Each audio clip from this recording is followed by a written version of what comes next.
students and KL authorities to the fourth day of our workshop.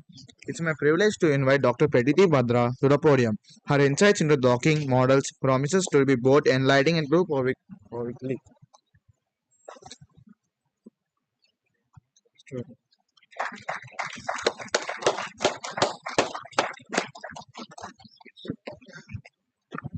Hi. Thank you once again. Again, you have to tolerate me for 1 hour. So, it will be again some tutorial kind of presentation. So, okay. So, I'm going to tell today what is molecular docking method. So, what computational biologist or the structural bioinformatician do, they want to understand the human body in a molecular level. So there is few high throughput computational technique which has been used to understand the human body and a molecular level. These are molecular modeling. What and I describe a very brief what is molecular modeling yesterday, and I describe you in details what is molecular dynamics, and the third one is molecular docking. So today I am going to tell you about the molecular docking. So what are the main use of this molecular docking? So like disease mutation analysis. All computational study what we do, like maybe you know some mutation, due to some mutation there is some disease happened, like there is one ADTK kidney disease which is happening due to the mutation. So we just want to know what is happening if you mutate a protein, what is the structural change and how it's related to the function. And similarly, the molecular docking is widely used in drug discovery to find a optimum drug or the leading drug. So today we'll go through that what is the molecular docking, then how can we perform the molecular docking, and one case study, and where AI can help us in molecular docking. So what is a molecular docking? This is a computational technique which widely used in drug discovery. So what it does, maybe you have to block means two different molecules. So in molecular docking, we just want to understand if we join these two molecules, how would be the complex structure. So it actually predict the molecular preferred orientation when two molecules interact with each other. So this is two protein. It can be protein-protein docking. So if you are handling two different protein, you may want to know what is the structure of the complex. So you can perform the molecular docking. Even if you are interested in protein and the DNA interaction or RNA interaction, you can go for that. But these are very large molecule, so they have their own challenge to do for the molecular docking. But mostly widely popularly used the molecular docking to find the binding interaction between the ligand or small molecule with the protein. This is called protein ligand complex. So mainly this is used in structure based drug discovery. So how the computational drug discovery help in pipeline of the drug discovery? So drug discovery has two parts. One is drug discovery, another is drug delivery. Within the drug discovery, at first we identify the target. In experiment 2, in pharmacology lab 2, at first we identify the target, which is the protein we want to target. Then we try to find the lead, what kind of molecule will bind to that and inhibit the function of that target. Third, lead optimization. Maybe you have three molecules which are binding and inhibiting the function of the protein. Now you would like to know which one is the best. So that process is known as lead optimization. So the drug discovery process, the target finding, lead identification, and also lead optimization, we can speed up using the computational technique. So now you know there is a lot of chemical database, which are some of them are natural products, some of them are synthesized, and some of them there is also a drug FDA approved drug database. So maybe you are thinking for new drug, like maybe COVID drug. You know that COVID, what should you target? The the interaction between the human protein and the virus protein. So you know your information about the target. Now from the database, you can take each and every drug and bind with your target protein. While binding, you will maybe get different conformation. That how would be the conformation when one drug will bind to the protein? That actually done by the molecular docking algorithm. Molecular docking will give you a lot of conformation and it will give you a lot of drug. Maybe you have 100 drug in your database. If you do perform the molecular docking, then which drug will bind with your target protein? So after the screening, we will get maybe 10 drug bind to that target protein. But is the 10 drug has the same efficacy or they have a same ability to inhibit the protein function? No. So second step is ranking. Rank the ligand as per the docking score. So the why we use a molecular docking to answer two big questions. One is if you know that this ligand will bind with that protein, you are interested to know the complex structure. That is one type of question we can answer using the molecular docking. And second one, finding the activator or the inhibitor. So if you have a target protein and lot of drugs, but you don't know which will bind, so molecular dynamic simulation will give you that answer, which will bind. So that process where we have a lot of small molecule or drug like molecules with us, and we are finding that which will bind, which will activate or which will inhibit the target the protein function. So that called virtual screening.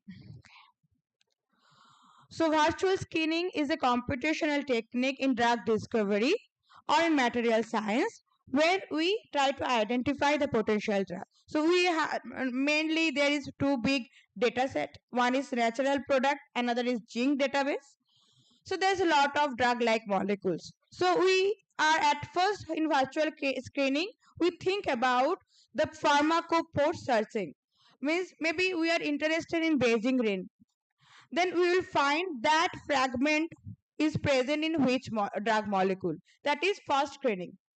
Then we will do the docking to get the second screening. So when we will do the first screening, it will reduce the number from 1000 to 100 using the pharmacophore study. Then docking, maybe out of this 100, 50 molecule will bind with a good binding affinity with the target molecule, such that we can reduce our search space and ultimately we can give the experimentalist very few drugs to test in experimental. So how that research trend increase in molecular dynamic in molecular docking simulation.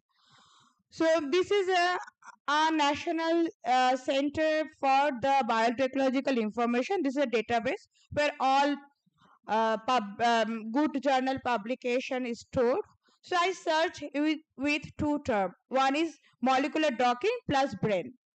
So if you look into the trend, you can have noticed that only few papers published in like 2005, and how it is increased. Now in every industry which are pharmacological industry, they has their own unit who work on molecular docking before experiment. Now everyone want to do the computational structure to reduce the cost and to save the time. So now these are the step of the molecular docking. So we have our target structure, we know our ligand structure too. Then we prepare our target protein and the ligand. So we did some protonation, surface charge, we add some surface charge, we add hydrogen molecule. Then we identify the binding site. If you know that what is a binding site, or what is a catalytic site, or what is an active site, if you know that where your small molecule bind, it is good. If you don't know, then you have to search all energy pocket, means all possible site where that molecule can be bind. So this will be more computational heavy and more challenging. It is very difficult. So it is better to have your hand what is the potential binding site from the experimentalists. They can help you to suggest you that what would be the binding site if the binding site is not known very well from the literature survey.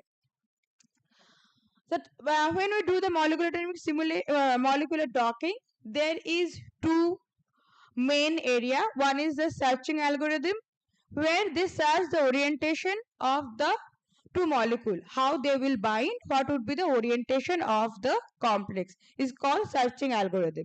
And second one is coding function, where we score that model. So we have model a structure, then we scored that is that structure is good enough or not. Or forget about the structure. When you have a lot of small molecule, so you have maybe 5 or 10 bind with your target protein, but you have to rank those molecules. So there is a scoring function which molecular dynamics software will give you. So I will little go deep in the searching algorithm. What are the searching algorithm usually we use? One is safe complementary method. So that is completely geometrical. So it will like in this picture you have three furniture, right? And you can fit them like puzzle solving. You know where it will fit, and you will fit them like this. So what safe complementary method do? It understand the surface geometry of the target and the surface geometry of the ligand, and they find a good fit. Like the software like dog e-hits use that a searching algorithm. Like e-hits, what it does, if you have a ligand, they fragment it and then they try to fit. So this is the binding site. They fragment it and they try to fit it into that cavity, the each and every fragment. And which fragment they finally select? The energy minimized one or more stable binding conformation. Another one is a genetic algorithm. This is also search algorithm. This is more popular or more favorable to use, which actually develop in Orthodog and maybe also definitely Scoringer. So in this genetic algorithm, they actually find the orientation and then they calculate the energy, and if energy is not favorable, they rotate it or translate the ligand, again calculate the energy. So this is a optimization search. They search a optimum complex structure on base of the binding energy. So now scoring function, you have a lot of ligand or drug in your hand. If you bind, each drug will have in different orientation at binding pocket. Then you can rank it like 1, 2, 3, 4, 5. So the first one is the top rank. This is more potential. Go for the experiment.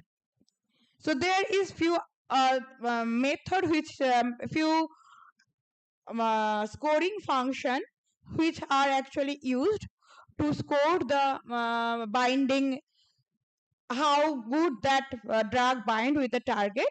So one is force field base, which is taking care about the van der Waal interaction, electrostatic interaction. Second one, the empirical base. The empirical base is more popular and more useful because is a regression model, is used how they score, is use their regression model is trained from the experimental structure.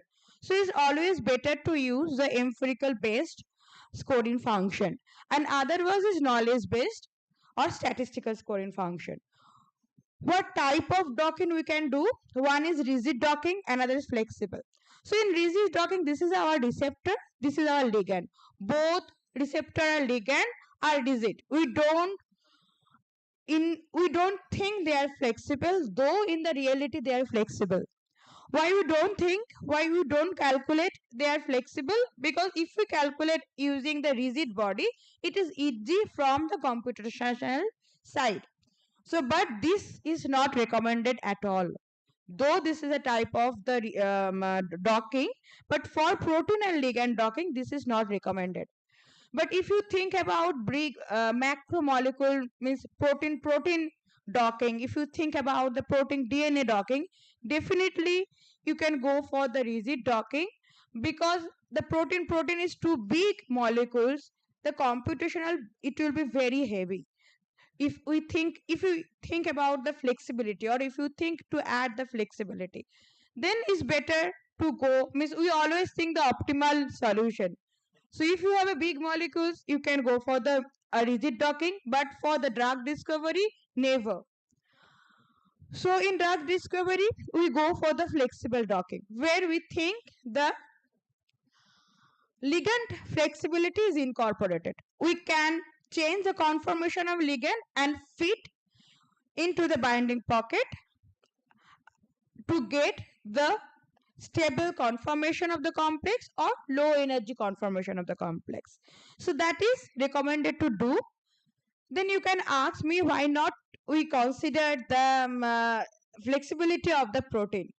Yeah, you can consider. So still there is some computational method who consider the flexibility of both while docking, like protein and ligand, or at least the residue of the binding site of the protein. They consider the residue of the binding site protein is flexible and other part is rigid, and ligand is flexible. That is also is more, it will give you more accurate docking or more accurate complex structure, but that is also computational heavy. So which software are available which we can use? Doc, Autodoc, FlexX, Gold or Glit. So Glit are actually from Scoringer. This is paid software, but Autodoc is an open source. We have a lot of limitation in molecular docking, like lack of confidence. We are scoring the, okay, we have 5 molecules, we docked with a target protein, then we are scoring which molecule bind with that target protein with a high binding means low binding energy with a high affinity. So but this scoring function is not give us accurate binding energy, so there is a lack. And also, as I told you, we don't consider the flexibility of the molecules while binding, and we think we bind drug with a protein in a vacuum. We don't consider the environment, we don't consider the presence of the water molecule. Water molecule is also important in the binding pocket. They make a hydrogen bond with the protein, target protein, and also drug. We don't consider the covalent interaction in the docking. So docking has a lot of limitation, but it can be used as a tool for initial screening, that we can screen out 50% of molecule and we can start next step with another 50% who are the success. So how we can recover that limitation, or how we can overcome those docking limitation? The interaction pattern, like that molecules is docked with binding energy minus 7.5, another molecule is docked with binding energy minus 7.9. So maybe both are same, but your docking software will tell that minus 7.5 is more better bind to that target molecule, but maybe it's not. So you should take your top 10 molecules and do the interaction pattern study, that how they are interacting, and compare with the control. What is control? The well known drug. If you're thinking of a new drug, or if you're thinking to synthesize a new drug, maybe you have a standard, you have a control which is already FDA approved drug, So you please take that drug, do the docking, understand the interaction pattern of that drug, then compare the interaction pattern with your newly synthesized or identified drug-like compound. So there is a very good, not software, this is a web server which you can use to understand the interaction pattern between your drug molecules or drug with the target protein, but is a server, so you can only upload it once and you can store your result. But if you have like 100 molecules in your hand, you want to do the docking and you want to understand the interaction, you have to write your own code, or you have to come some computational biologist who can do for you. So this is a web server. If you have only one to check or two complex to check, you can upload your complex here and it will give you details of the binding bonds, like how many hydrogen bond are there, how many pi stacking is there any halogen bond or not. It will give you in details what is the interaction they are doing with the target molecule. So now and also later on we should do a molecular dynamic simulation with that modeled complex structure to know the stability. Not the classical molecular dynamic simulation, you should do the enhanced molecular dynamic simulation like umbrella sampling to understand the binding affinity of each molecule. So docking only can be used as a screening tool, not to interpret or not. So you need a molecular dynamic simulation to connect the docking result with the experimentalist. So this is one paper which is they have worked on the human brain. So they actually proposed that karanzine. So karanzine is one natural product. It can be found in a seed. So that they propose it can be used as a medicine of the Alzheimer or Parkinson disease. So what they did, they dock that molecules with the all receptor which are involved in the Alzheimer or Parkinson disease, not only with a single receptor. And this is a 2D, this is a 3D view which can be generated using the PyMol software, and this is a 2D view which can be generated 2D view of the interaction that this molecule interacted with which amino acid or which residue of the target protein. This is using the Plex view. This is also an online server, or you can use the League Plus to do this kind of plotting. Okay. So like they did not use one single receptor. For the study, they use all receptor from the AD digit. And similarly, they have used the all receptor of the P disease. And okay, like they didn't we can't give a confidence, we are not confident if you don't run that docking either several times or in several software. If you run your docking in 3 or 4 docking software, all are giving you same result, that means your result is a consistent. So that means you are confident on your computational result.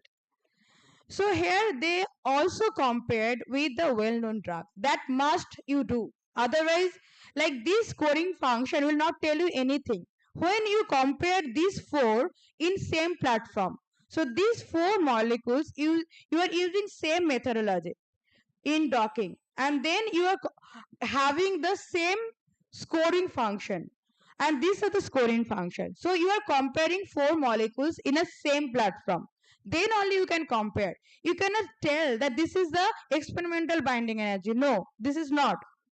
This is a comparative study where you can tell, okay, Karazine is take 1 miss -7, and that Dofazil take -8. Maybe Karazine is similar with the others. So that's why you need to compare with your control. Otherwise, you cannot interpret anything from the computational study. Now, where the AI is involved with the molecular docking, like in screening process. So you can, if you have a database of cancer drug and also you know some non-cancer drug database, you can build your own prediction model. So based on AI. Now, when you have the prediction model, that model you can use for the virtual screening. So now you have new set of drug in your hand. You want to know are they a cancer drug or not. You can send those drug in your AI model. It will tell which drug can have a anti-cancer property. So here we can use the AI to build a virtual screening model, and also we can use the AI in our scoring function to improve our scoring function. And also the most nowadays the most popular thing is a generative AI, where your AI algorithm will design a drug on based of the knowledge of the previous drug. So that is the best way nowadays computationalists are working on to try to make a generative model. So your AI model will create a new sequence of one molecule like smile sequence, and then on basis of the property which you will feed to the AI model, which are already known from the known database. So that molecules then you can test in your experiment that is it really it have that property or not. Okay, so I will close now. Thank you, but still I would like to show you one docking software. So this is the Autodock software. But before you start your docking, as I told you that you have to process your target protein, you have to process your ligand protein. You have to process your ligand, and then you have to tell your software where the area to bind, and then you can perform the binding. Like I will show you one example. We'll read the molecule. I already downloaded one protein here. Okay, this is the PDB. So this is our target protein. We'll make in different view. Now I would like to add, yeah. Okay. Oh, maybe it will not. Maybe I'm in.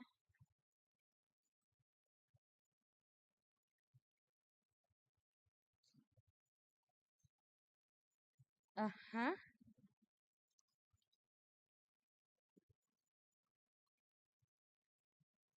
Duplicate. Yeah. So this is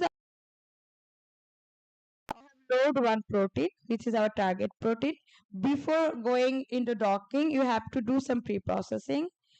So now you have to add the hydrogen atom there. So this is also some click. So you can go through any tutorial, you will get it. And then you have to select the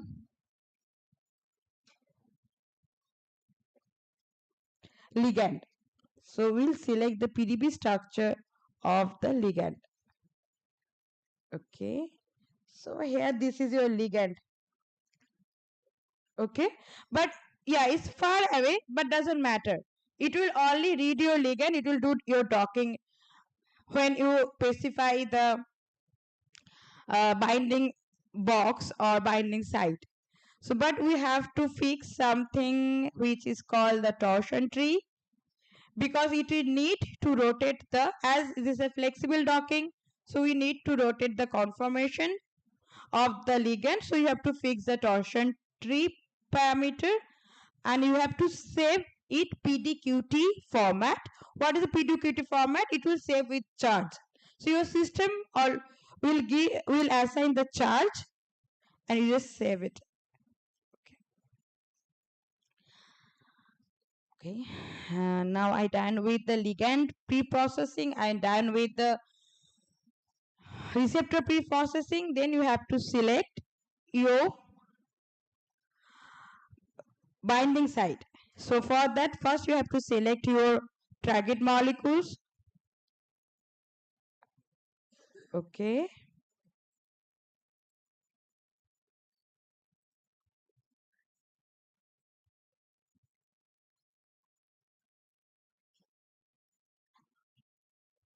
Then you have to set the map.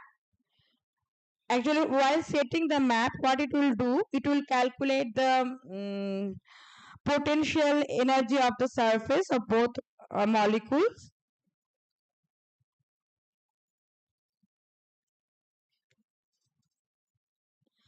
And then this is your grid box. What is a grid box?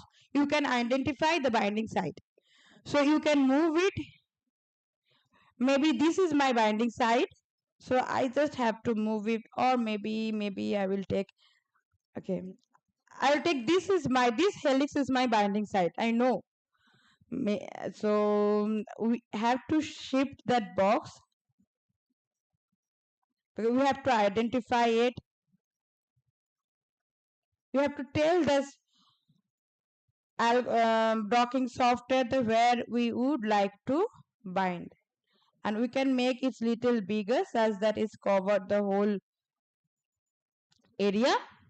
And now we'll save the box. We'll save our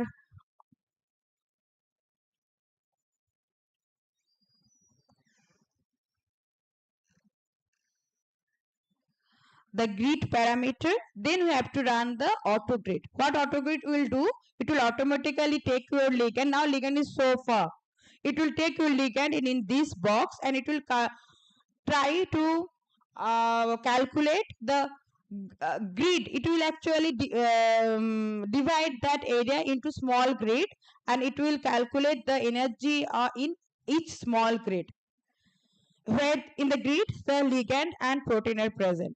Then you have to set your docking parameter. When the I'm not running the auto grid here because my computer will not support. It is not so it doesn't have so huge computational power. So after that you have to fix your docking parameter. So you can fix your docking parameter here, from here.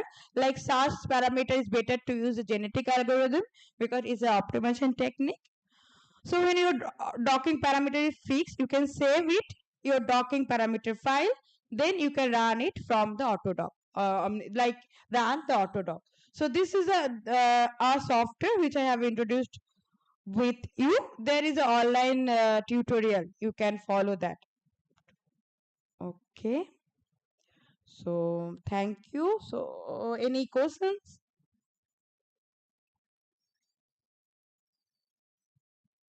Okay, nice.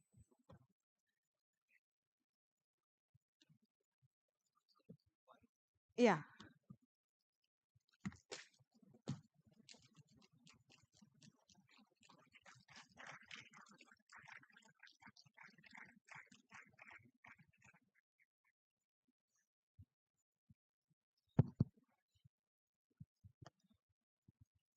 I think many of you will do docking models in your studies, See, always a question comes, why should we do a docking model? Because we always say it is easy and easy to publish. There are a number of journals which will publish computational models and other things. But a very interesting point we would like to highlight that in brain science, there is an utter failure in experiments, both in the rat or human, whatnot. So far, last 25 years, imagine 25 years, we have wasted billions of dollars to identify a drug either for depression, Alzheimer's, and Parkinson's disease. That means most of the drugs went through preclinical studies in animals and then go to phase 1 studies. And some few of them, only 10% of the drug, if I have 25, only 2 or 3 drugs went into phase 2. But when it came to phase 3, all failed. That means not even a single drug has become successful for Alzheimer's, Parkinson, depression, whatnot. Okay. Now the biggest challenge is now industries are no more interested to invest money in drugs because you have not become successful. So that is our biggest challenge we have in the system. The computational biology became famous, only because to resolve the problem. Before you invest every dollar, they want to make sure it is working properly. Because many times, we work the docking models very simple way and easy to publish. You know how many papers COVID drugs have published? Can you tell me one COVID drug came out? We have almost, more than 25, 30,000 papers came in 1920, sorry, 2020 only, when COVID became everything. Starting from curcumin, people said everything is a drug, you know. Everybody gave some hypothetical drugs. But none of the drugs became COVID drugs. It is only vaccines which saved us. So the mRNA vaccine, which was never thought in biological sciences to create as a vaccine, the first couple who took lead, a German couple working on the mRNA vaccine, and she was 8 months old pregnant woman. She and her husband has spent almost 24 hours in the lab. Per day they were spending. They became successful, and today they become billionaires. That's the difference. But the struggle they make and targeted the correct mechanism was their success in virus. That's why they became. We created in India inactivated vaccines. Methodology is available. Methodology is available, so we didn't struggle much. But the best innovation came from mRNA vaccines. And it went through very quick safety studies because we cannot do long studies because people are dying. So they introduced and it saved us. Still, we lose some people because D dimers have increased. Some people cardiac arrest. Even now, we are seeing the reciprocation of that problem is not because of vaccine, because the viral residual load is still there in us. Many of us has gone through COVID infections, and then we don't know what is next happening because none of us went through a test. So we don't know what will happen in 10 years. None of you have gone through a CT scan of your chest. So the modeling has become a very, very crucial, in understanding this process. That's why whole world is looking into new model, new dimensions. That's why we invited Dr. Pratiti because she's now incorporating AI and molecular dynamics. You are going by atom interactions in understanding drugs. That is required. Instead of general scanning, you have to look for that. Also look for, many of us, you see a number of papers from India. Most of the papers are either resveratrol or curcumin or some molecule known to us. But we are not going beyond. You can also create molecules which you don't know. Maybe you are not synthesized. But use a very strong chemistry and very strong physics and mathematics to incorporate these model studies. So please remember, computational biology is a very strong field. It's not just you have some docking, software available. You can put a molecule, bind it, and energy minimize it and publish it. That's not the theme, Like our biggest failure story is the COVID.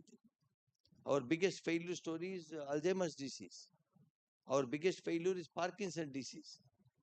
See, many of you attended the workshop with Guntur, Now people are going next step, deep brain stimulation, because they have no answer how to control the movement issues of a patient.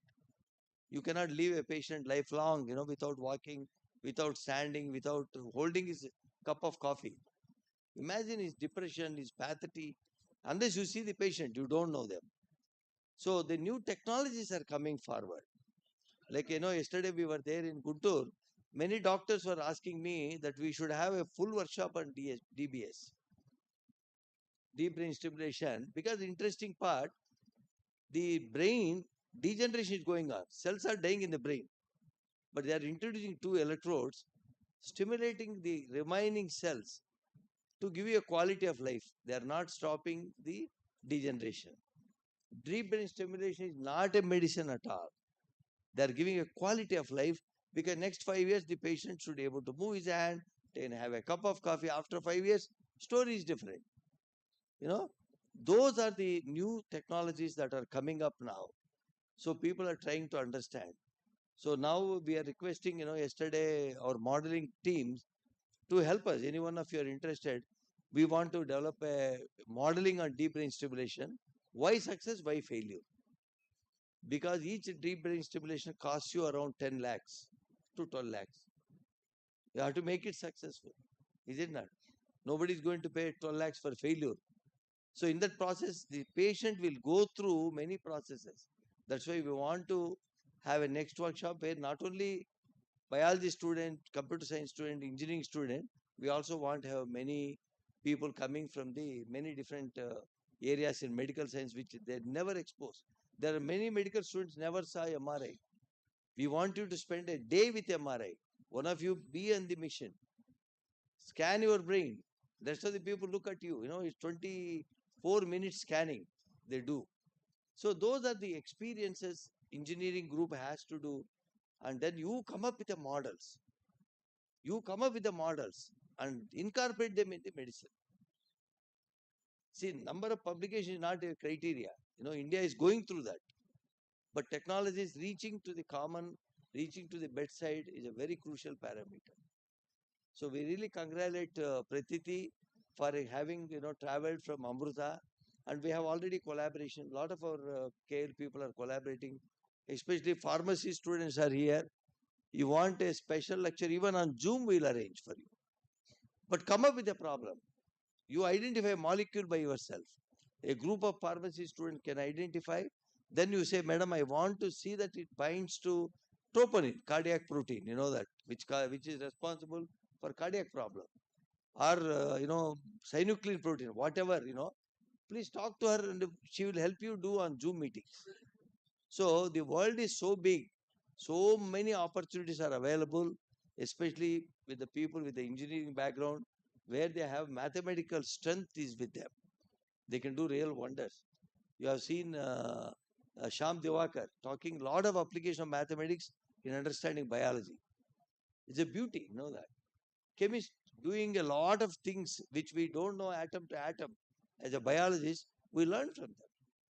So please take advantage of these things. Learn because if you don't have a multidisciplinary exposure, multiple skills in these areas, it is very difficult to solve when we have a problem. So now we don't have a drug for Alzheimer's. When a patient gets Alzheimer's, he is going to die. When a person has a MIC, myocardic infarction, person is going to die because you only have a very limited time. In that limited time, you have to release the muscle from the cardiac pressure. I don't know how many people of you reading newspapers. See, yesterday there was a woman, in the hospital in Hyderabad. She gave, breast milk for her daughter. She just, woman delivered a baby, and she's only 28. And she gave the breast milk and she slept. And then, baby was crying and people come and her mother-in-law, all these people came and to wake up her, she's already dead. She's 24 years. Can we predict? Because we don't know. Nobody knows. Even she doesn't know she's going to die like that, So those are the very critical, challenging problems for the engineers, biologists, pharmacy group, biotechnology and other thing. Let us identify a good models, good wearable devices, and many understanding. Pratiti only presented part of her work. The human brain is huge. And yesterday you heard from Srinivas Reddy a lot of new things. So please take serious attempt to do it. That's why when people want to do PhD, I always tell them, please resolve a problem which is not resolved at all. Talk to your mentors. Tell them, I want to work something different. I want to be with a computer science man, with a biology man. I want to build something. Because PhD is an opportunity for you to grow. Of course, for faculty is easy. They can start building new things. There's a huge money available in the world. Especially those who want to work in brain research, please contact me. I will help you to get lot of opportunities, lot of collaboration, and lot of travel. There's money to travel, but you have to put something new. You cannot say same story. Okay. with these, I really liked Pratiti. We started debating when we have a. She became part of as our Sati project. That's where we met in Bangalore. We started discussing, and she come up with a lot of new energy, new ideas. All the time keep thinking something. That's what a teacher, a mentor, and a researcher needs. With these, I really congratulate Pratiti for your wonderful job. And she's open. I am telling you on her behalf. I am telling you everybody, she's open for collaborations. Only you have to come up with a best plan. Please. If you feel any questions, if you have, you can reach me by WhatsApp or by email. Maybe you are facing any problem, you are getting any error doing the computational thing. You can reach me anytime. Anybody come up with anything, I have her phone number. I'll give you. I will give you her things. But come up with a plan because her time is also precious. So we can develop collaboration. She's part of two of my projects already. We met, I think, 3 months back. She's a part of my Indo-Argentina project, also part of my Indo-Japan project. So we want people to come up. See, for me, project does not mean anything. I have crossed my system. I want younger people to become my leaders. That's my dream. My only dream, I always tell President, in next 10 years, there should be 20 leaders in KLE. Leaders, not by number of publication, but the quality and discoveries. Somebody in the world can tell KL has this person and he is doing the extraordinary work. That is the quality of life is going to happen in next 10 years. Please remember. Otherwise, you will be die unsung heroes we call. We don't know. Yesterday you have seen Chandrayana. Even attender of ISRO felt proud of that. Because he's a part of. Even the guy who is cleaning, he is responsible for success of that. He makes sure no dust particle is there near that because they have to work in a clean room. So such a tremendous job, teamwork people have done. So please feel free to talk to Deepthi and Sham Divakar, Preeti and Sham Divakar, and also Deb from the the IIT Bhubaneswar. So please keep interacting with any one of them. Okay. Thank you very much. We'll have a tea break and then we'll have Dr. Damodar Reddy here for us to speak from NIT Goa.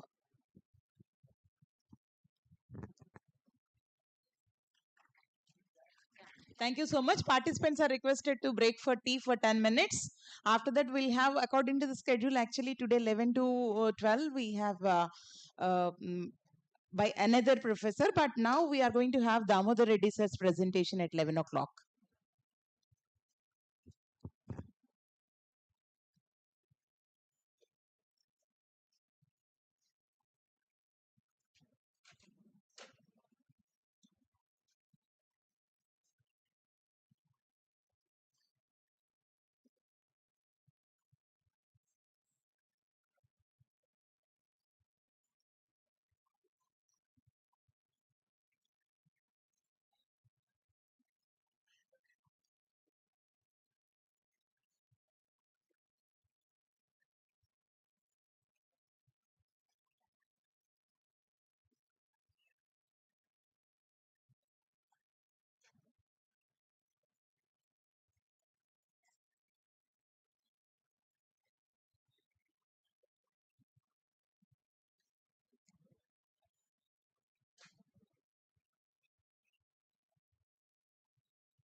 Hello. Somebody lost their ID card. Kishore Dasari. assistant professor.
to day 4 of 5-day workshop, and today we are going to have the session by Damodar Reddy sir.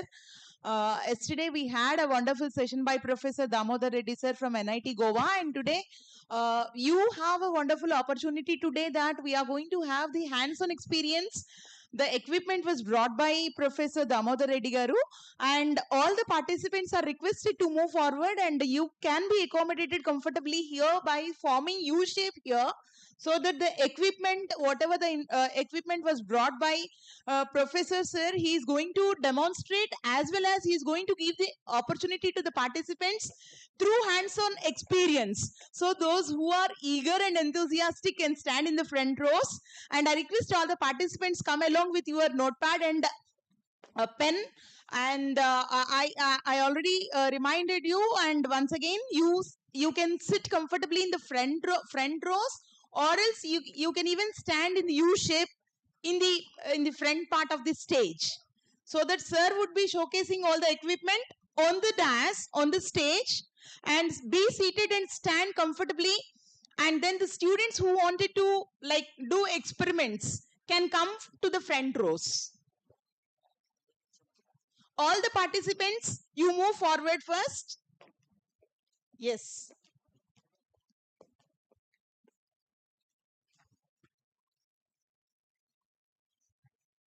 Yes, may I formally invite, and I humbly request Professor Damodar Reddy sir Edla from NIT Goa to start the presentation, sir. Thank you, sir. Caller mic arrange cheyanamma sir ki. Sir, I'll give caller mic, sir. Sir, this one. Sir, arrange sir. Sir, whichever you feel comfortable, this one or not.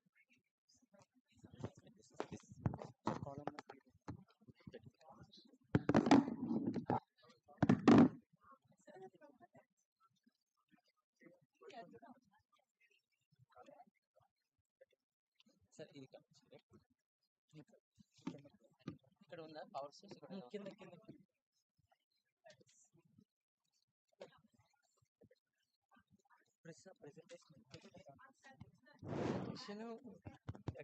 Hello hello అక్కడ ఉండాలి, అక్కడ వరకు వెళ్తుందా?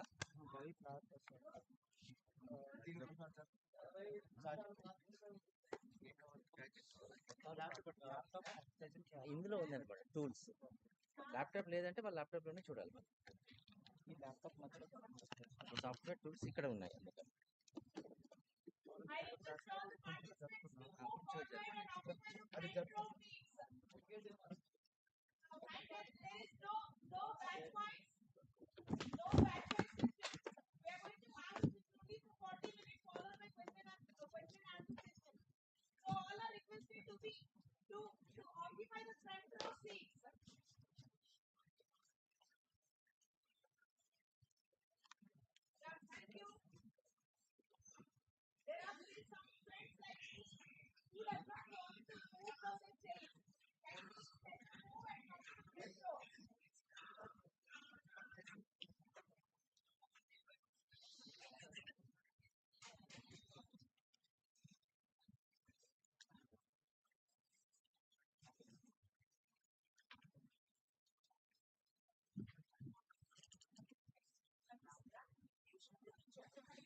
Hello, check. Hello, hello.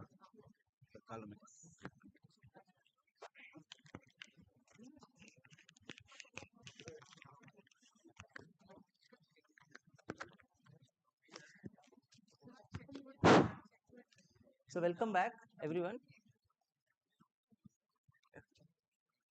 So today's session, in line with what we have covered the other day about the data acquisition and various real-time application, how to connect, and the applications of machine learning, how to use. Just to have a case study and see, if you recall the same example that we have seen the other day. For example, he has an ATM card. I would like to ask his ATM PIN number. He is not sharing. Now I'm going to ask him like 10 questions. What is the first digit of your ATM PIN number? I'll show 0 to 9. The possible instances are 0 to 9. Definitely, we'll see 10 different brain waves, right? And I define the problem as this classified, or you can say machine learning problem. Out of 10 signal, 9 are negative, 1 is positive. If 0 is your first digit, then whenever I say 0, it's a positive signal, positive brainwave we see. Remaining 1 to 9, we have negative. So now it is a machine learning problem, classification problem. Out of 10 signal, how I'm going to make 1 into positive, 9 into negative, something like that. We're not going to deep, but of course, it's not so easy to do that. As we mentioned, a brain, a human brain on an average has more than 70 to 80,000 thoughts per day. So it is difficult to extract all such signal. Definitely some high-end feature extraction models, deep learning architectures you require eventually. But today we see just how brain signal acquisition happen, how the signals are going to be plotted, how pre-processing can be done, and how even a person is blinking the eyes, how we can see the reflection in the human brain waves. All those things we try to explain. That is sufficient for a session of 40 minutes. So now he's the subject, as mentioned the other day class. Now we are going with non-invasive mode of data acquisition. We are connecting the electrode wires on the scalp and various multiple layers, skull bone, dura mater, periosteum, subdural space, all those things. Definitely there will be a lot of noise and artifacts. That is separate case how to deal with them. But in this case, just we are going to use non-invasive mode of data acquisition. As per the protocol, I have to take his consent. But I assume that the consent is granted with the help of all of you, and you're all witnessing. I'm not going to record his brain data just as a demo, and I'm going to only monitor the brain signal. I'm not going to show that it is going to be recorded. Fine. At the end, I'll show. So for now, this is the amplifier. As I mentioned the other day class, we are going to amplify 10,000 times and filtering the brain signal which you are going to capture. So if you observe, there are 1 to 8, 9 to 16. So altogether, the capacity of this amplifier is 16 channel. Means, as I mentioned the other day, either hemispheres and all those 4 lobes, frontal, parietal, occipital and temporal lobe, subject to what type of application we are investigating, I choose. So please remember, channel selection itself a research problem in the brain computer interface or cognitive neuroscience. Fine. Because the moment will be able to identify the proper channels where I can take, for example, lie detection. Most of the people is C7, C8, P7, P8. Eventually, there can be other channels, but it depends on what his cognition and when he is lying such a behavior, or when such a behavior is extracted from the brain signal. It may so happen that when some other subject, there may be slightly variation in the channels. That is called the uncertainty nature of the human brain, or different cognition levels happen in the biological structures of the human brain. Therefore, finding a channel making a channel selection to a subject specific matter is the very hot topic now. So just select an application, identify the channel, record the data, apply the classified models, whatever you want to extract and translate the signal into. So now the capacity of this machine is 16 channel, means given a problem for a specific application, if you require at a time up to 16 channel, this is sufficient. Now for a conventional problem, 16 channel at a time is more than sufficient for us, unless you are looking for high-end applications. Even for lie detection, we have used up to 16 channel at NIT Goa. We got around 94-95% accuracy for various open source datasets and our own datasets. Still there is a long way to go. Maybe that is the reason that lie detection is still not a legally accepted test. There is a difference. Courts permit to do lie detection test considering it as a primary evidence. There is a difference, right? That is only just to help in the investigation process and the secondary evidence. So now first, now today we are going to take the 2 or 4 electrode wire connection made to this particular brain region, and we see those 4 channel data, how it is going to be reflected, and when certain reference points are made, reference actions are made by the subject, how they are going to be reflected on the real-time screen, we will see. Further, how they can be used and all, it is up to your machine learning knowledge and how you are going to use it for a specific application. So now assume that I am going to have a problem where we require data from 2 different channels of the human brain. So I take maybe first 2 channels. So typically if I go to 2 channel, we connect to first and 2. Fine. If you connect to 3 and 4, normally what happens, the first 2 channel, because I am making 2 channel, you are connecting electrode wires to 3 and 4 location, eventually it shows 0 signal there. So 2 channel data you are going to connect first 2, 4 channel first 4, something like that you have to collect. Now 2 channel data let us have. Normally we try to consider from the frontal lobe just to have a better demo. Means when a person is making some facial expression, fine, or concentration levels if you want to monitor, it is the frontal lobe region that is more active. That's why the other day I was saying you should have some biological analysis of the human brain. When a person is making some facial expressions, blinking of eyes, smiling, etc., the frontal lobe is more active than parietal, occipital, temporal lobes. So a better demo can be given when we consider that particular actions to be performed by the subject who is sitting over here, and then whatever the action you are performing, how the brain spikes can be generated, and then eventually we can use them for all those applications. So now I am going to connect 2 electrode wires. Say in addition to, there is something called reference and ground connection to just see what type of signals we are going to capture, what is the nature of the signal, which particular lobe, the reference to be identified. So total, if you are going to have recording of 2 channels data, you should connect 4 electrode wires, 2 here, 1 reference and 1 ground, total 4 wires. If my application needs 8 channel data, 1 to 8 plus 9 and 10 reference and ground connection. Okay, just for a demo today let us have 2 channel data, FP1 and FP2, and we see whenever facial expression take place, how this particular reflection can happen on the real time screen, then we use them. So this is an amplifier 16 channel, and this is 32 channel easy cap, which we connect on the subject and try to extract the data up to 32 different channel. Does not mean that these are the only channel available. Altogether more than 260 channels are identified in a human brain cognitive region. Okay, why I refer to cognitive region is, it depends on, the moment I say cognitive region, it depends on what, there is a change in the behavior or change in the type of signals in different cognitive locations. Again I'm saying cognitive region, cognitive locations. So the moment we identify different channel position, means each reflects slightly a different nature of signal compared to the other channel. Fine. So altogether more than 260. Now this particular capacity of EEG cap, it takes 32 channel. Now we have 16 channel EEG machine. So 32 16 combinations, 32 C16 combinations of data you can have with this particular amplifier and with this EEG cap positions. Okay. So let us connect this.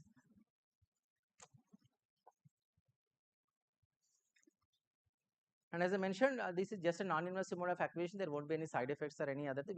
Just I'm going to apply little electrode gel, and eventually how the subject is going to be influenced is not a matter. Fine. But the ethical protocols, what I have mentioned the other day class, considering the ethical committee approvals, followed by the informed consent which I am supposed to take from him, and eventual. But whenever the other point I forgot to mention the other day, that if your data involves recording of some signals from some biological data but non-humans, then the second that requirement is not there, informed consent, because animals can't sign. Okay. Still the first consent is needed, where you have to take the consent from your institute ethical committee. So both are avoided because it's just a demo.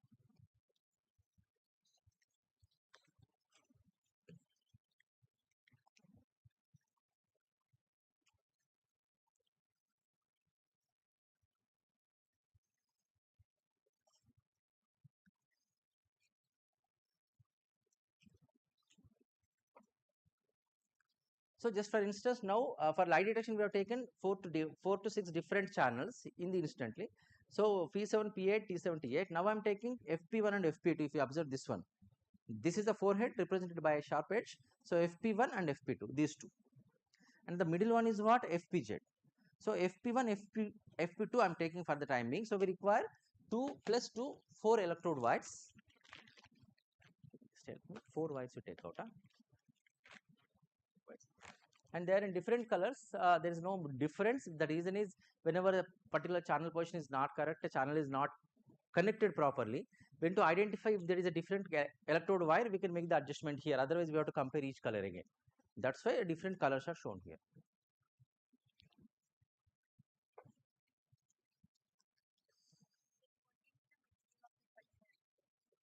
This is subject to the proprietary whatever they are making. It changes from make to make, obviously. Now this aero brain vision instrument, they use a specific material, but they don't reveal us. In fact, we can't ask, and even they don't say that. That obviously it is their own proprietary issue, right? They don't share. Yes. No, most of the devices they are using that, but this subject, but this so far whatever that experiment we never had a problem in connecting. Whenever there is an issue, we used to apply little more electrode gel. It used to get connected, but this material I must be different from what you are saying, because this we have purchased in 2016. In that time they have used a different material. The name I think we have to see. No problem. Colors are not matter. So,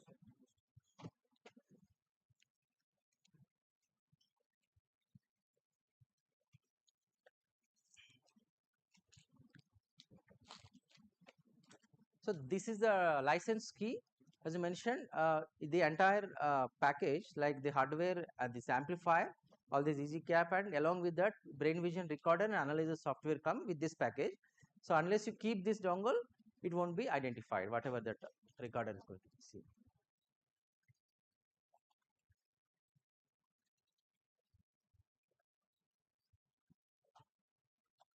So now I'm opening the recorder, brain vision recorder.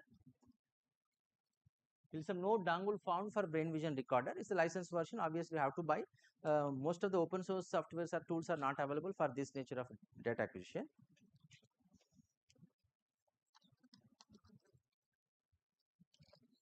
What is that? Is that check once.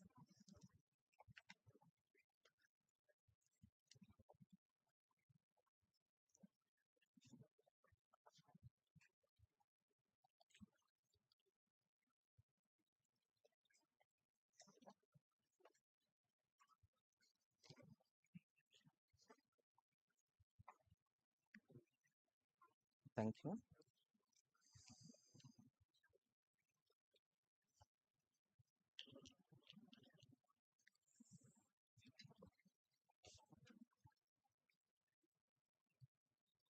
So 4 wires we have connected, channel 1, 2, FP1, FP2, and then the reference and ground connections, right?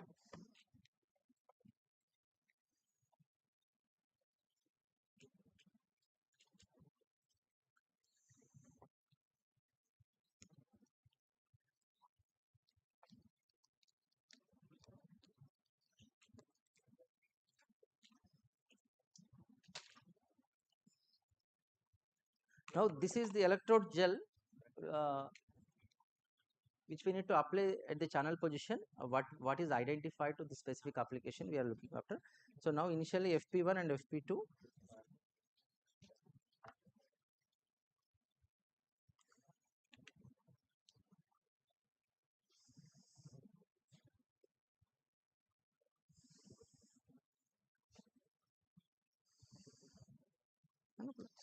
Just a little.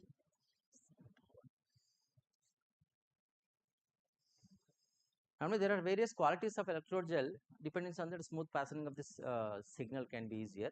It is also very expensive. That is the small box costing 18 to 20,000 rupees. It's very expensive.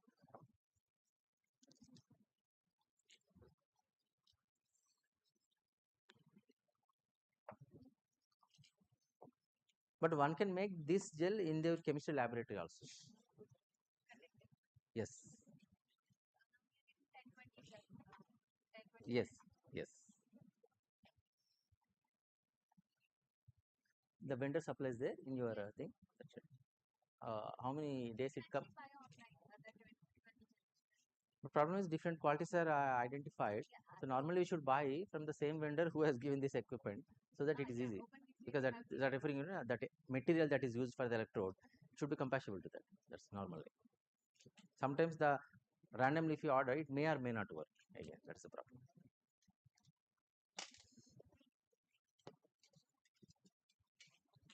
So first and second means like FP1, FP2 I'm connecting. So first FP1 and then FP2.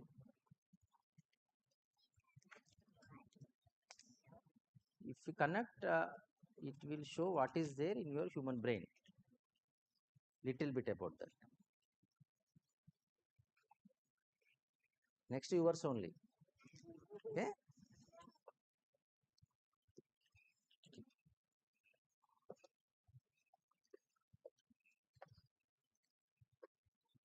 Only thing is maintenance of this equipment also important. I always forget to clean it after then again when a data acquisition comes, only then I used to recall. So that's on the fly maintenance. Start.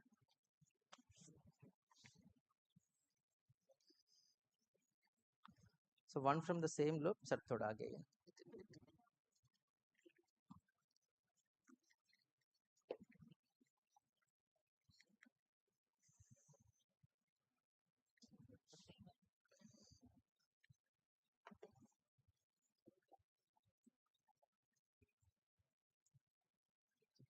So I'm creating a new workspace here.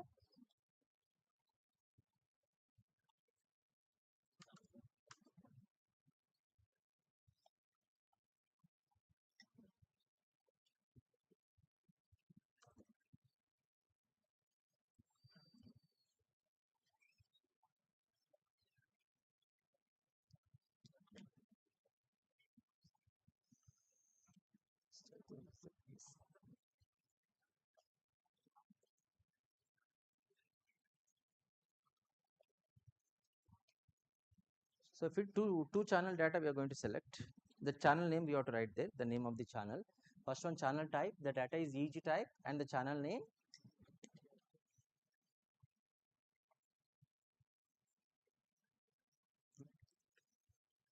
Here you have to write the channel name FP1, FP2. Before that you have to, I think, scan the amplifier.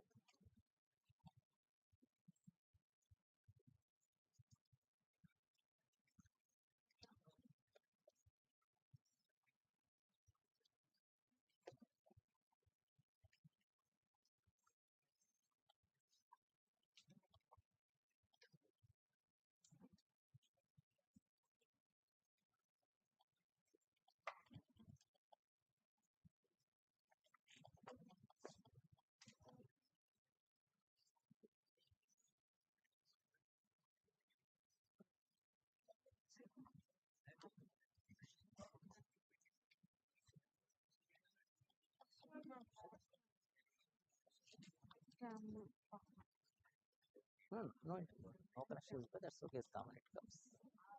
You don't use for long time, the key asks like this.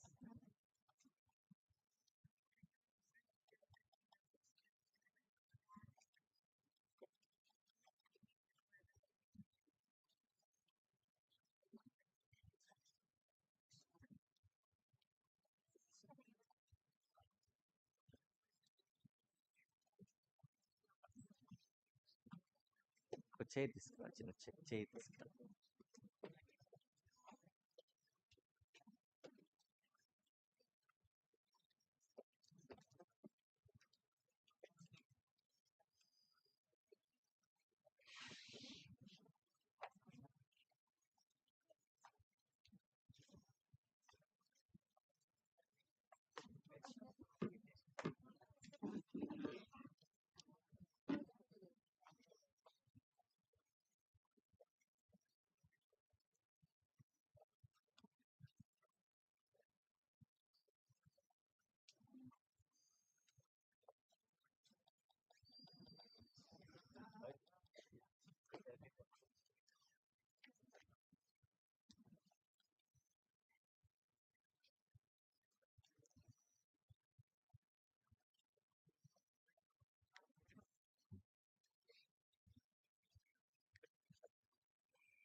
this problem happens if you don't use for a long time. Huh?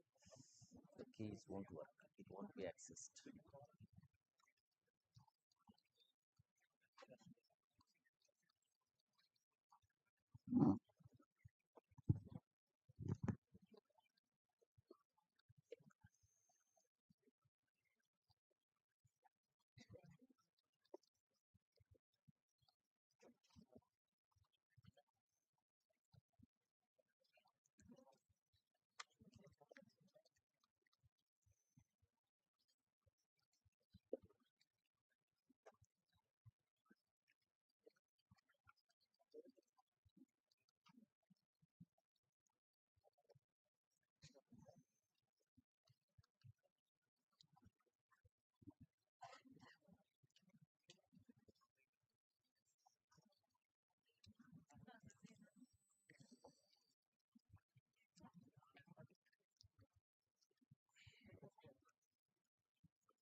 No, no, no. That's why I'm maintaining still the old laptop.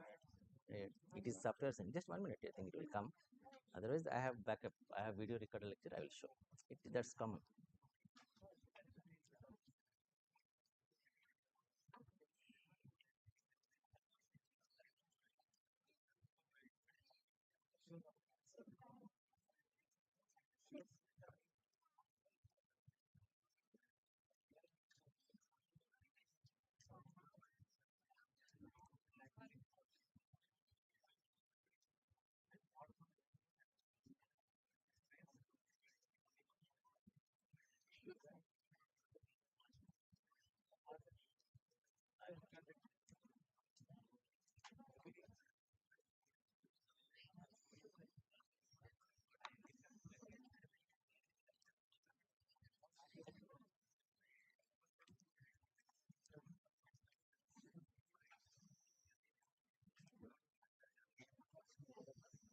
You come.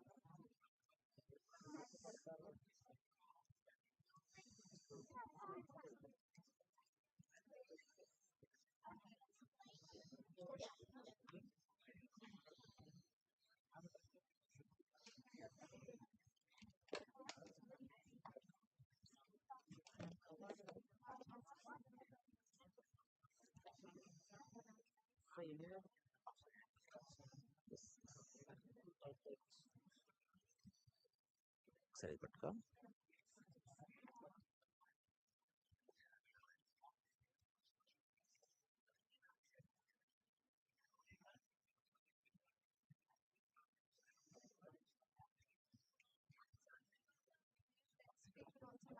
Matters. That's why I asked initially somebody has come, but very thick eyes. I asked him to find other one. Normally we see, no, I am hesitant to experiment on women's because they are very density is high na compared to I think if you have about 1 lakh, you have more than 1.5 lakhs hairs on the scalp. So eventually I think, but still we can do. We have to apply more electrode gel, and it takes time. Yes, yes. Connect.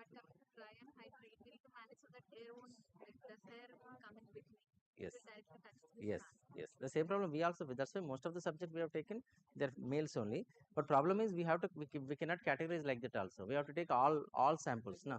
So eventually they will also ask, if you go with the diabetic or any other data, why not on that specific sample we have tried? All those problems will come. So even does it affect with oiled hair? Which one? Oil. Yes. Normally when we do, we should advise them. Sir, oil also. No problem. That's okay. Just for demo.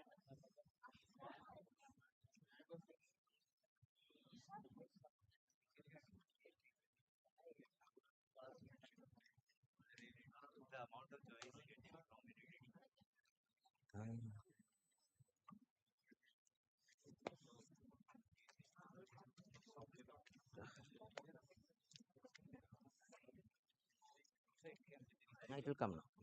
Just will come. Huh? It open direct. Already I know I have clicked it already.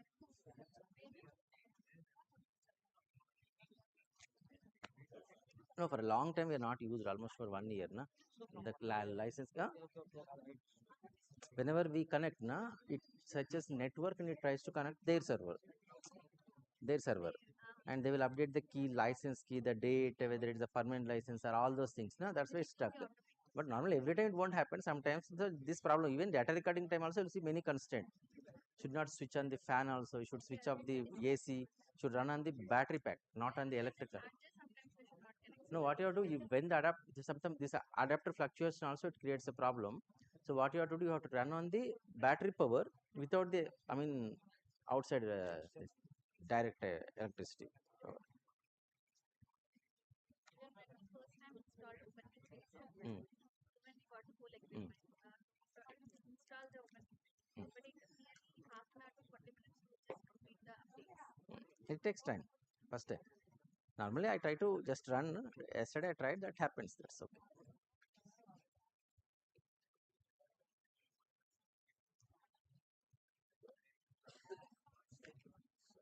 It takes 2 minutes time. That's every time we used to face.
Huh?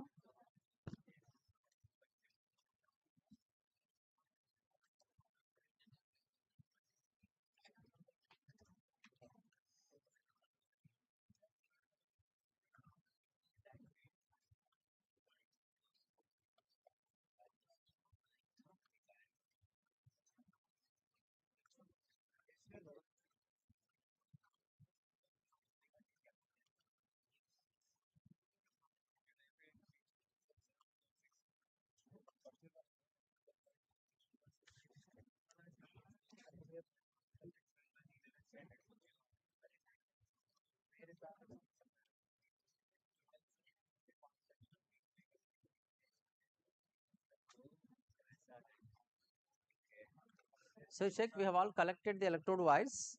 Now we have opened. There was some 5 minutes problem with that license version, the updations and all. Initially it takes time. Now once it is done, we are going to make the impedance check.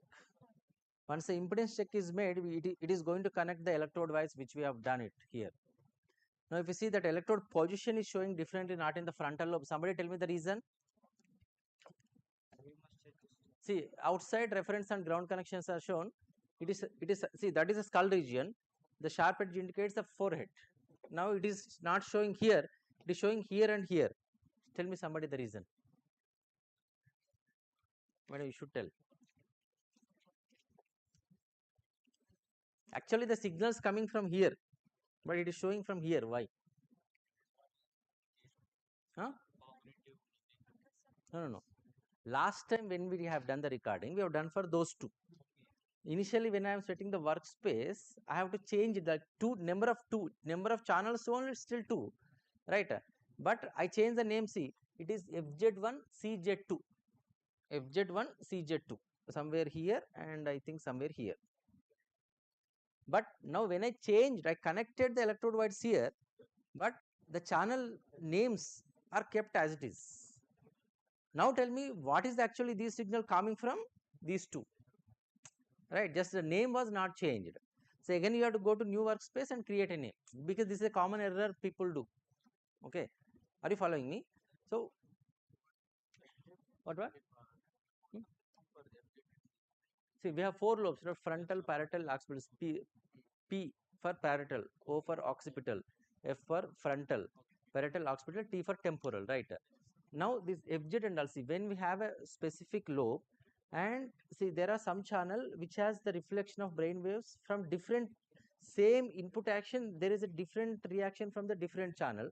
So accordingly they have associated and formed that rename, the 1020 international system and all you have seen. Na?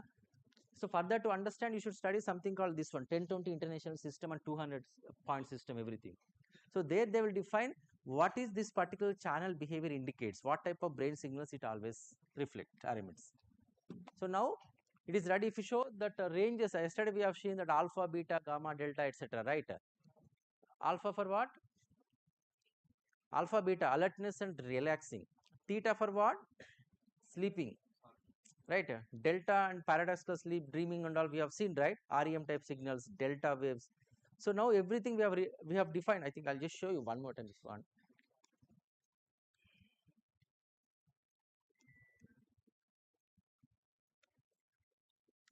See, yesterday we have seen alpha, beta for alert, alpha for relax, theta for sleeping, etc. Right?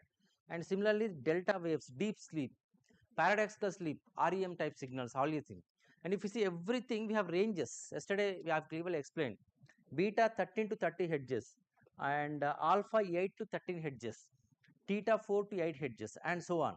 So now if you see that range is there, range that 100, 0 to 100. So for now I'm making up to 100 just for a demo.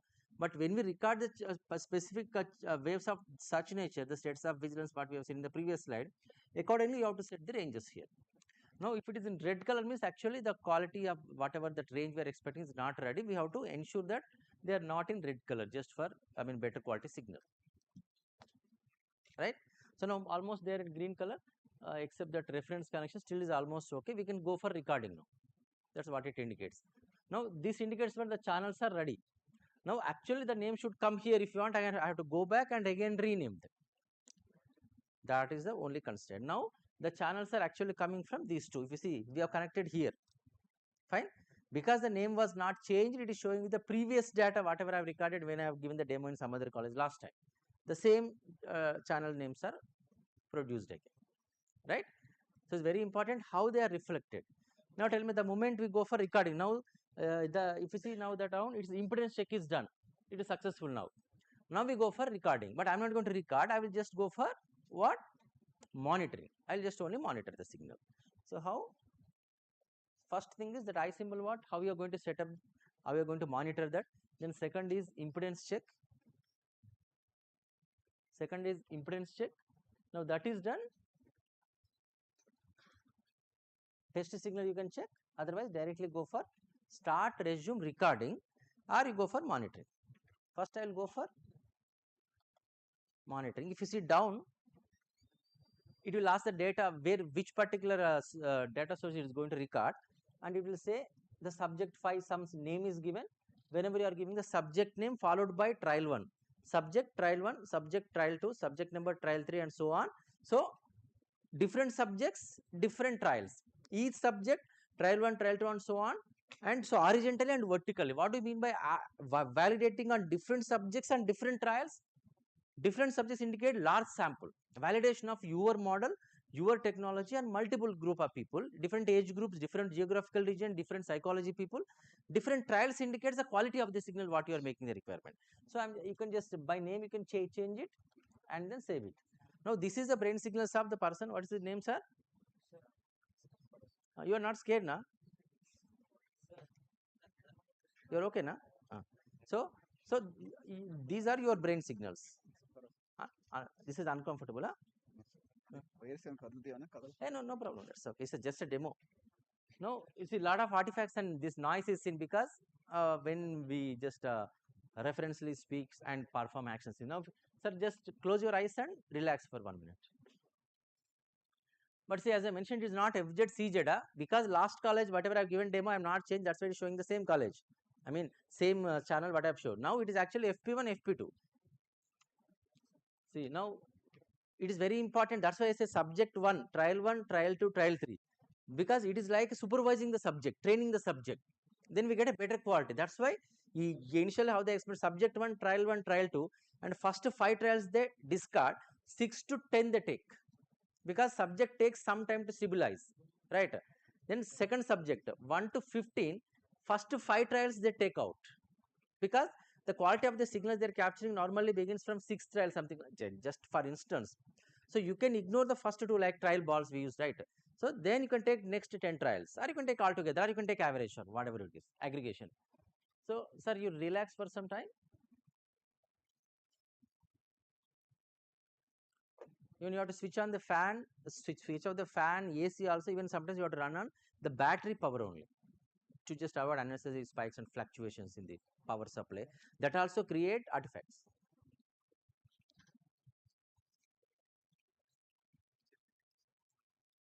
He will only make some noise.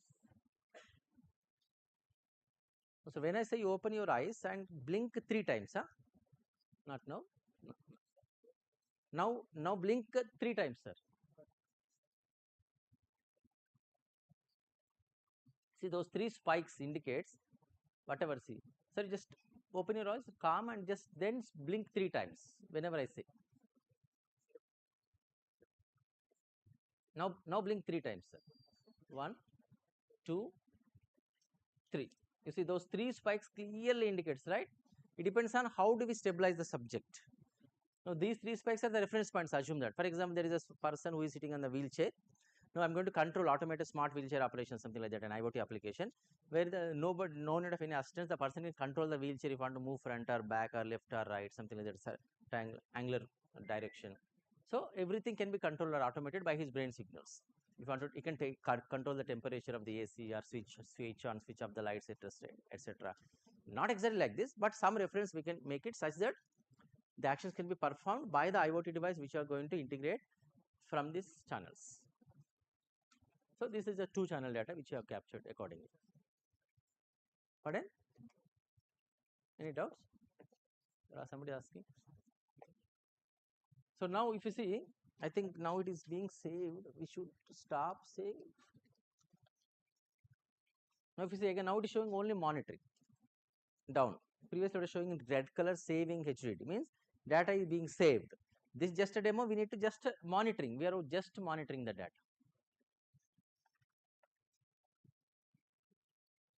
Want to save again? Start, resume, recording. So the recording happens. If you stop it, only this monitoring, you are just monitoring. Now the background, the data is not being recorded, right? The data is not being recorded. That's all. Now this is just for 2 channel. We used to record at 16 channel at a time. 16 different spikes can be seen, and 16 channel. Then we optimize the channel selection. From 16 channel, we see which are the better channels to reflect such a set. But how do we do that? Tell me. 16 different channel data, channel selection. Tell me, what is your rough idea? How do you go for channel selection? See, this is called supervised learning. Now see, when we know that, when we train the subject, assume that just a lie detection application, we show a set of experiment, we show a celebrity photo, a normal person, celebrity, stranger, and every time we know how these particular actions are being reflected in the human brain cognitions, such that the person is going to have different nature of signals, different brain waves. So what happens here, the person, when he is referring, see, diabetic, non-diabetic. So though it is, see, if any unsupervised learning model, it should be validated and supervised data. If you see some unsupervised learning model is proposed, at the end they propose unsupervised data, right? That's how they say the error rate is something, accuracy is something, right? So here we are going to reflect the data and see how this particular, when I say subject is celebrity, I intentionally ask the subject to lie, I don't know him. Then how the brain signals are identified. Then accordingly, when a stranger comes, say, I know, yes. So how the brain signals, how you are going to be reflect, that's called concealed information test. Then how do we capture that behavior, and how do we, supervise to these class labels? Accordingly, the subject can be trained, right? So it is easy for us to make such a particular data recordings when it comes to next level. So now when it comes to channel selection, eventually we have the same supervised nature of training, and go for, again, you can use all those optimization algorithms, bias-inspired optimization algorithms, SWAM intelligence models, nature-inspired optimization algorithms to make the feature extraction, right? Now we have no time, I think, still I have now we can stop. Now I'm going to stop recording or stop monitoring. We are ready to monitor, just I'm not going to record so far. So again the same impedance check, if you want to add or move channel, again the same impedance check is made, the same. If you see over the time, now the subject is stabilized and the signal quality also does, right? Now it's the number of channels, however you required, accordingly you can decide. So now this is about recorder, right? There are two different 16 channel brain vision recorder and brain vision analyzer. So now I think we are done with the recorder. Now pre-processing and all, just I'll close this one, and time permits I'll give a quick demo how different filters are shown.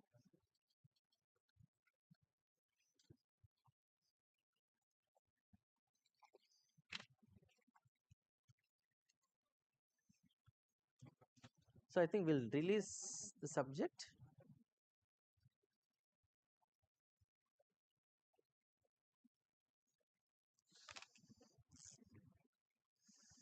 Thank you. You can just wash your hairs and it'll be done. Now similar way, I think we have time constraints. Similar way, brain vision analyzer also is there, where we use a lot of pre-processing techniques, artifact removal techniques, lot of transformations are there. What I will have, some recorded lectures are there. I'll share the links with those who are interested. They can mail me. My email ID you can take from the organizers. I'll share upon the interest, not to everybody, right? It's only half boiled. We are talking about only recorder. Analyzer, I will share upon request. Okay.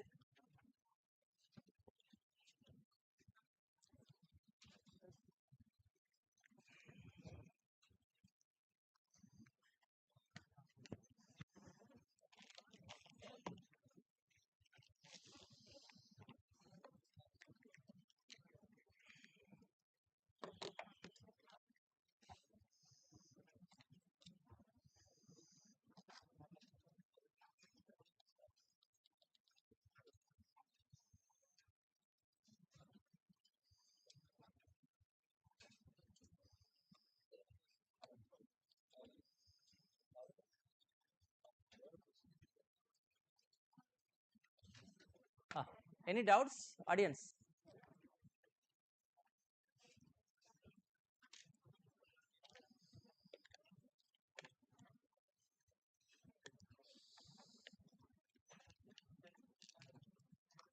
No doubts? Please.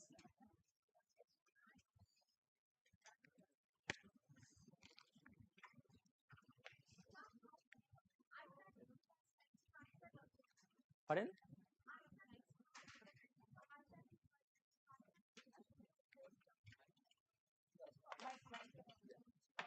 Mic.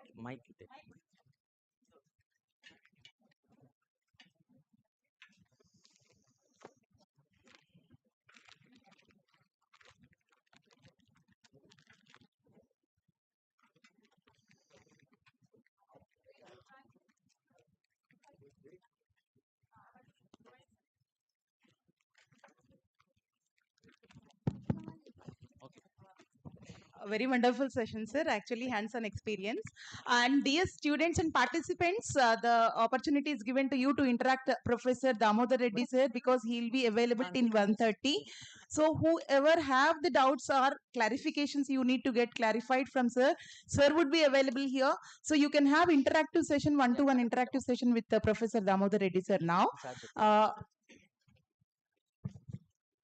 So how we can use eye tracking device time points, for example, the extraction of time points from the eye tracking device in a post processing like artifact rejection. How effective we are using in India? I'm not sure about it. Yeah. But which specific application you want to have? Normal for artifact rejection only. Like we just gather the time points when the eye blinks are happening and the eye movements are happening. So in that particular points, eye tracking device generally take the information. So how much we are using in the artifact rejection, because we have various machine learning techniques as well that combine with the artifact rejection. So you want to, I mean, which type of techniques to use for that? You are asking that question? no, how effective we are using in India these eye tracking devices. See, specific applications as such, we are not gone to such a level that using of such a technology into this. But certain virtual reality, augmented reality applications, and also these biomedicinal application they are using, but not too heavily, because a lot of accuracy issues are there still in this particular aspect.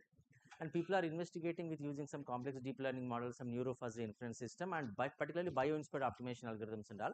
The applications are more into virtual and augmented reality type, but still I think they are yet to be, I mean, used. That's a good research problem. If you want to investigate in that direction, that can be done. But I would suggest you to explore some neurofuzzy inference system and bio-inspired optimization algorithm for that. Rather than using any machine learning algorithms and all of them, just get the time points of the physiological effects that happening, because EEG and MEG are basically so much sensitive with physiological Yes. changes in a body. So we can get the time points when our body changes or our eye movements happening or eye blinks happening or Yes, that the can be muscle done, but the effects. problem is generalizability. Now, whenever we take such a reference, problem is the technology should be, I mean, mapped to all such similar patterns, right? Similar, I mean, persons where we are going to have the similar application. So problem is the challenges in making generalizing that. It's not need not to be generalized, because we use a camera where the computer vision algorithm is already detecting when the pupil dilation or movements of the eyes, and directly get the time points, and we just put it in the EEG lab to get the time points, like the important points where we need to look into for every artifact, because we generally go for every trial and we look into the artifacts. So No, you say it need not be generalized, but the problem is still the problem is there in the computer vision also. If you see, when we look into a lot of existing model, the accuracy is not gone to the maximum level still, because of all this real-time constant from specific subject to subject and the type of data to data, application to application. This problem is still there. But as you mentioned, you are asking the national level, the status, it is still a long way to go. And still we are hanging around all the deep learning, extreme learning machines and all. And if you want some reference papers, I can share with you. You can mail me. I'll share some reference papers where the similar research is going on for that. If you are more into CBIR or computer vision, other applications. Because I'm not sure how it is working in India, because in my universities we use No, I've noted some neurofuzzy inference systems are being used for such a problem, along with some feature extraction models of that nature, whatever I have told. If you want further any other latest work, I will check and share with you, but there are some attempts going on, but may not be at national level. Okay. You Yes. just send me an email and I will try to explore and Sure. Thank you, sir. there are some attempts made for that. Thank you, dear participants. Of course, we know that you are very eager to learn the things. As I have already mentioned, sir will be available till 1:30. You can get clarifications from sir, or else take mail ID and phone number. And sir has many collaborations with our students, also KL students, and you also can have the collaborations with sir. Thank you so much, sir, for wonderful session on hands-on experience. And now, dear participants, with a big round of applause to the forthcoming speaker, as well as to Professor Edla Damodar Reddy, sir, for a wonderful session on hands-on experience. Thank you so much, sir.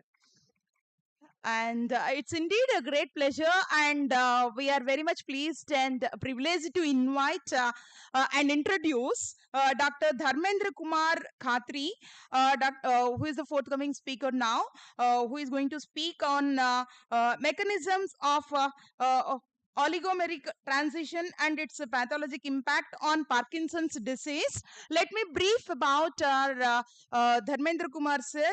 Dr. Dharmendra Kumar, working as an assistant professor in the Department of Biological Sciences at National Institute of Pharmaceutical Education and Research, Naipur, Hyderabad, India. He obtained his Master of Pharmacy and PhD from India's one of the prestigious institutes, Institute of Chemical Technology, Mumbai, formerly known as UDCT, and he's the proud recipient of University Grand Fellowship of Junior Research Fellow 2 times and Senior Research Fellowship for his Master and PhD degree. His research is focused on a multidisciplinary approach to understand the post-transcriptional and post-translational mechanism on involved in pathogenic transition of diseases utilizing various cellular and molecular models. He has published more than 100 articles in peer-reviewed journals and published 2 books, several book chapters, and have 4 patents granted. Based on his scientific contribution in the neuroscience field, he has been awarded with many prestigious fellowship awards at national and international levels. Young Neuroscientist Award from Japanese Neuroscience Society give oral presentation on the 46th annual meeting of Japanese Neurosciences Society, JNS, Sendai, Japan from August 1st to August 4th, 2023. He is an Indian ambassador on behalf of International Society of Neurochemistry, IUCN, for the consequently for the year of 2022 to 2024. Next Generation Young Neuroscientist Award from Osaka University, Japan in the year 2018. And he has received Lalita and Ravindranath International Travel Award to present his research work in the American Society for Neurochemistry meeting held in Montreal, Canada in the year 2019. He served a various editorial board of various prestigious journals, including of Molecular Neurobiology Journal of Alzheimer's Disease, Annals of Neuroscience, Frontiers in Neuroscience, academic journals, and so on and so forth.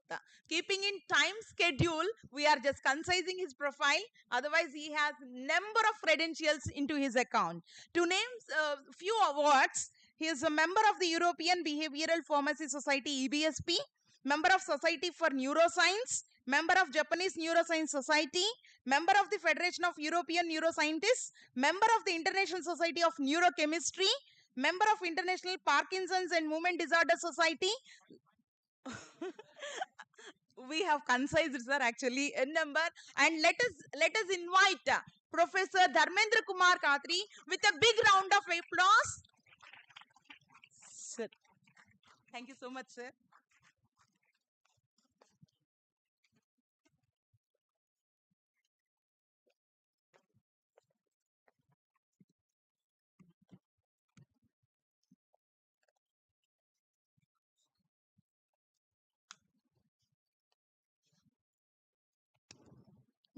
Hello.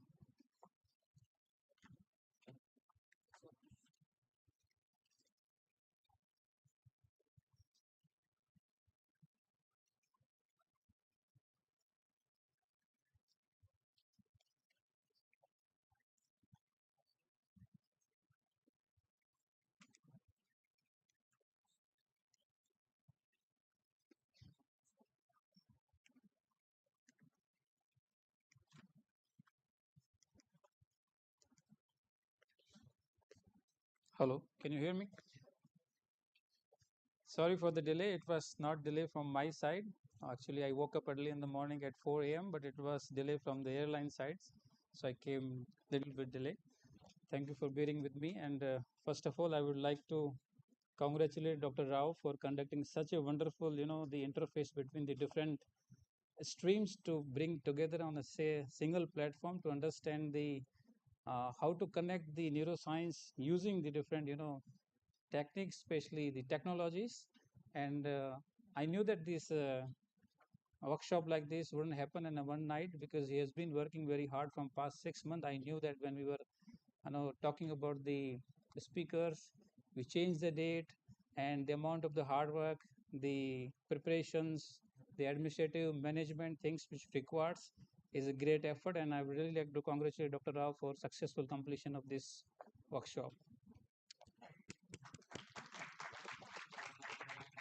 Secondly, I would like to thank Dr. Rao for giving me an opportunity to discuss some of my recent research, what we are doing right now at the NIPER, to showcase just glimpse it to you guys. If you guys have some interest, please let me know. I'll be here with you guys and show your interest to further exploration of my research.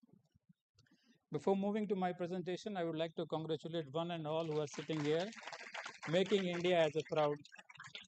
And since yesterday night, you guys, I mean, everybody would be having a, the amount of zeal and enthusiasm to have a, India to be waving their flag at the moon, and one of the country on the south pole to be install our Chandrayaan. Of course, it is a matter of pride for every Indians, as the India is moving fast in terms of science and technologies, making its landmark not only on the moon but all over the world. I'll give you one example.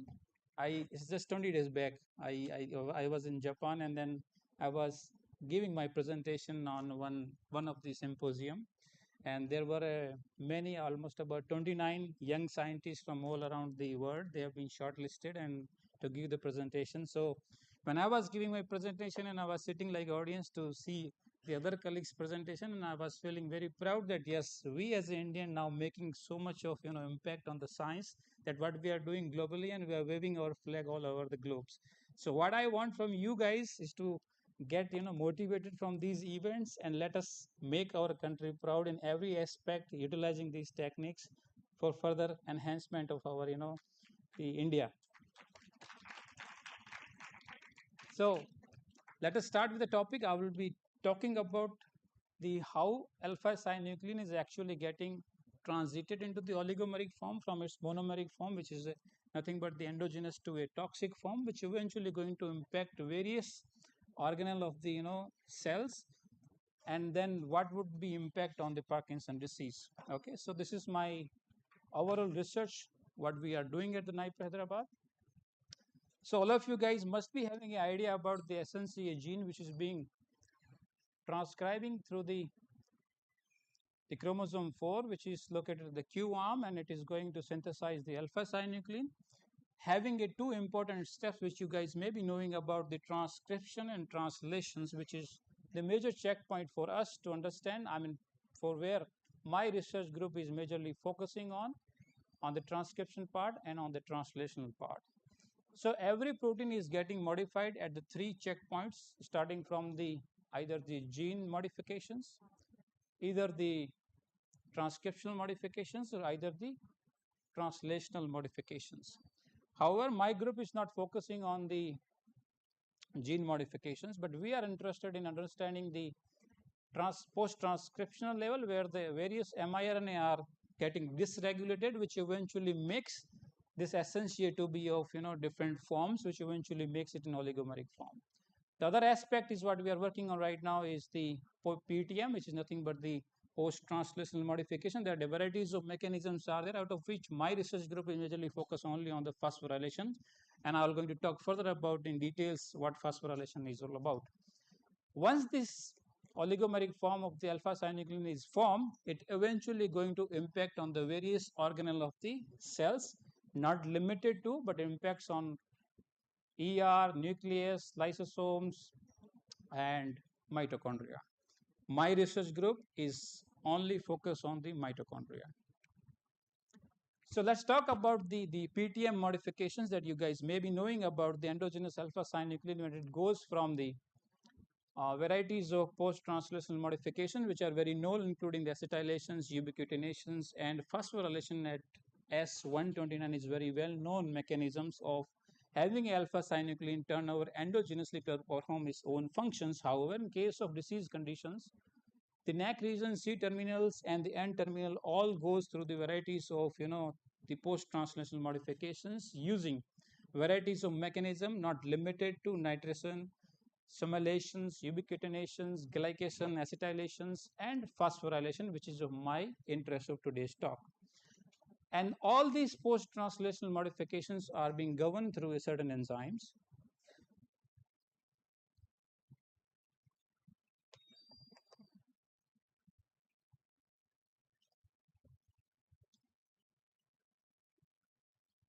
all these modifications are governed through a certain enzymes, and I'll be focusing only on a specific enzyme called as kinases.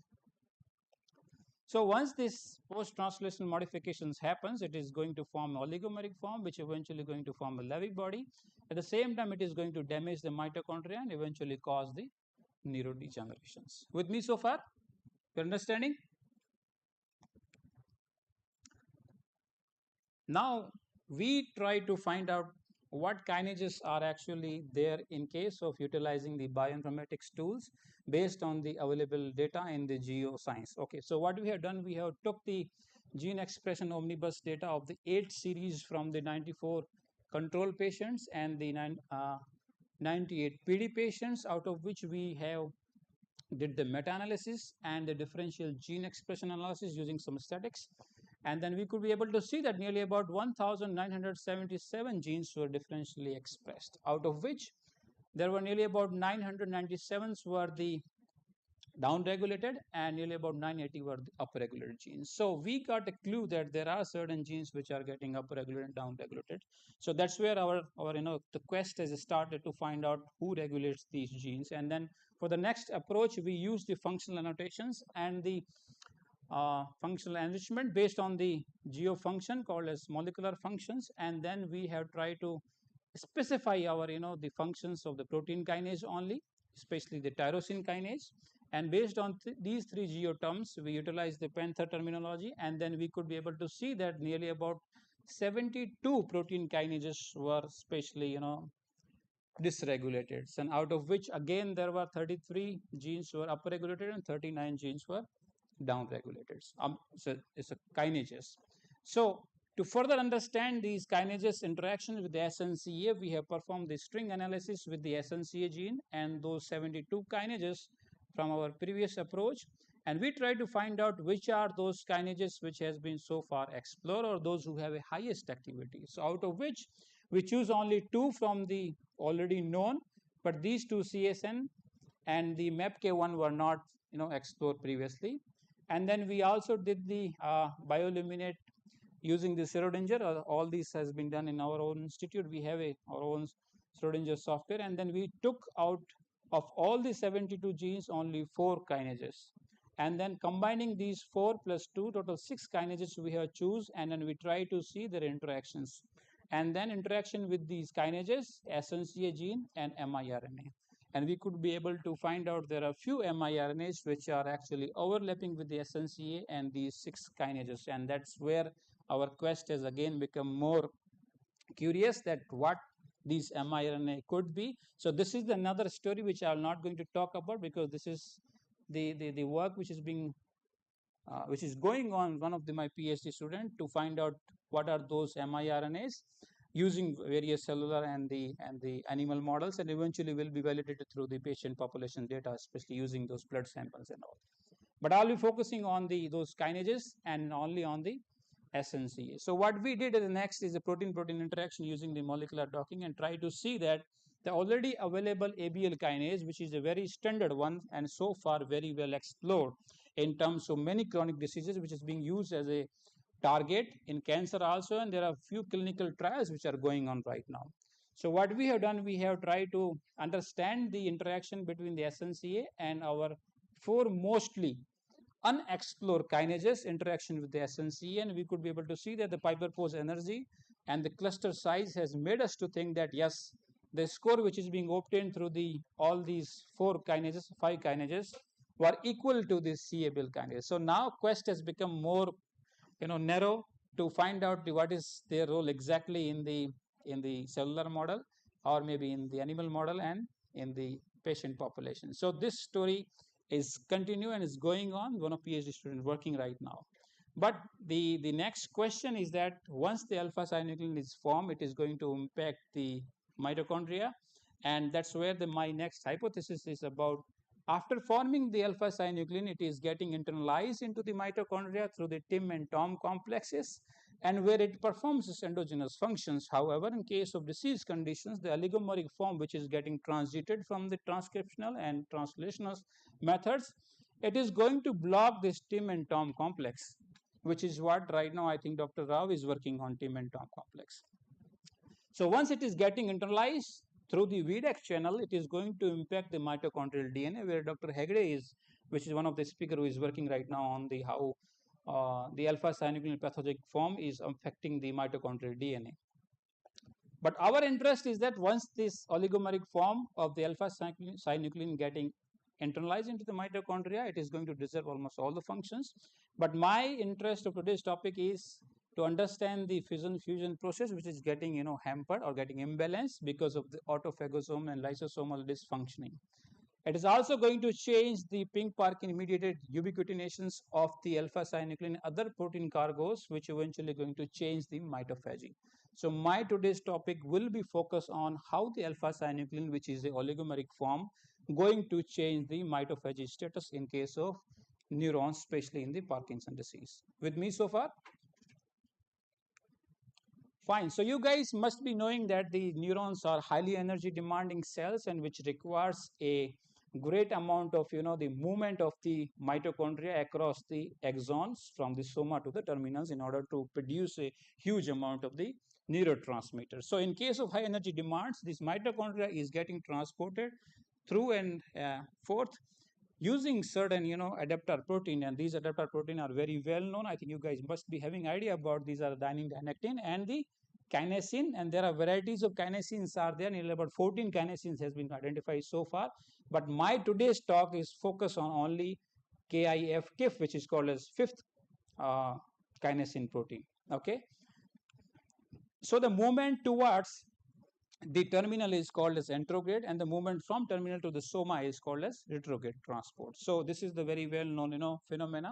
However, in order to move these, not only limited to mitochondria, but varieties of other cargos protein, including autophagosomes, lysosomes, and varieties of other proteins are also being getting movement through the microtubules, utilizing this phenomena from the body to the terminal and terminal to the body, utilizing these dynein, dynectin, and kinesin proteins. So I would like to explore next is what happens in case of Parkinson disease when alpha-synuclein is formed on the, especially on the anterograde transport. Because why I'm focusing on anterograde transport, because in case of high energy demanding neuronal cells, especially the anterograde transport is more important because they drive a lot of the huge amount of mitochondria is driving, and they are very specific in nature as compared to the retrograde transport, especially in terms of the dynein and dynectin.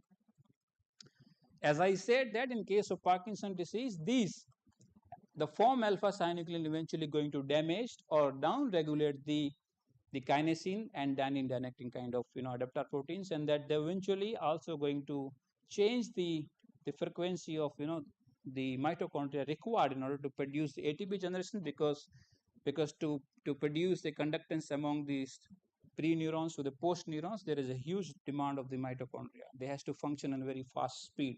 So they are getting hampered in case of Parkinson disease, and that's where the pathology starts. So we try to understand in this hypothesis that we have one drug called as biclin. From now onwards, I request audience not to click the photos. The research is still on communications. So this is just a naive data. What we have hypothesized, and there are plenty of the in vitro evidences so far not well established, that biclin is able to dissolve the oligomeric form of the alpha-synuclein. Few in vitro studies are there. So we are already working on biclin from the past 6 years on the different parts of the neurodegeneration and cognitive neuroscience. However, in this case, we have tried to understand how the biclin could be able to improve those adapter proteins like kinesins and the dynein, dynectin in order to improve the mitochondrial movements when it is required in case of Parkinson disease. Especially in terms of, as I mentioned, that these dynein, dynectin, and the kinesins are helpful in moving the cargo protein, not limited to, but in today's talk, I'll be focusing only on the autophagosomes and lysosomes. Be with me, okay? So in order to understand this, we have created a study on the animals, C57BLJ6 black mice, and then they have went through the stereotaxic surgery initially, and then we wait for 7 days, and in order to see whether the animals have really shown the PD model, PD symptoms, and based on the exclusion inclusion criteria, we have included those animals further for our study, and then we have divided into different groups, and we give them to the biclin at 2 different doses of 175 and 150 mg per kg orally.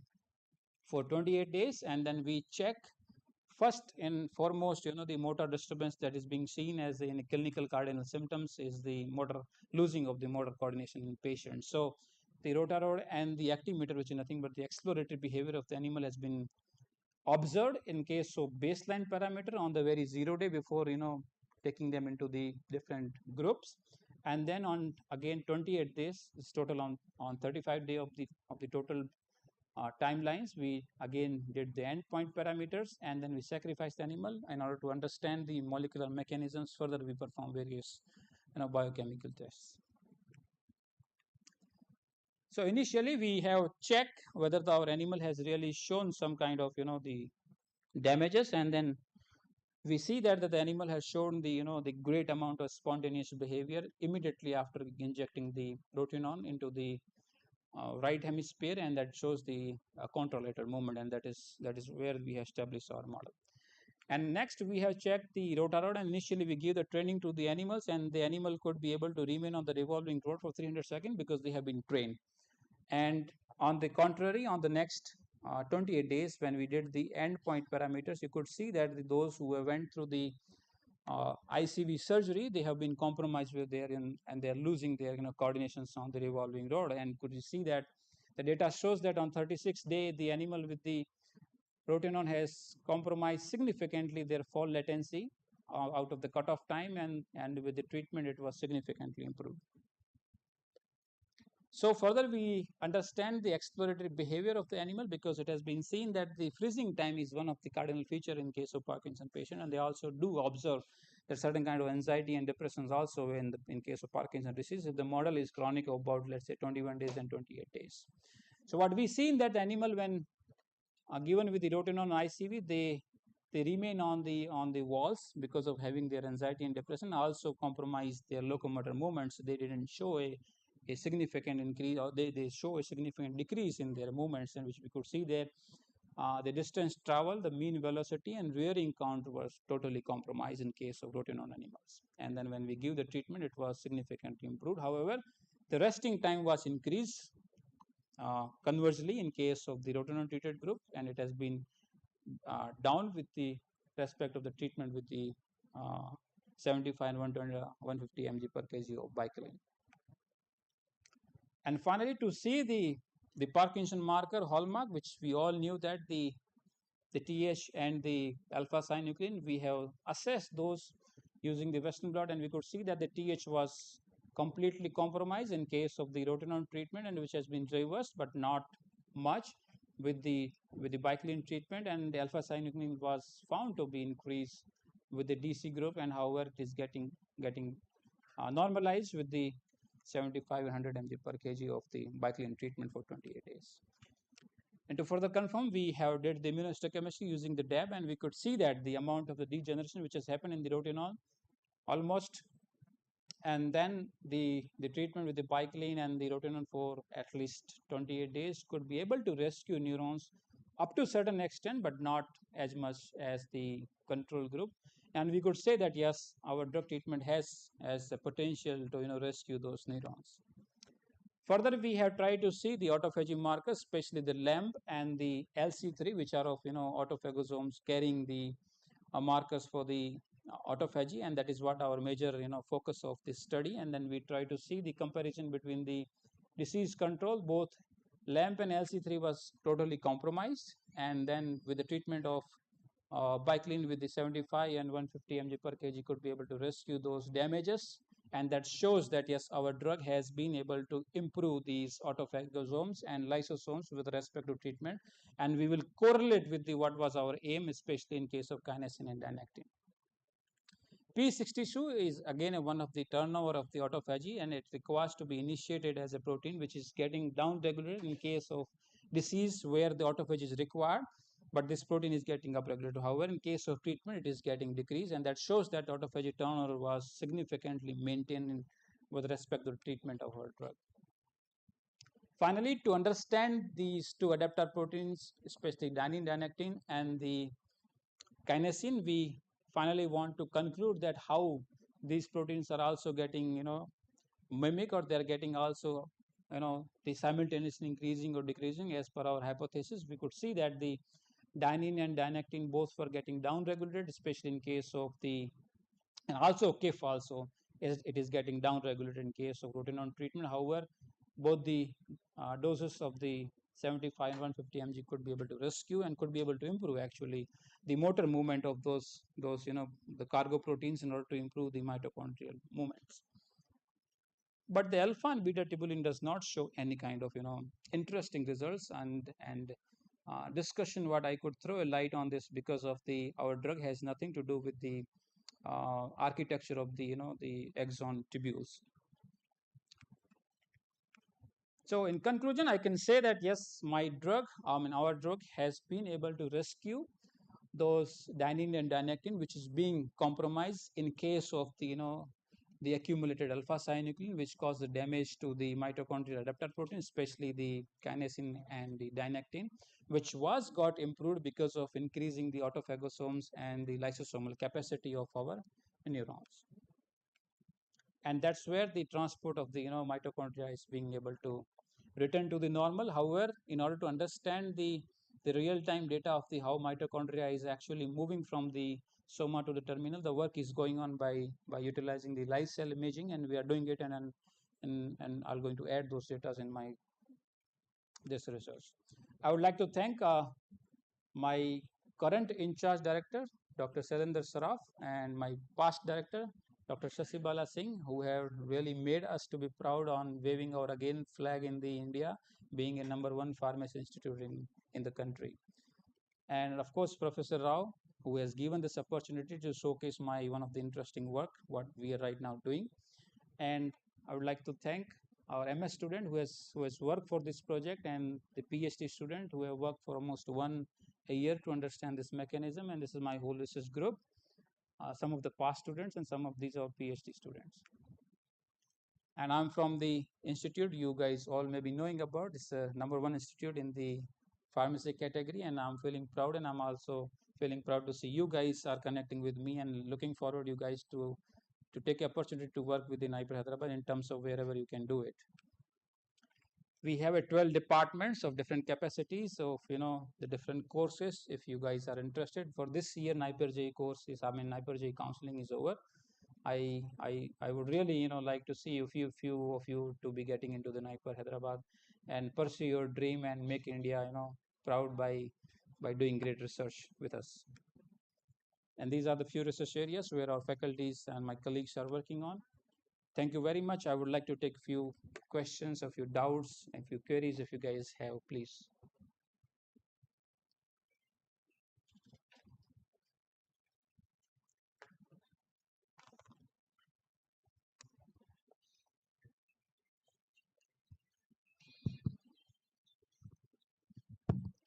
Sir, good afternoon. My name is Dr. Banu Prakash. I'm working as professor here in KL University.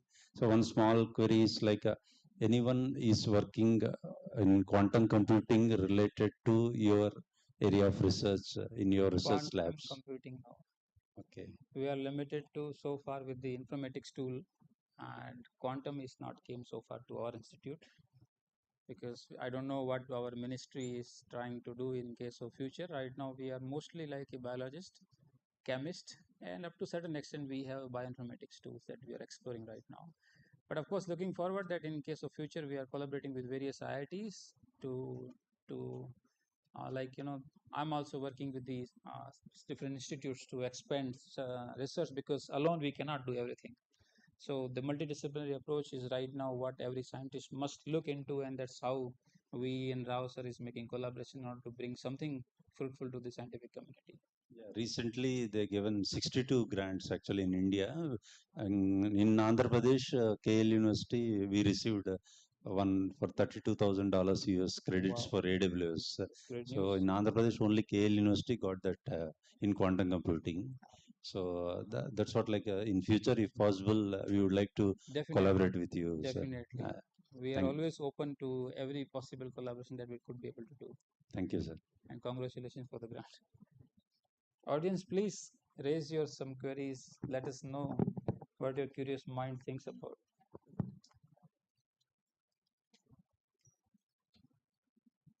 Hello, sir.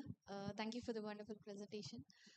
I have a query the other day I was just going through an article where in Singapore and Australia, the whole genome sequence of the family, they are taking the whole genome sequence of the family to, any genetic disorders, to get rid of any genetic disorders, or to find any treatment or management systems. So, what are your thoughts on, how far is it in India? Because in as a part of my clinical immersion, I have been in one hospital in Hyderabad where I have witnessed this particular thing is going on. So how NIPER is, can you shed some light on this regarding the genome sequence? Interesting. I mean, our you can sit down. So our way forward is that only what you are talking. I mean, we are doing. I mean, we are not away from the. I mean, we are doing in our department. There are certain faculties are doing, and there is nothing special techniques required. So you can do the whole genome sequencing also. The problem with the PD and especially in the neurodegenerative diseases, it is limitation comes to a researcher like us that the heterogeneity in patient populations, because these diseases are of in multifactorial in nature. You can't decide which patient is went through. Even in case of PD, there are familiar and sporadic. Again, in case of familiar, there are different kinds of the gene mutations are there. It's not just the SNCA. There are DJ1 and many proteins are there. Many genes are there. So to distinguish those patient populations and narrow down to the one specific population, it is what challenge what we are facing. And of course, the NGS could help us in finding out and the to find out the specific target to narrow down our thoughts. And second thing is, even if I was, I think Professor Anita Mahadevan, you must be having lecture from her. Yeah, So I have been collaborating with her, and then when I asked her, Madam, how many brain samples you could do, because it's the only brain bank available in India, and then I asked Madam says that there is only one brain that I have, and that is a very unfortunate situation of it being India as a leading science, that we don't have a sufficient brain to be donated, because being India is a very religious in nature, we don't donate our brain. So that's where again awareness is needed in order to have a brain donated into the India. That is what I look forward for India to have a brain bank with a sufficient amount of the brain, because that's where the comparison when comes to the data comparing to the West, there is a good amount of sample accessing from the real time sample, because translating those data from the in vitro to the in vivo and finally to the in vivo, it is challenging task. So to complement those data with the patient population, you need a patient sample first of all. So that is what a scarcity what we are facing right now. And I'm in collaboration working with the ESIC hospital, which has almost nearly about 15 patients only, and that too of different ages or different backgrounds. We are facing a lot of problem that how to making the narrow down to the one target when I'm working on a very specific target. It is challenging, but yes, NGS could help us in narrow down our thought process and challenges. One more query, sir. I work in medical devices, and my specific area is epilepsy. So in this regard, apart from medical devices, how this particular pathologic test or something, how we can integrate with medical device, so that whatever we give informed decision to particular clinician or the in the hospital or the patient, will we we can make them like not as a suspicion based but as an informed decision, like this particular epilepsy is happening in this particular of the brain, so please take this anti-epileptic drug, so something like that. I would like to make it more specific what she wants to say, that future is diagnostic. I would say that the future is diagnostic, and all is being utilizing all this AI, ML, haptics, and all these tools where you can predict your it's called as prognostics, maybe 15 years before, because the neurodegenerative disease including PD and AD is not happening today and showing symptoms tomorrow, but the disease progression has already started 15 years before the onset of symptoms. So that is what the utilizing those AI, ML, and these medical devices, together we can predict the disease before the onset of the symptoms, and that's where the like miRNAs, and if we could be able to find out them as a biomarker. The again challenge is that the concentration of these biomarker are very less, and that's where the AI, ML, and the detection technology comes into the picture to enhance their signal, and then we could be able to see them in just like a non-invasive device, like just a a paper based device, that take a blood and just see that how much this particular so we are trying to find out one specific marker in case of PD. Hopefully not today, tomorrow, maybe 10 years or 15 years, I will come again and I will show you that yes, I have find out this marker as a PD prognostic marker with all of your wishes and blessings. That's inspiring, sir. Thank you. Thanks a lot.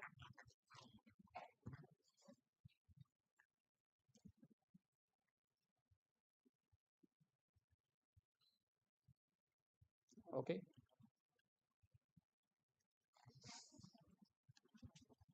Good morning, sir. That was a very enlightening session and very crisp presentation, I would say. I have some small doubt. The drug you mentioned was bicoline drug, isn't it, sir? Correct, bicoline. So it is in phase 1 right now or phase 2 of the process? You're testing on the rats. The dose you have given. It's all about preclinical. I mean, we are not testing on a patient population. So, how did you extract the drug? Like, what is the pharmacodynamics of the drug? Have you studied the pharmacodynamics, metabolism of the drug? Different aspect. I mean, this drug is very well known for its, various pharmacological activity. It is not first time I'm using it, but it is the source of, the procurement is from the Sigma. I think we take it at nearly about 99% pure drug, and the effect is of it a plant extract or animal extract? The drug it's a plant extract. Okay. It's a plant extract. Okay. So how are you giving the drugs? Like oral? Oral, PO. Or injectables? Oral. So far, oral. Okay. So can you tell me which plant extracts? Bicoline is kind of polyphenols. It is there in the, I mean, almost in every plants, but mostly it is found in the, I would say that pomegranate, I would say, maybe. Okay. So there are varieties of sources are there. So do you think that taking pomegranate would be a preventive care for? I mean, is it something like that? Like one of my PhD is working on pomegranate, especially the one extract. I don't want to name it.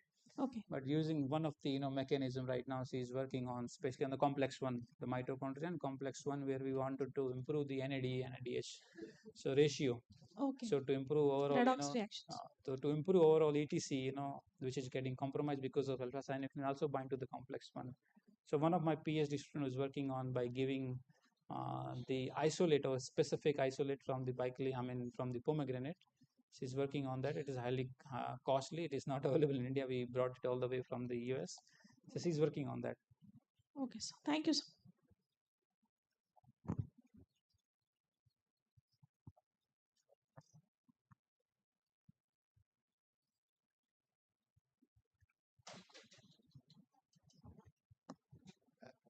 Sir, good afternoon and very good talk.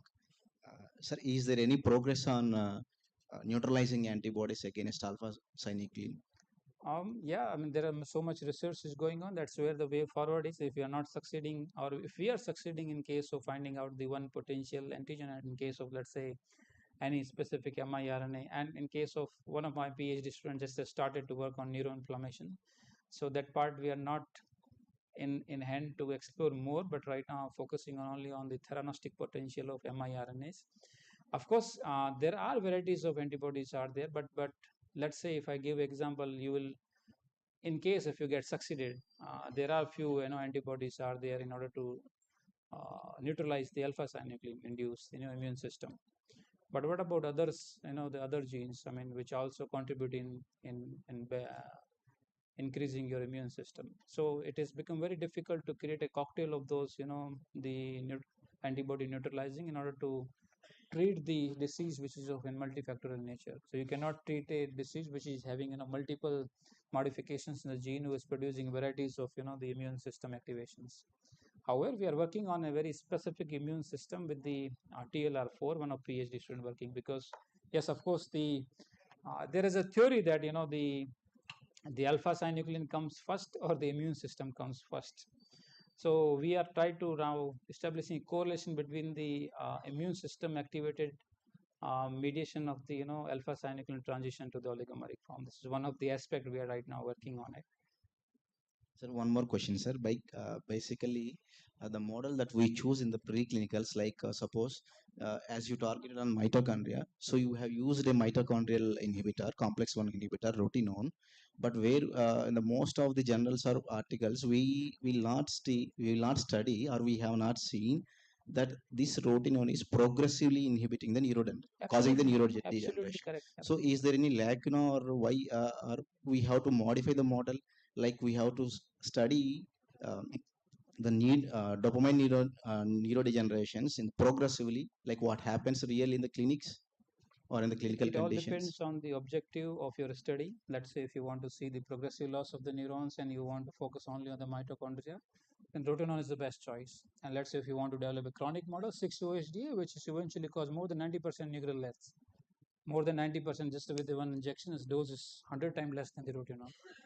And talking about the MPTP, which is again a complex 1 inhibitor, but MPTP is not as chronic as 6-OHDA. So it depends on your intervention, how fast it is going to work. So in case of 6-OHDA, if your drug is not getting, absorbed very fast, then you're supposed to start a treatment 7 days before. It's called a pre-treatment.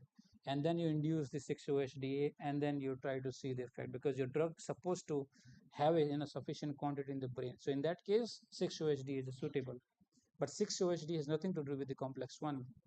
So if you want, what pathology you want to mimic in preclinical model, it depends on the model you choose and the drug or intervention you want to explore, you want to study. So that's where you design your the model accordingly. And this whatever you show the results is particularly related to the autophagy of alpha synuclein cells, or it is related? It's a midbrain. We have chopped the brain and we took only the midbrain. Okay, so completely about the midbrain region, Midbrain. SNCs. Okay, thank you, sir.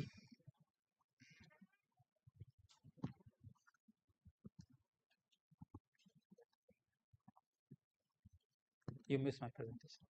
You're there? Okay, thank you everyone for patience listening and being a good audience.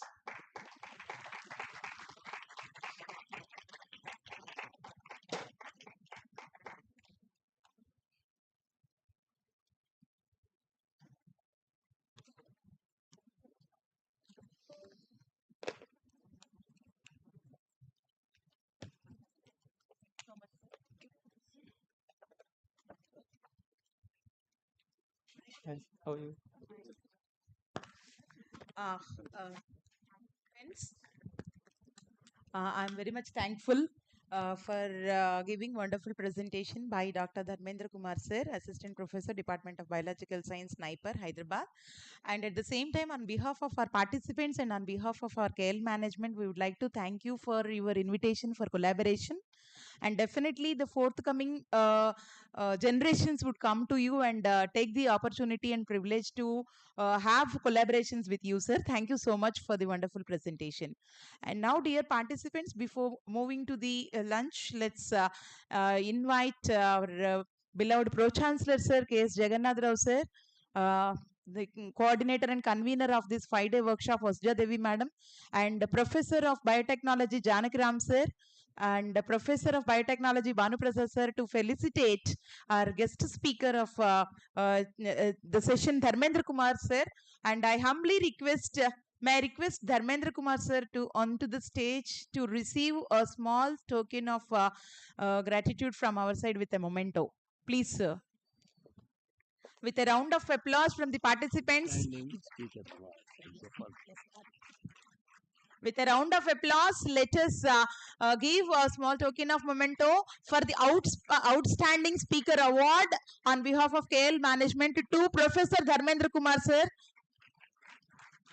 Thank you so much, sir. Thank you for being with us and spending your valuable time with us, sir. Thank you so much.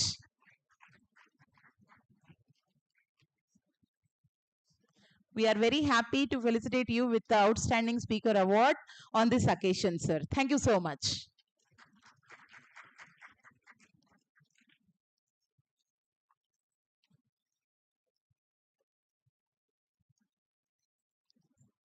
Once again, with a big round of applause, dear participants. Thank you, sir. Thank you, sir. Yes, dear participants, the forthcoming session about forenoon, that is post-lunch, Now you can break for lunch, and before going to go for lunch, to a few instructions.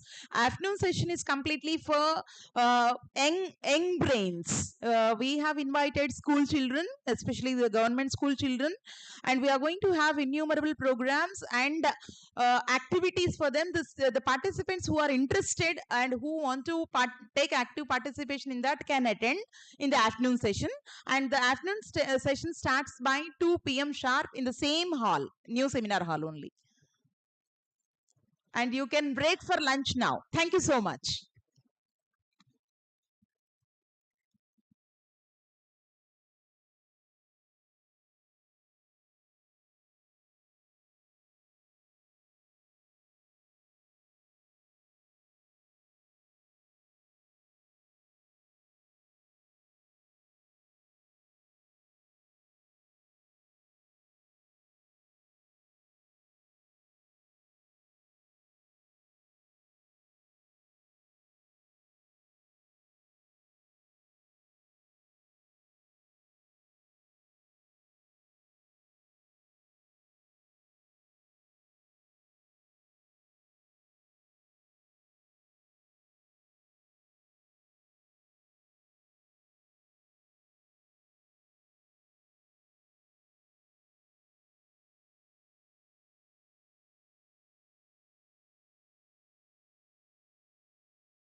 మీలో మీరు మీ ఇంటికి వెళ్ళి మీ స్కూల్లో కూడా చాలాసేపు discuss చేసుకోవచ్చు కదా.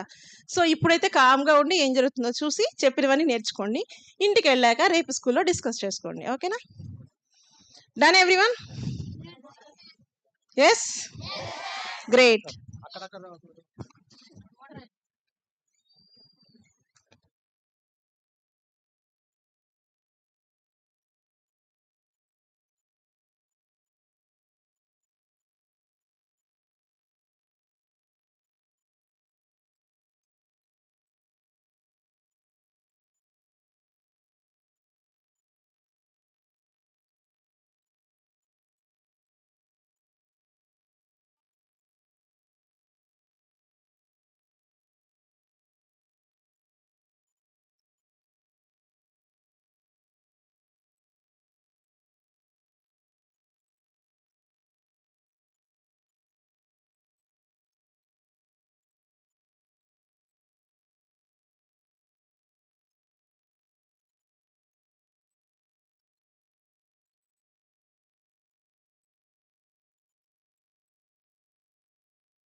A very good afternoon to the esteemed guests and dear students. Good afternoon, everyone. Good afternoon. How are you, all of you?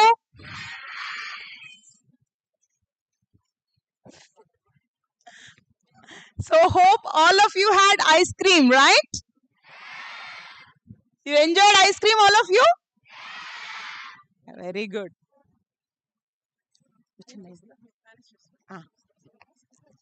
And dear students, are you comfortable in English or are you comfortable in Telugu?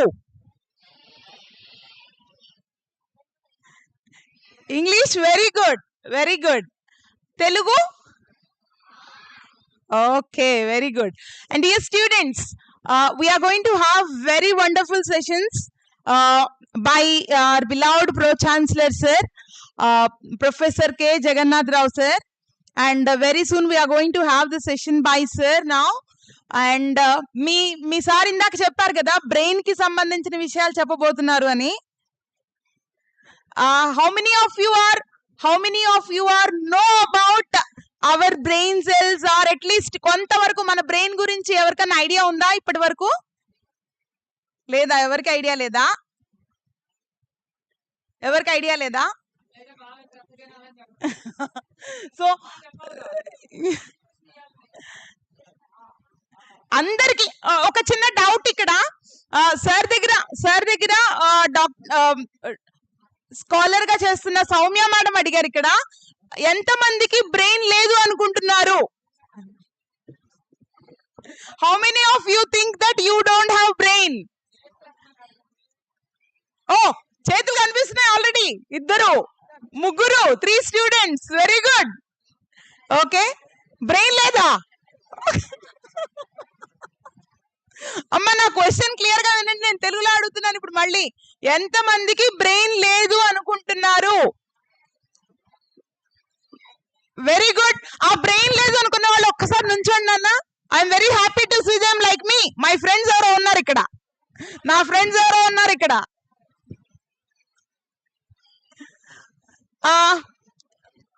Yes, మీరు ముందర first silence maintain చేయాలి నాన్న. Sudden surprise గిఫ్ట్లు ఇస్తాము బాగా silence maintain చేసిన వాళ్ళకి. Very good. Already కొంతమంది సైలెన్స్ మెయింటైన్ చేసేస్తున్నారు. Wise, very knowledgeable, super intelligent people you are. చూసారా, గిఫ్ట్లు అనగానే అందరు చక్కగా సైలెంట్ అయిపోయారు. మీతో ఇంటరాక్టివ్ సెషన్ ఉంటుంది ఇప్పుడు. మా ప్రో ఛాన్సలర్ సార్ మీతో ఇంటరాక్టివ్ సెషన్ పెడతారు. చక్కగా సార్ క్వశ్చన్స్ వేస్తూ ఉంటారు. ఇంటరాక్టివ్ సెషన్, మీరు కూడా చక్కగా మాట్లాడొచ్చు. అయితే జాగ్రత్తగా వినాలి. జాగ్రత్తగా విని మీకు ఏదైనా డౌట్ ఉంటే ఇమ్మీడియట్ గా హ్యాండ్ రైజ్ చేయొచ్చు. లేదంటే మీకు వాలంటీర్ స్టూడెంట్స్ ఉంటారు, అన్నయ్య వాళ్ళు అక్క వాళ్ళు ఉంటారు మీ పక్కనే, వాళ్ళని అడగచ్చు. మీరు నేను క్వశ్చన్ అడగాలనుకుంటున్నాను, లేదా నాకు కొన్ని డౌట్స్ ఉన్నాయి అన్నయ్య అని హ్యాండ్ రైజ్ చేయండి. వెంటనే మీకు మైక్ ఇస్తాము. మీరు చక్కగా ఎటువంటి భయం లేకుండా, అసలు భయం అనేది పడద్దు ఫస్ట్. అలానే ఇంకొక విషయం ఏంటంటే, అమ్మో నేను ఈ క్వశ్చన్ అడిగితే ఇదేమైనా స్టూపిడ్ క్వశ్చన్ ఏమో, లేకుంటే ఇదేంటి ఇంత స్టూపిడ్ క్వశ్చన్ వేస్తున్నారు అనుకుంటారేమో. అసలు అనుకోవద్దు. ఓకేనా? సో ఫస్ట్ ఆఫ్ ఆల్ మీరు క్వశ్చన్ అడిగారు అంటేనే మీరు చాలా సక్సెస్ఫుల్ అయినట్టు. క్వశ్చన్ అనేది పక్కన పెట్టండి, అది ఎలాంటి క్వశ్చన్ అనేది మీరు ఆలోచించొద్దు. మీ వెంటనే మీ మైండ్ లోకి ఒక బ్రెయిన్ లోకి ఒక క్వశ్చన్ రాగానే వెంటనే హ్యాండ్ రైజ్ చేసి అడగండి. ఓకేనా? సో ఇంకొక విషయం ఏంటంటే, ఎంతమంది మీలో సపోర్ట్ చేస్తారు? ఏదైనా ఒక టాపిక్ చెప్తున్నప్పుడు క్వశ్చన్స్ మన మైండ్కి వస్తే మంచిది అని ఎంతమంది అనుకుంటున్నారు? Very good, wonderful, marvellous. Down your hands all of you. So definite గా ఇప్పుడు వచ్చే సెషన్ మీ అందరికీ చాలా ఉపయోగపడుతుందని అనుకుంటున్నాను. తర్వాత ఇంకొక చిన్న విషయం చెప్పాలి ఇక్కడ, జాగ్రత్తగా వినండి. మీలో ఎవరైనా సరే ఒక విషయం అడుగుతాను, ఎస్ ఆర్ నో చెప్పండి. బ్రెయిన్ సర్జరీస్ చేస్తారు కదా, అలా బ్రెయిన్ సర్జరీస్ చేసేటప్పుడు నేను ఎలా అయితే మాట్లాడుతున్నానో, నాకు సర్జరీ జరుగుతోంది అనుకోండి, బ్రెయిన్ సర్జరీ, నేను మాట్లాడుతూనే ఉన్నాను, నా సర్జరీ అయిపోయింది. అట్లాంటి సర్జరీ చేసిన డాక్టర్ మన మధ్యలో ఉన్నారు. చూడాలనుకుంటున్నారా? అందరు చూడాలనుకుంటున్నారా? ఎస్, ఆ వ్యక్తిని మీకు పరిచయం చేయబోతున్నాము. విదిన్ ఫ్యూ మినిట్స్ వెయిట్ చేయండి. మనం చాలా చాలా అదృష్టవంతులం. ఎందుకంటే ఎవరైతే open brain surgery with awaken surgeries అంటే ఇప్పుడే చెప్పాను మీకు, నేను మాట్లాడుతూనే ఉంటాను, నాకు సర్జరీ జరిగిపోతుంది. ఏదైతే నాకు బ్రెయిన్ ట్యూమర్, ఇప్పుడు మీకు చాలా ఈజీగా అర్థమయ్యే భాషలో చెప్తాను. చాలా మందికి ఫిట్స్ వచ్చి పడిపోతూ ఉంటారు, సడన్ గా కళ్ళు తిరిగి పడిపోతారు, సడన్ గా బ్రెయిన్ లో ఏదో అయిపోతుంది.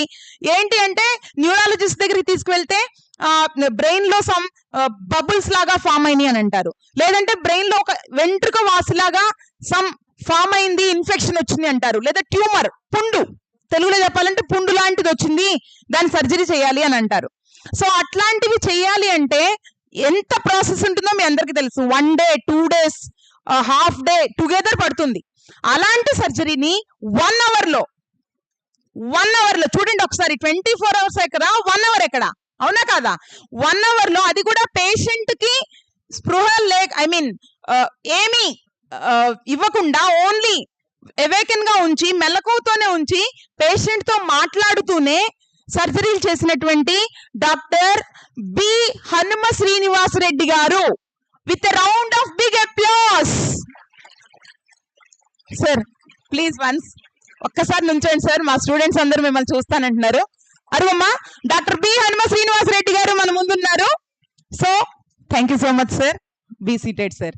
అండ్ ఒక 2-3 విషయాలు చెప్తానమ్మా నేను, ఎందుకంటే డే బిఫోర్ ఎస్టర్డే మేమందరము కూడా మాతో పాటుగా ఎవరైతే ఇక్కడ పోస్ట్ డాక్టరల్ ఫెలోషిప్ చేసే వాళ్ళు ఉన్నారు, డాక్టరేట్ చేస్తున్న వాళ్ళు ఉన్నారు, స్కాలర్స్ ఉన్నారు, అలానే రీసెర్చ్ స్కాలర్స్, మెడికల్ బ్యాక్గ్రౌండ్ ఉన్న వాళ్ళందరూ కూడా మాతో పాటు వర్క్ షాప్ కి వచ్చారు. Guntur Brinda neuro care centre కి వచ్చారు. అక్కడ మాకు క్లియర్ గా అసలు వాట్ ఈజ్ వాట్, ఎలా సర్జరీస్ చేస్తారు, ఆ సర్జరీస్ చేసేటప్పుడు ఏమేమి ఎక్విప్మెంట్ వాడారు, ఆ వీడియోస్, ఆ పేషెంట్స్ తో ఉన్న వీడియోస్ అన్ని మాకు చూపించారు. సో మీకు ఇప్పుడు ఎలా అయితే నేను జస్ట్ మీకు ఓరల్ గా చెప్తున్నాను, కానీ మేము క్లియర్ గా ప్రాక్టికల్ గా అక్కడ డాక్టర్ గారు మాకు ఆ రోజున కంప్లీట్ హాస్పిటాలిటీ ఇచ్చారు గుంటూరులో. కంప్లీట్ డే ఈవెన్ నైట్ వరకు కూడా మాకు కంప్లీట్ హాస్పిటాలిటీ చూసుకొని అక్కడ వాళ్ళ ఎక్విప్మెంట్ వాళ్ళ ఇన్ఫ్రాస్ట్రక్చర్ అంతా చూపించి ఆ నావిగేటర్ సర్జరీ టూల్స్ అన్ని చూపించి ఎలా సర్జరీ చేశారనేది కూడా మాకు చెప్పారు. అలానే బ్రెయిన్ లో ఉన్నటువంటి సెల్స్ ఎలా ఫంక్షన్ చేస్తాయి, మన బ్రెయిన్ ఎలా యాక్టివేట్ అవుతుంది, ఏమేమి మెయిన్ గా ఉంటాయి అనే దాని గురించి కూడా మాకు క్లియర్ గా ఎక్స్ప్లెయిన్ చేశారు సార్. సో అలాంటి ప్రముఖ వ్యక్తి, ఫేమస్ పర్సన్ మన మధ్యలో ఉండటం రియల్ గా మనకు ప్రౌడ్ గా ఉందా లేదా అందరికి, అవునా కాదా? సో మరొక్కసారి చప్పట్లతో, నో నో నో చప్పట్లు అన్ని చప్పటి అట్లా ఉన్నాయి, నాకు బొబ్బట్లాగా వినిపించాలి. Thank you so much. ఇంకొన్ని నిమిషాల్లో, ఇంకొన్ని మినిట్స్ లో మనం ప్రోగ్రామ్ స్టార్ట్ చేయబోతున్నాము. ఓకేనా? రైట్.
ఎస్, మీకోసం కొన్ని క్వశ్చన్స్ రెడీగా ఉన్నాయి.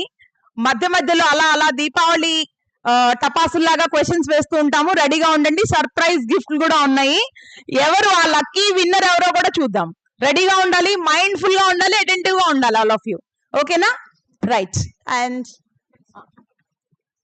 Yes very good afternoon to the esteemed guest, delegates,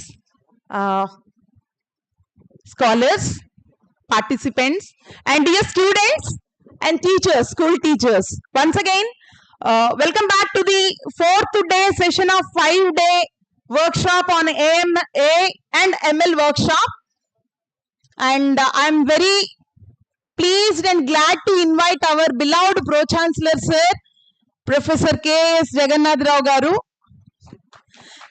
and 5-day workshop convener, Associate Dean Vasuja Devi Madam Garu, Advisor Dean Professor Subakar Raju Sir, Student Affairs, Banu Prasad Sir from Department of CSC, onto the dais. Sir, please. Now, I would like to request Professor Dharmendra Kumar Sir also to be on the dais to felicitate Dr. B. Hanuma Srinivas Reddy Garu. I request Dr. B. Hanuma Srinivas Reddy Garu and Dr. Anita Garu to accept. Ma'am, please, ma'am, to accept a token of gift from our side from KL Management, KL Authorities to felicitate. And dear students, with a big round of applause, we are going to honor them. It is a great honor to honor Dr. B. Srinivas Reddy Garu as well as Jammula Anita Garu to felicitate on this occasion of 5-day workshop and Best Distinguished Speaker Award. Yes, ma'am. And I am very glad to see all the KL authorities of Jagannath Rao Sir, Vasuja Devi Madam, Giridhar Sir, Dharmendra Kumar Sir, Banu Prasad Sir and Subakar Raju Sir to felicitate our guests with a shawl, garland. I told already Bobbatlu. I'll see.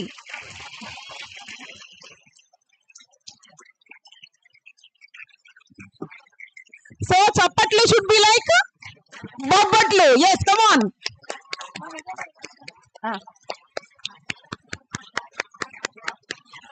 Sir Srinivas Reddy Garu and Dr. Anita Garu, radiologist, famous radiologist, Brinda Neuro Care Center of Guntur. They really enlightened us with a lot of knowledge on especially the ailments of brain and the enlightenment of brain surgeries also. We are very much thankful on behalf of KL management, sir. Once again, we are very much thankful for you for spending your valuable time and enlightening us with a lot of knowledge on brain as well as brain ailments. Thank you so much, sir.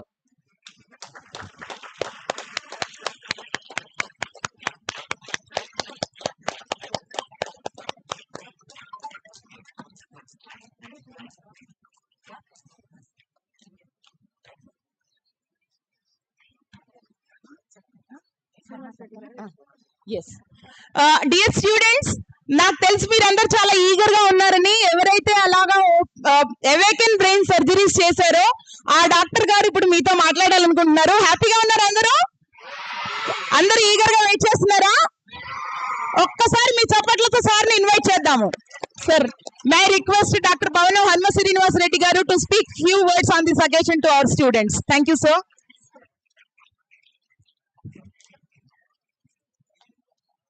Hi పిల్లలు, బాగున్నారా అందరూ students? ఈరోజు KL యూనివర్సిటీకి మమ్మల్ని పిలిచినందుకు KLU యాజమాన్యానికి, KLU Satyanarayana Rao గారికి and professor pro chancellor Jagannatha Rao గారికి, మరియు ఇక్కడ విచ్చేసిన అన్ని డిపార్ట్మెంట్స్కి సంబంధించిన ప్రొఫెసర్స్, వాళ్ళ అథారిటీస్, లెక్చరర్లు, ఇక్కడికి వచ్చిన స్కూల్ మేనేజ్మెంట్కి అందరికీ మా హృదయపూర్వక నమస్కారాలు. సరే, పిల్లలకి బోరు కొట్టకూడదు. ఈరోజు నేను బ్రెయిన్ సంబంధించిన సర్జరీలు చేస్తానని నన్ను ఇక్కడికి ఆహ్వానించారు. మీలో ఎవరైనా కానీ యాక్టివ్గా నన్ను క్వశ్చన్స్ అడగచ్చు. Hello, okay, now it is fine. పిల్లలు అందరూ యాక్టివ్గా ఉండాలి. అందరూ మీరు ఎవరెవరు ఏమేమి క్వశ్చన్లు అడగాలన్నా నన్ను అడగచ్చు. ఎందుకంటే ఈ పిల్లలే రేపు భవిష్యత్తుకి, భావితరాలకి పునాది. తెలుసుగా, నిన్న చంద్రయాన్ 3 ల్యాండెడ్. అందరికి ఐడియా ఉందా? ఇదంతా కూడా ఈ ఇంజనీరింగ్ టెక్నాలజీ వల్ల జరిగింది. We're very happy. రేపు కూడా మీలో ఎంతమంది వెళ్తారో నాకు తెలియదు. యాక్చువల్ మా ఫ్రెండ్ కూడా అక్కడే వర్క్ చేస్తున్నాడు, ఒక అతను నాతో పాటు ఉన్న అతను. అందరూ చిన్న చిన్న పిల్లలు. ఇక్కడ ఉండే వాళ్ళందరూ సైన్స్, టెక్నాలజీ, బయోటెక్నాలజీ, ఇంజనీరింగ్ చాలా మంది వాళ్ళు ఉన్నారు. వీళ్ళందరూ గైడెన్స్ లో మిమ్మల్ని అందరినీ ఇన్స్పిరేషన్ చేయడానికి ప్రో ఛాన్సలర్ గారు జగన్నాథరావు గారి ఆధ్వర్యంలో ఎంటైర్ కేఎల్ యూనివర్సిటీ టీము సంసిద్ధంగా ఉంది. మీ అందరికీ మంచి జరుగుతుంది. దీన్ని చూసి ఇన్స్పైర్ అవ్వాలి. దీంట్లో నుంచే చాలా మంది నీల్ ఆమ్స్ట్రాంగ్స్ లాంటి వాళ్ళు పుట్టాలి, పెద్ద పెద్ద సైంటిస్టులు పుట్టాలి, మన మాజీ రాష్ట్రపతి లాంటి వాళ్ళు పుట్టాలి, అబ్దుల్ కలాం లాంటి వాళ్ళు, ఇంకా గొప్ప గొప్ప సైంటిస్టులు, సివి రామన్ లాంటి వాళ్ళు పుట్టాలి. సో ఇట్లాంటి సదస్సులు జరిగి మీలో ఆత్మవిశ్వాసాన్ని నింపే ప్రయత్నం చేసి ఈ కాలంలో కేఎల్ యాజమాన్యానికి 100% ధన్యవాదాలు తెలుపుకోవాలి. ఎనీవే, పిల్లలు మీకు ఏమైనా డౌట్స్ ఉంటే సెషన్ మధ్యలో వాళ్ళు చెప్తారు. డౌట్స్ క్వశ్చనర్ సెషన్, దాంట్లో మీరు నిరభ్యంతరంగా అడగచ్చు. ఓకేనా? Thank you.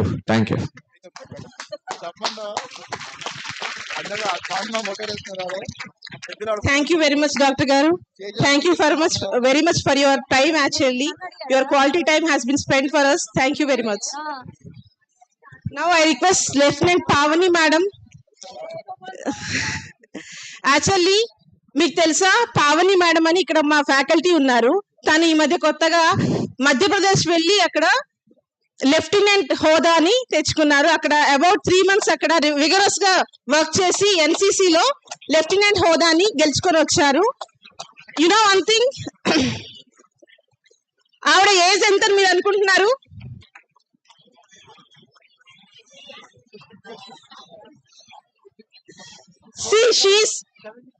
Listen. She is a middle-aged woman, and she has a son of studying engineering first year, and now she went for NCC vigorous training and got this lieutenant award. First, we should take her as inspiration.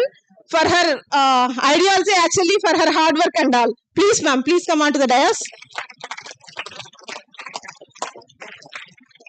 And I request Pro-Chancellor Garu. I request Pro-Chancellor Sir, Giridhar Sir, Subhakar Garu, Dharmendra Sir. Sir, అందరిని పిలుస్తున్నానా పైకి? Sir, అందరిని పిలుస్తున్నానా మళ్ళీ పైకి?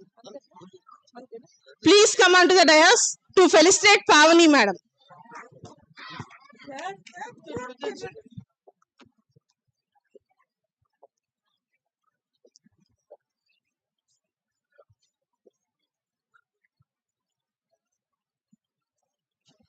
I request NCC cadets for NCC claps, ma. NCC cadets, I request for NCC claps.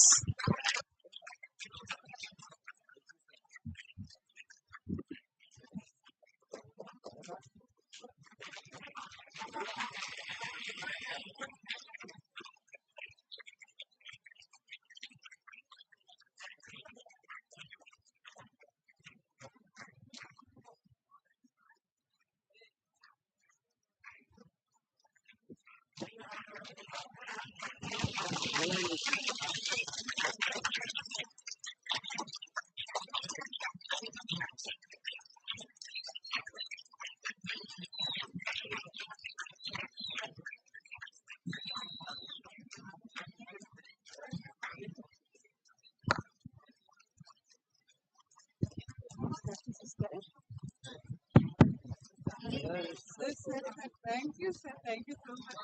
Sir, I want your blessing, sir. Thank you.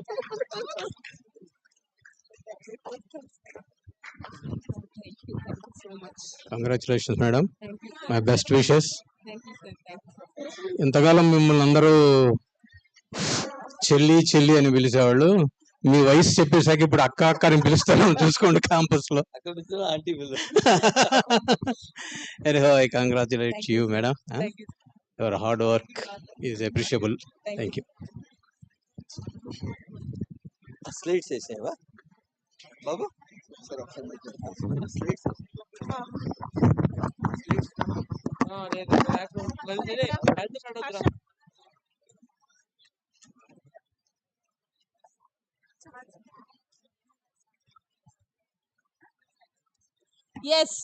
Yes dear students, మీరు మర్చిపోయారు మళ్ళీ competition. ఏంటి మన కాంపిటీషన్? సర్ప్రైజ్ గిఫ్ట్లు ఉంటాయని చెప్పుకున్నాం కదా. సరే, ప్రోగ్రామ్ స్టార్ట్ చేసే ముందు ఒక చిన్న వర్షం ఫీల్ అవుదామా? వర్షము ఎలా ఉంటుంది నేను ఒక చెప్తాను, దాన్ని ఫాలో అవ్వండి. ఫస్ట్ నేను 1 అనగానే 1 ఫింగర్ ఈ పామ్ మీద 1 ఫింగర్ తో ఇట్లా ట్యాప్ చేయండి. నెంబర్ 2 అనగానే 2 తో ట్యాప్ చేయండి. 3 అన్న తర్వాత 3 ఫింగర్స్ తో, 4 అన్న తర్వాత 4 ఫింగర్స్ తో. ఓకేనా? ఫీల్ అవుదామా రెయిన్ ని? Are you ready all of you? Come on, ready? 1 2 3 4. Yes, we are going to have a wonderful session. And dear students, ఇప్పుడు వసుజాదేవి మేడం చెప్పారు, ఇక్కడ ఒక చిన్న విషయం చెప్పాలి నేను. నాకు ఇంత ఇన్స్పిరేషన్ మోటివేషన్ రావడానికి వెనకాల చాలా మంది ఉన్నారు. వాళ్ళల్లో ముఖ్య వ్యక్తులు ఎవరు అంటే, ఇక్కడ మీ ఎదురుగా కూర్చొని కనిపిస్తున్నారు ప్రొఫెసర్ కెఎస్ జగన్నాథరావు సార్ అని. కనిపిస్తున్నారా? నా తరఫు నుంచి మీ అందరికి రిక్వెస్ట్, గట్టిగా చప్పట్లు. ఎందుకంటే నన్ను ఇంత ఇన్స్పైర్ చేసి మోటివేట్ చేసి, నేను వెళ్ళలేమో సార్, మరి మధ్యప్రదేశ్ గ్వాలియర్ లో 3 months మిలిటరీ ట్రైనింగ్ మీరందరూ మూవీస్ లో చూసుంటారు కదా. ట్రెక్కింగ్ ఉంటుంది, మౌంటైనీరింగ్ ఉంటుంది, సైక్లింగ్ ఉంటుంది, morning 4 hours evening 4 hours drill ఉంటుంది, నుంచోనే ఉండాలి 10 hours 12 hours. సో నేను చేయలేనేమో అంటే, లేదు నువ్వు చేయగలవు, నీలో కెపాసిటీ ఉంది అని మోటివేట్ చేసి పంపించారు. సో అందుకని ఈ సభాపూర్వకంగా అందరి ముందు నా special thanks to Jagannath Rao sir. Thank you so much sir for motivating like people like me. Thank you so much sir. And Vasujadevi madam also, she encouraged me a lot. So because of them I am here with the honor of lieutenant. So all of you dear students, మనం ఎంత చేయగలిగినా మనల్ని motivate చేయడానికి ఖచ్చితంగా ఒకళ్ళంటూ ఉండాలి. So all of you, today is a motivating session by our pro chancellor sir, and hope you utilize this session all of you. అందరూ ఉపయోగించుకుంటారు అనుకుంటున్నాను. So start చేసేద్దామా session all of you? Yes. దానికి ముందు ఒక క్వశ్చన్ అడుగుతాను, రెడీగా ఉండండి ఆన్సర్ తో. ఎవరైతే ఫస్ట్ ఆన్సర్ చేస్తారో వాళ్ళకి గిఫ్ట్ ఉంటుంది. ఓకేనా? రెడీగా ఉన్నారా క్వశ్చన్ రాసుకోవడానికి అందరూ? రైట్. సౌమ్య సార్ మీ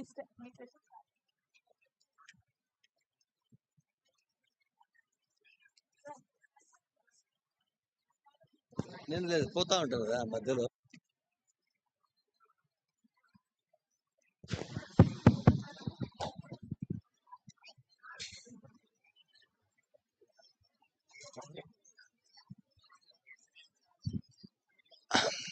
డియర్ స్టూడెంట్స్, మీకు ఇంగ్లీష్లో కావాలా తెలుగులో కావాలా? Okay, welcome you all to KL university. Our President Koner Satyanarayana Rao Garu has sent his blessings to all of you so that you become leaders of this country one day. So we are very thankful to our President Koner Satyanarayana Garu. Let us give a big clap for him who built this university. Okay, now let us start our things, Can anyone tell how much water we should drink per day?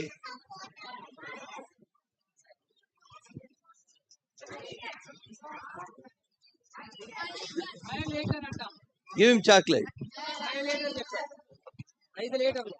So an adult will take almost 5 liters of water every day. Okay? మీరు మధ్య మధ్యలో ఆన్సర్లు బాగా చెప్పినప్పుడు whenever you answer good things, you will get 1 chocolate. Okay? And when I say the best question, so they will be considered for the award. At the end, we have 3 awards. We give a plaque and also we give you 1,000 rupees award. Okay? Be ready.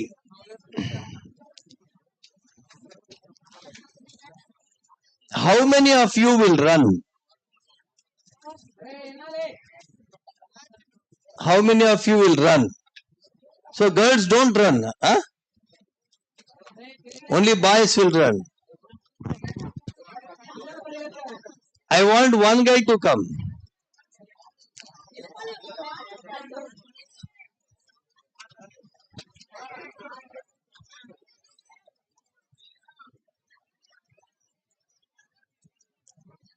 Soumya? Okay. Jump. Okay, now you start running. Ikkade పరిగెత్తు ఉండాలి. Okay? See, keep running, because we want to see how much of oxygen he is going to consume. ఎందుకంటే మీలో చాలా మంది అమ్మాయిలు ఎవరు చేయతాడు పరిగెత్తడానికి. Anybody ready now? Come రా నువ్వు రన్ చేస్తాను, నువ్వు స్టాప్ చేయకూడదు.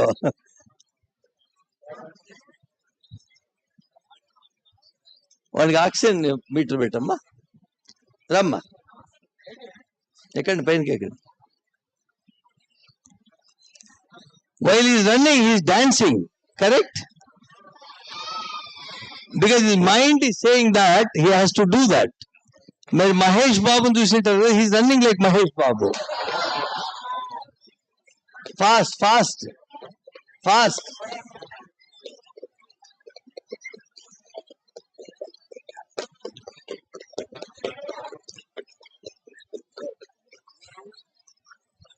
వీళ్ళలో who has run best?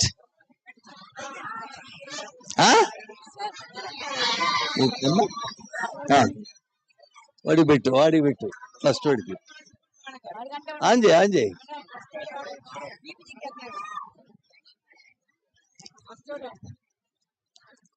Chocolate please.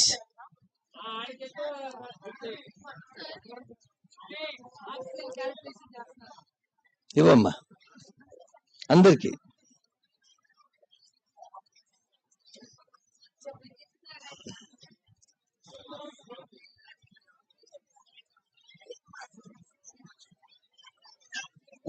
ముందుకు వచ్చేస్తా, వెనకుంటే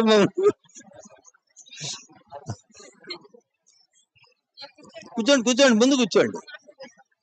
ముందు కూర్చోండి యాక్టివ్ గా ఉండి. ఎందుకంటే ఇప్పుడు డాన్సులు ఉంటాయి. ఓకే, రకరకాల విన్యాసాలు చేస్తూ మీరు చేస్తారు. కాబట్టి అట్లా చేసేవాళ్ళంతా ముందు ఉండండి కొంచెం.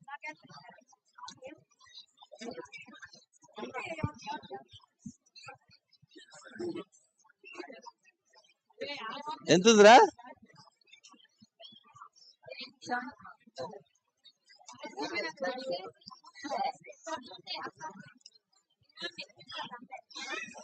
దిగండి, అది తీసుకోమ్మా.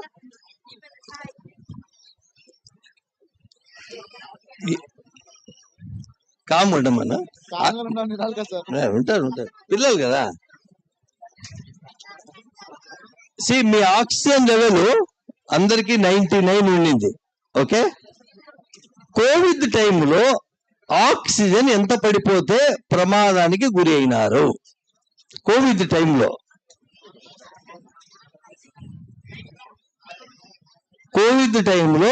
ఆక్సిజన్ ఇంత పడిపోతే, that means oxygen level has come down, so they had to be hospitalized. One by one. Huh? 80. Huh? ఎంత?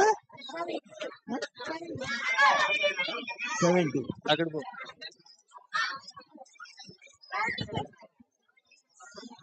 70 ఆల్రెడీ చెప్పినారు. 98 నార్మల్.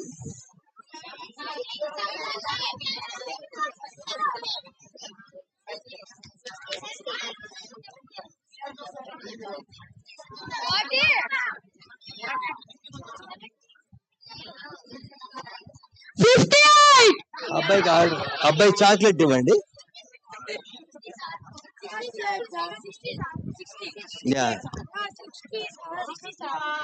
సో 70 వచ్చినప్పుడు most of the people felt critical కదా. సో మీరు పరిగెత్తినప్పుడు మీ ఆక్సిజన్ లెవెల్ పెరుగుతా ఉంది కదా. ఇప్పుడు మీరు పరిగెత్తిన తర్వాత నీకేమనిపిస్తా ఉంది? చాలా ఆయాసంగా ఉంది.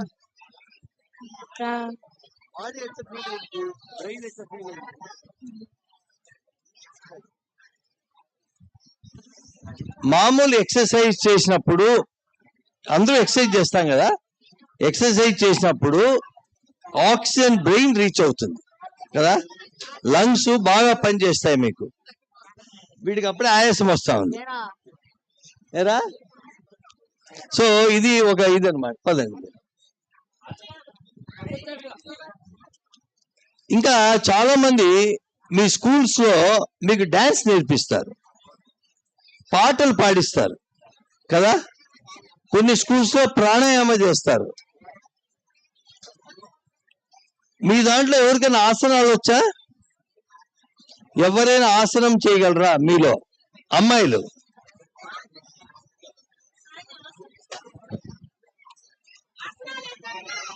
ముగ్గురు ముగ్గురు ముగ్గురు పైన పైన ఎక్కాల. ఇంకొకరు రండి.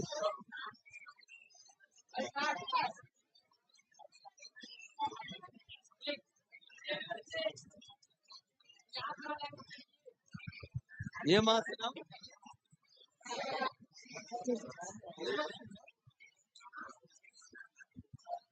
నువ్వు 2 నిమిషాలు నిలబడాలి. ఓకే, మేము 20 అంటాం, 20 అయినంత నిలబడాలి. Okay, let us count.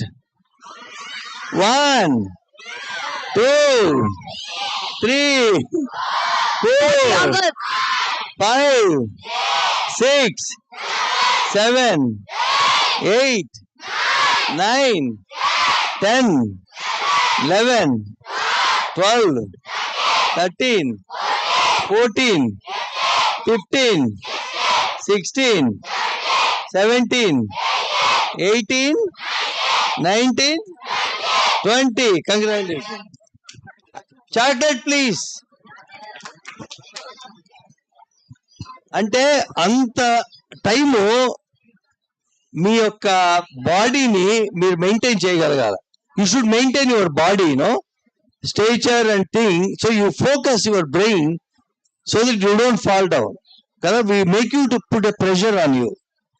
So you keep your mind and body in a one order. Okay? Yes. ఓయ్ ఏ ఆసనం వేస్తావు కొత్తది చెయ్యి శవాసనం కాదు వేరే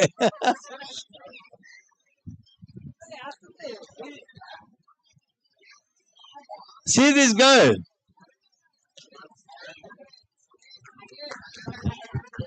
ఎవరైనా వేస్తారా ఇలా వేసేవాళ్ళు ఎవరుంటే రండి ఇద్దరు చాలు నువ్వు ఉండవే ఓయ్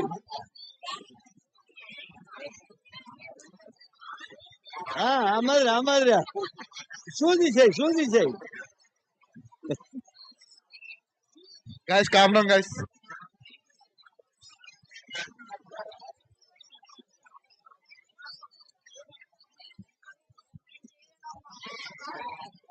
అంటే బాడీని కోఆర్డినేట్ చేయగలగాలి. ఓకే,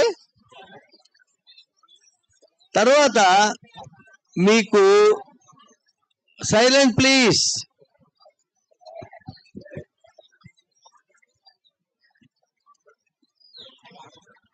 మా స్టూడెంట్స్ నేను మీకు ముందే చెప్పాము, మీరు ఎంత చక్కగా సైలెన్స్ మెయింటైన్ చేస్తే అన్ని మంచి పాయింట్స్ నేర్చుకోగలుగుతారు ఈ క్లాస్ లో. మీకు ఇష్టమైన కలర్ ఏమి?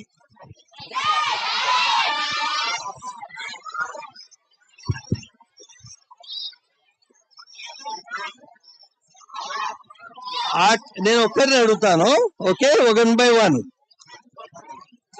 ఆ కలర్ లో ఉండే కూరగాయలు పదార్థాలు చెప్పండి. రెడ్ కలర్ లో ఉండే కూరగాయలు. వెయిట్ కూర్చోండి, చెప్పు. నాకు 10 కావాలా. 10 కూరగాయలు ఆ కలర్ రెడ్ కలర్ ఉన్న 10 కూరగాయలు చెప్పేవాళ్ళు చేయొద్దండి. ఇప్పుడు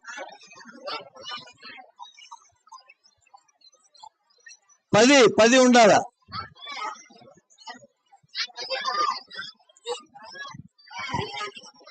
రెడ్ కలర్ నాకు 10 పేర్లు కరెక్ట్ చెప్పాలా?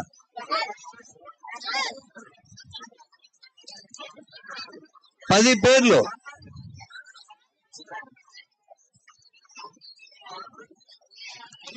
పది పేర్లు చెప్పాలా? 10 పేర్లు చెప్తావా? Fruits vegetables 10. రెడ్ కలర్ ఉన్నవి చెప్పాలా? 10 చెప్పాలా?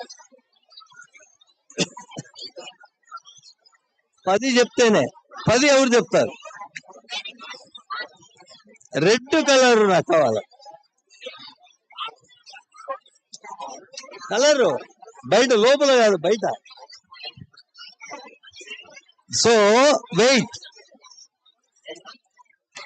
సో మీరు ఈ రెడ్ కలర్ లో ఫ్రూట్స్ చెప్పలేకపోయినారు కదా. క్యారెట్ ఏం కలర్ ఉంటుంది?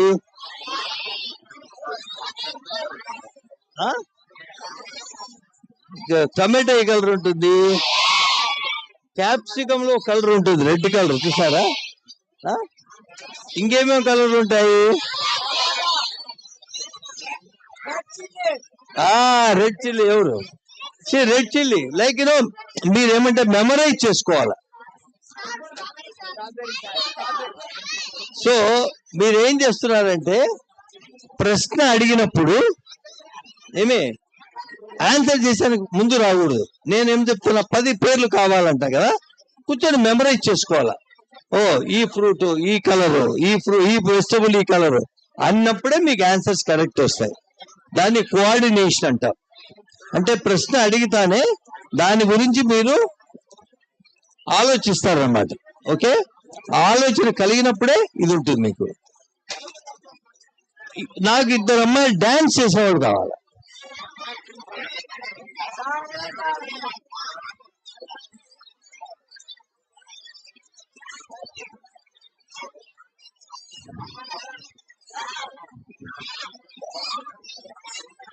Only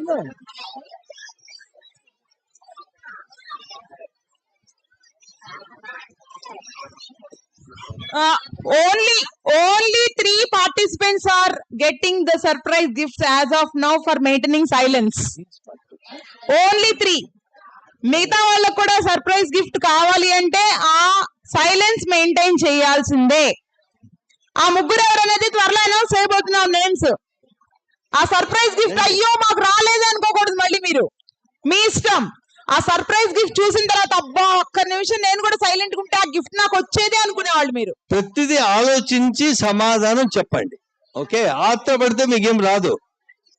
ఇప్పుడు వీళ్ళు ముగ్గురు డాన్స్ చేయబోతున్నారు అంటే ఏమి మైండ్ బాడీ తర్వాత ఇవన్నీ కోఆర్డినేషన్ చేస్తారు. దానివల్ల మైండ్లోను ఆక్సిజన్ లెవెల్ పెరగడము, హార్ట్ బాగా ఫంక్షన్ చేయడము, కాళ్ళు చేతులు బాగా ఆడతాయి కదా, మజిల్స్ అన్ని కలిసిపోయింది. అంటే ఇవన్నీ బాడీ అంతా మొత్తము ఒక యూనిట్ గా పనిచేస్తుంది వాళ్ళ మీద. ఓకే చూడండి, నువ్వు మధ్యలోకి రా. అది ఇప్పుడేంటి మీరు ఎవరైనా బెస్ట్ చేస్తే ప్రైజ్ రావచ్చు. నేను రావా? మీకు భరతనాట్యం అయితే భరతనాట్యం, మీకు ఏ డాన్స్ వచ్చో ఆ డాన్స్. లేదు, పాట మేమేస్తాం. ఏమి పాట వినండి, ఏమి విని 2 నిమిషాల తర్వాత చేయండి మళ్ళీ. నో మేము చెప్పింది వేళ. పాట వినండి ఫస్ట్, డాన్స్ చేయొద్దండి. ఓకే, విని 2 నిమిషాలు టైం ఇస్తాం, ఆ తర్వాత చేయాల. మీలో బెస్ట్ ఎవరు చేస్తే వాళ్ళకు ప్రైజ్ వస్తుంది. Volunteers, it's the time for volunteers to make them silence. చూస్తాను మీ లీడర్షిప్ ఎబిలిటీస్ ఎన్ని ఉన్నాయో చూస్తాను. మీకు ఎవరు సమాధానాలు ఎక్కువ చెప్పకపోతే మాకే మిగిలిపోతాయి డబ్బులు, మీ ఇష్టం. ఓకే, అన్ని మా దగ్గరే ఉండిపోతాయి, మీ ఇష్టం. ఎందుకంటే మేము చాలా మందిని ఎక్స్పెక్ట్ చేసాం సైలెంట్ గా ఉంటారు అని. మీకు మంచి ప్రైజులు వస్తున్నాయి, డబ్బులే కాదు మీకు షీల్డ్ కూడా వస్తుంది. ప్రతి ఎవరెవరు బాగా సక్సెస్ గా చెప్తే వాళ్ళందరికీ. తర్వాత మీరు బ్రెయిన్ గురించి కొంత ఆలోచించండి, ప్రతి వాళ్ళు ఆలోచించండి. మేము ఒక 2-3 పిలిపించి ఇక్కడ మాట్లాడిస్తాం, దాంట్లో బాగా మాట్లాడిన వాళ్ళకి ప్రైజ్ కూడా వస్తుంది. ఓకే, కాబట్టి మనసులో కూర్చొని ఆలోచిస్తూ ఉండండి. నాకు ఇది తెలుసు, నాకు ఇది తెలియదు, ఏమేమి ఆలోచనలు వస్తాయి చూడండి. ఓకే, మీకు తెలిసిన ఆలోచన లేదని సరే. అలాగే బ్రెయిన్ కి సంబంధించిన క్వశ్చన్స్ ఎక్కువ ఎన్ని క్వశ్చన్స్ వేస్తారో వాళ్ళకు కూడా ఎక్కువ ఎన్ని క్వశ్చన్స్ వేస్తారో వ్యాలిడ్ క్వశ్చన్స్ రెడీగా ఉండండి. క్వశ్చన్స్ ఆలోచించుకొని క్వశ్చన్స్ ఫ్రేమ్ చేసుకోండి.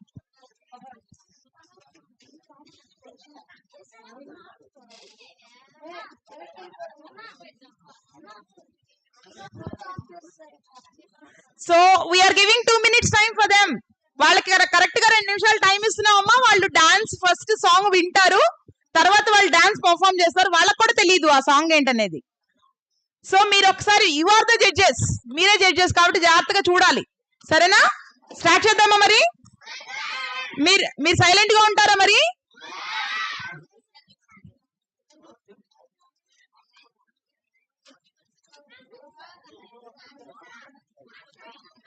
వాళ్ళు డాన్స్ రెడీ అయ్యేప్పటికీ మీలో కొంతమంది నాకు 5 నిమిషాల పాటు బ్రెయిన్ గురించి చెప్పాలా.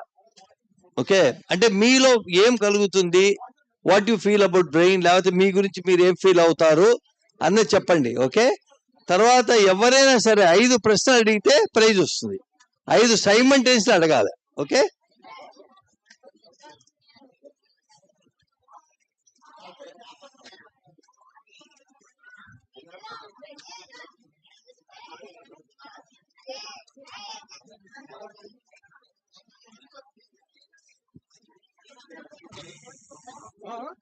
ఏమ్మా మనకు బ్రెయిన్ కూడా మాట్లాడే వాళ్ళు 5 మంది పట్టుకోవాలి ఇక్కడ. ఇక్కడ బాయ్స్ లో ఎవరు అడుగుతా పో.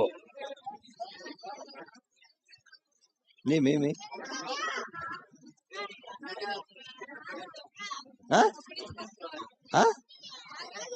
బ్రెయిన్ గురించి మాట్లాడగలిగే వాళ్ళు చేతులు ఎత్తండి.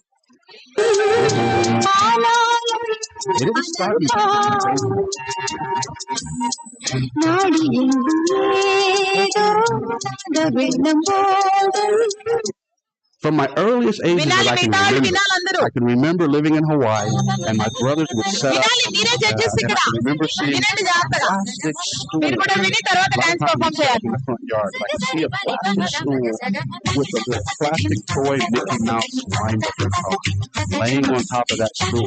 No one had to tell me that that was the same way no one has to tell you when. మీకు ఇలా డీవియేషన్స్ తో ఉంటుంది వాయిస్ నాయిస్, అయినా సరే మీరు గ్రాస్ చేసుకొని డాన్స్ చేయాలి. అదొక టెస్టింగ్ అన్నమాట మీకు. Wind it up and it would play a song. You couldn't really play it. And it was, కాబట్టి అలా ఆలోచించుకోండి. by the time I was old enough,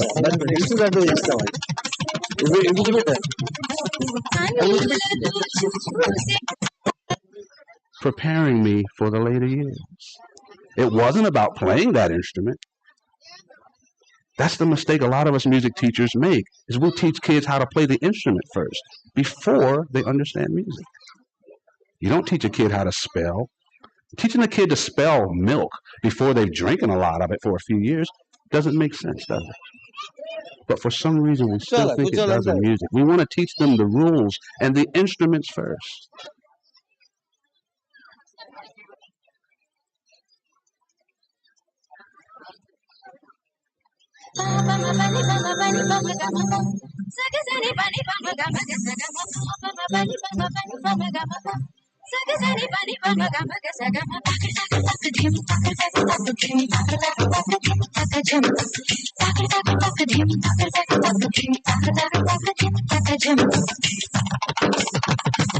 start చేయాలా?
భవనం హనుమ శ్రీనివాస రెడ్డి గారు వీళ్ళిద్దరు విన్నర్స్ కి 500 క్యాష్ అమౌంట్ ప్రైజ్ గా ఇస్తున్నారు. So with round of big applause Bhavanam Sai Jasritha and Veena with again మళ్ళీ మర్చిపోయారు చప్పటి అట్లా ఉంటున్నాయి, బొబ్బట్లు మర్చిపోతున్నారు మీరు. Thank you sir, thank you so much.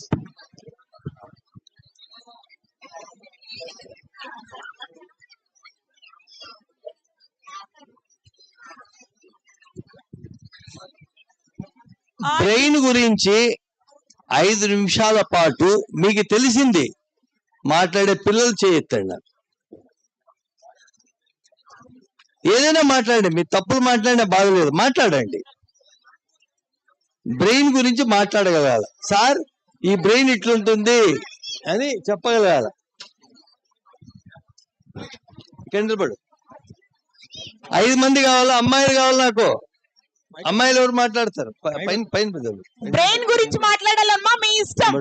5 minutes మాట్లాడాలి బ్రెయిన్ గురించి. 5 మంది మాత్రమే రమ్మ.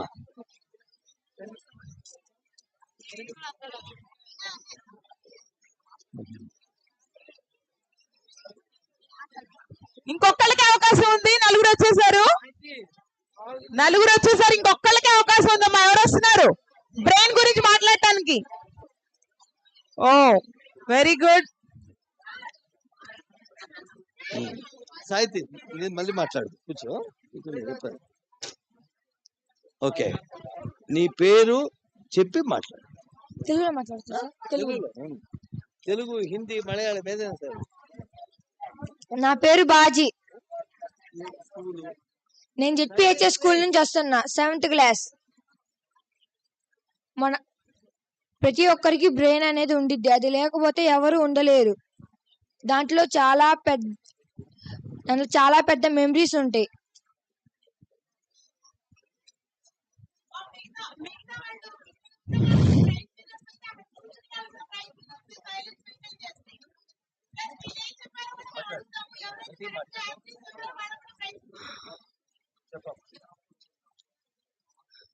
బ్రెయిన్ లో చాలా సెల్స్ ఉంటాయి. వాటిలో ఒక్కటి డ్యామేజ్ అయినా సర్జరీ చేపియాలి.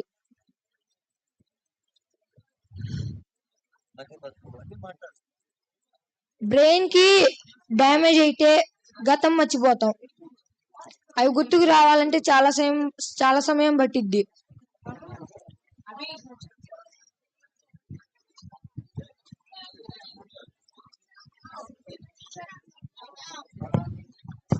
పక్కన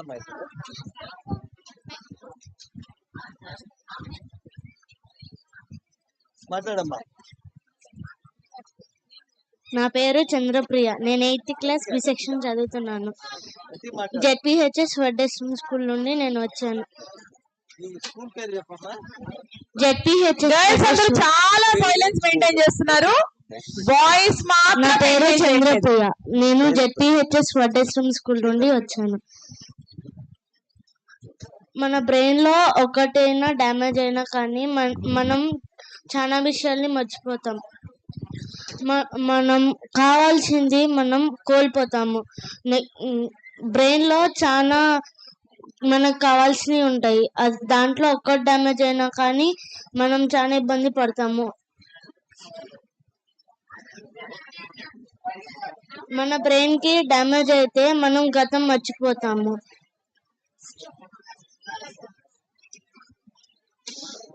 ఎట్లుండు, మీ తాత ఎట్లున్నారు, మీ అవ్వ ఎట్లున్నారు అని చెప్పు. బ్రెయిన్ గురించి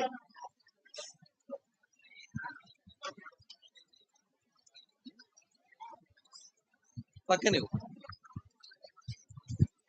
నా పేరు తులసి. 8th క్లాస్ ఏ సెక్షన్ జెడ్బిహెచ్ఎస్ స్కూల్ నుంచి వచ్చాను. ఇప్పుడు మనకి మెదళ్ళు ఉంటాయి. ఒక పక్క జ్ఞాపకం అంటే గుర్తుంచుకునేది, ఒక పక్క చెప్పేది. చిన్న మెదడుని ఉంటుంది. ఆ చిన్న మెదడు నరాలకి కలెక్ట్ అయి ఉంటుంది. ఆ చిన్న మెదడు చితికిపోతే మనం బతకడం చాలా కష్టం. 10%, 5%. మనకి ఒక పక్క జ్ఞాపకం ఉంటుంది. అంటే ఇప్పుడు మనం ఊహించుకునేది జ్ఞాపక శక్తి మైండ్ ఉంటుంది. మనం ఊహించుకునేది ఒక పక్క, గుర్తుంచుకునేది ఒక పక్క ఉంటది. మనకి ఇప్పుడు ఏదైనా పని చేయాలి, దానికి ఏదైనా కావాలన్నా తెలివి కావాలి. అది ఎక్కడి నుంచి వచ్చింది అంటే మైండ్ నుంచి వచ్చింది. మైండ్ కి గనక డ్యామేజ్ అవుతే చాలా కష్టం.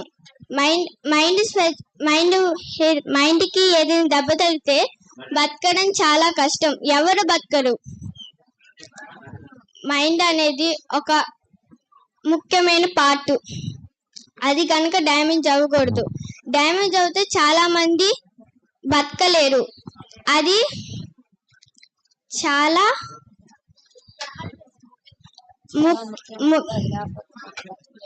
చాలా ముఖ్యమైనది. అదే గనుక లేకపోతే మనం ఉండలేం. మనకి కాలు చేయపోయినా కానీ ఉండగలం, బతకగలం. అదే మెదడు పోతే గనుక బతకలేం. Thank you.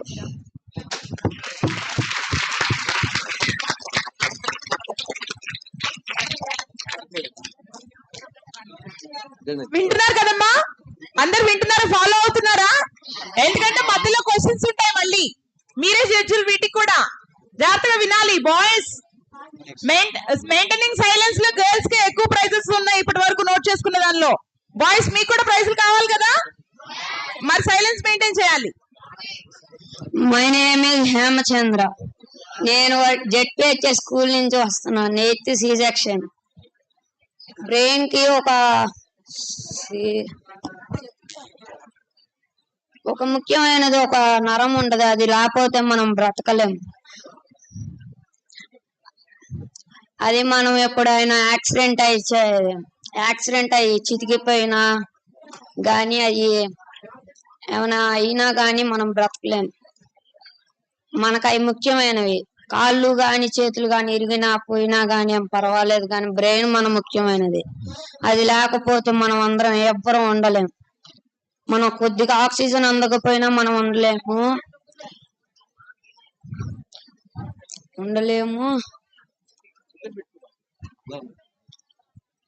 మైక్ లో చెప్పండి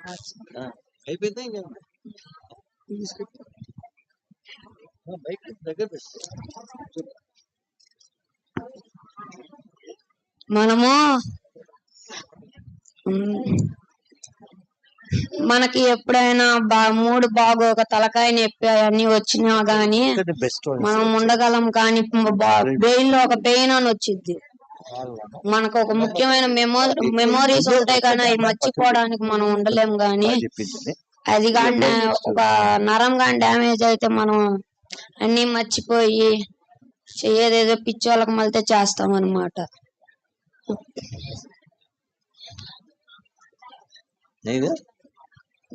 బాబు ఈ అబ్బాయి రాసుకోండి డీటెయిల్స్. చెప్పమ్మా. నా పేరు మౌనిక. నేను జెడ్పిహెచ్ఎస్ స్కూల్ నుంచి వచ్చాను. నేను 8th class A section. Brain గురించి చెప్పాలంటే చాలా ఉంది. ఇప్పుడు మనం ఇక్కడికి వచ్చామంటే రీజన్ మన బ్రెయిన్ లో బాగా గుర్తు పెట్టుకుంటాయి. ఎందుకంటే అది మన మైండ్ లో రికార్డ్ అయి ఉంటది. ఒకవేళ మన ఇక్కడికి రాకపోయినా ఏమైనా చేయకపోయినా అది మన బ్రెయిన్ లో ఉండదు. మన బాడీలో మెయిన్ పార్ట్ వచ్చేసి బ్రెయిన్. మనం చిన్నప్పటి నుంచి ఇప్పటి వరకు అన్ని రికార్డ్ చేసుకునేది బ్రెయిన్ ఒక్కటే. మన బ్రెయిన్ లో బ్లడ్ ప్రెషర్ అనేది ఎక్కువ ఉంటుంది.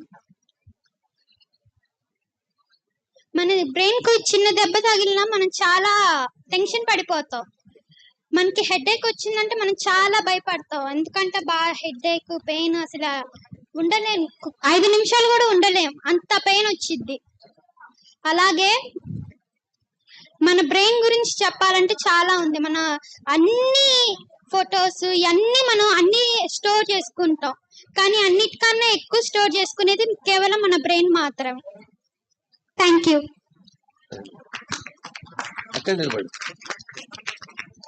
My name is Sumasri. ZPHS school Vaddeswaram. చెప్పమ్మా.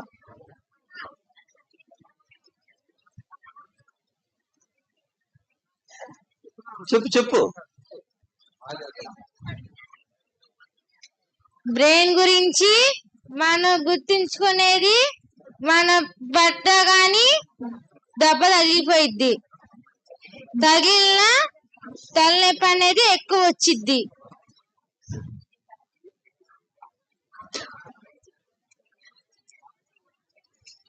మనం తట్టుకోలేము.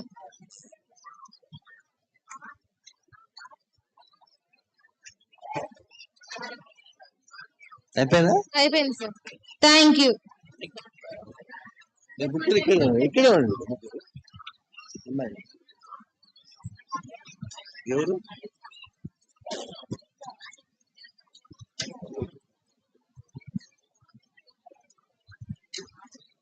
ఎస్డిఎస్ స్టూడెంట్స్, మనం అనుకున్నట్టుగానే ఎవరైతే బాగా మాట్లాడారు వాళ్ళకి ఇప్పుడు ప్రైజ్ డిస్ట్రిబ్యూషన్ ఉంటుంది. చాక్లెట్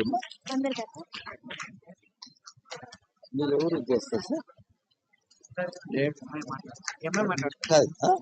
మాట్లాడతా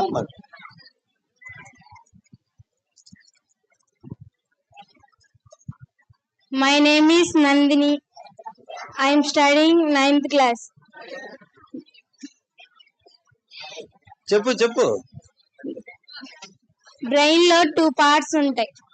ఒకటేమో మనం ఏం చేయాలన్నా గానీ అది టెంపరీగా ఉండడానికి అది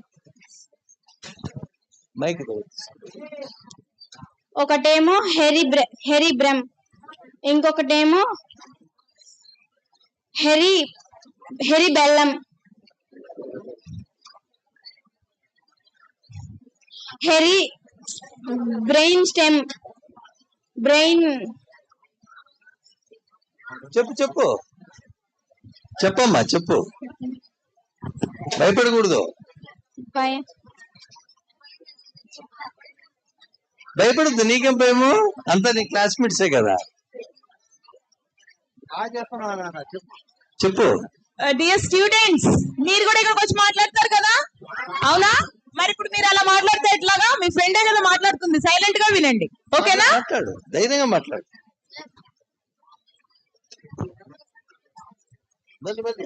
చెప్పు.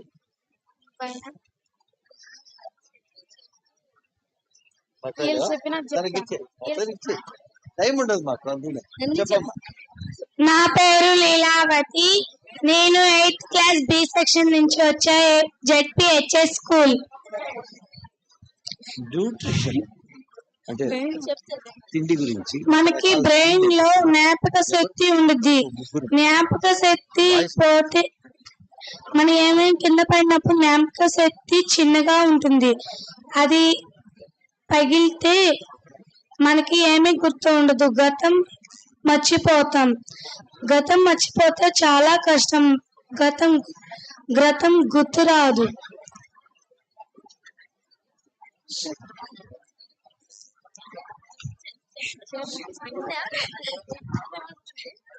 టైం అయిపోవాలా?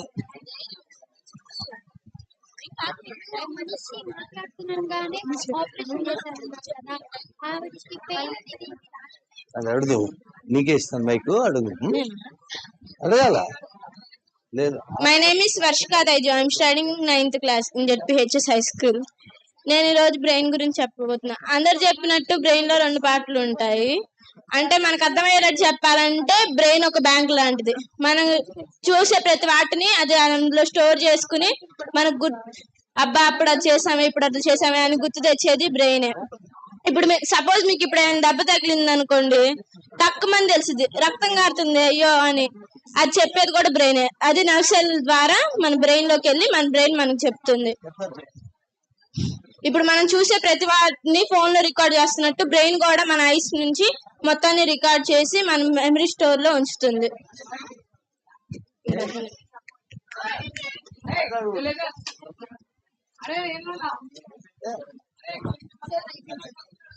సరే, ఈ అమ్మాయికి ఒక క్వశ్చన్ ఉంది.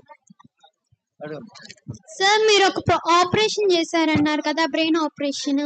అప్పుడు ఆపరేషన్ పేషెంట్ మాట్లాడుతున్నాగానే మీరు బ్రెయిన్ ఆపరేషన్ చేశారు కదా, ఆ పేషెంట్ కి ఏం పెయిన్ అనిపించలేదా? పెయిన్ తెలియకుండా పైన చిన్న మత్తు ఇస్తాం, అసలు మత్తు ఇవ్వకుండా కదులుతారు. ఓన్లీ చర్మం వరకు మత్తు ఇచ్చి జాగ్రత్తగా చేస్తాం అన్నమాట. తీసుకోవాల్సిన జాగ్రత్తలన్నీ తీసుకుంటారు, నొప్పి ఉండదు, శుభ్రంగా హ్యాపీగా మనతో మాట్లాడతారే ఉంటారు. అడుగు. సార్, టెన్షన్ ఉంటుంది కదా సార్, అందుకే సినిమా చూపించాంగా, బాహుబలి అంటే ఇష్టం, అందుకని చూపించాం. టెన్షన్ ఏమి ఉండదు, సినిమా చూస్తే ఏం టెన్షన్, హ్యాపీ అవుతాయి.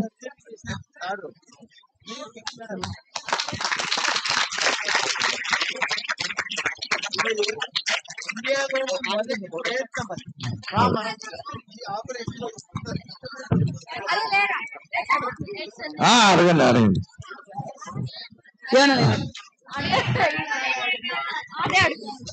సార్, ఇప్పుడు దాకా ఎంతమంది సర్జరీ చేశారు? బ్రెయిన్ సర్జరీ మొత్తం బ్రెయిన్ వెనుపస కలిపి 18,000 మంది చేస్తుంటారమ్మా. 18,000 అంటే బ్రెయిన్ వెన్నుపూస రెండు కలిపి 18,000 చేస్తుంటారు.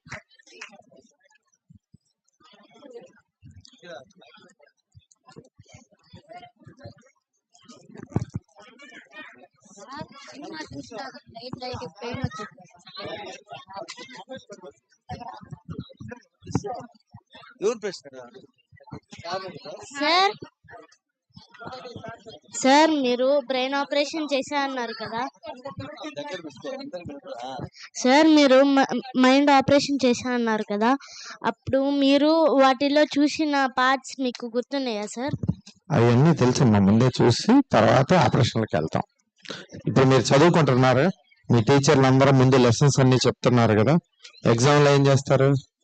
లాస్ట్లో చదివిందే కదా రాసేది. అట్నే మన డాక్టర్ చదివేటప్పుడు అవన్నీ చదివిస్తారు. చదివిన తర్వాతే మన ప్రాక్టికల్స్. సరేనా? Nice question, good question.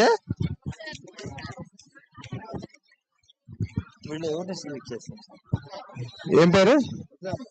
తులసి. తులసి బాగా చెప్పింది అందరికంటే. Perfect. Tulasi is the winner in this session. Tulasi, very nice.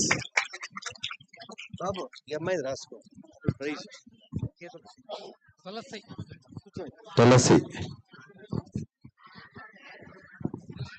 Last program మీలో ఏ తిండి తింటే మనిషికి ఆరోగ్యం అనే దాని మీద 5 నిమిషాలు మాట్లాడాలా, 5 తిండి గురించి చెప్పాలా. ఓకే, ముగ్గురు మాత్రమే. నువ్వు మాట్లాడు, నువ్వు మధ్యలో బ్రేక్ చేస్తావు. నువ్వు బ్రేక్ చేయకూడదు, చేస్తే పనిష్మెంట్ నీకు. ఓకే, లేడీ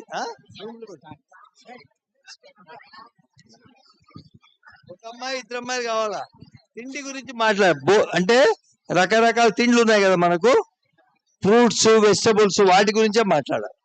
ఇద్దరు రండి, ఇద్దరు రండి, ఇక్కడ రండి. మీరు తినే పదార్థాల్లో ఫ్రూట్స్, వెజిటబుల్స్ ఆరోగ్యానికి ఏమి మీరే చెప్పాలి. ఓకే,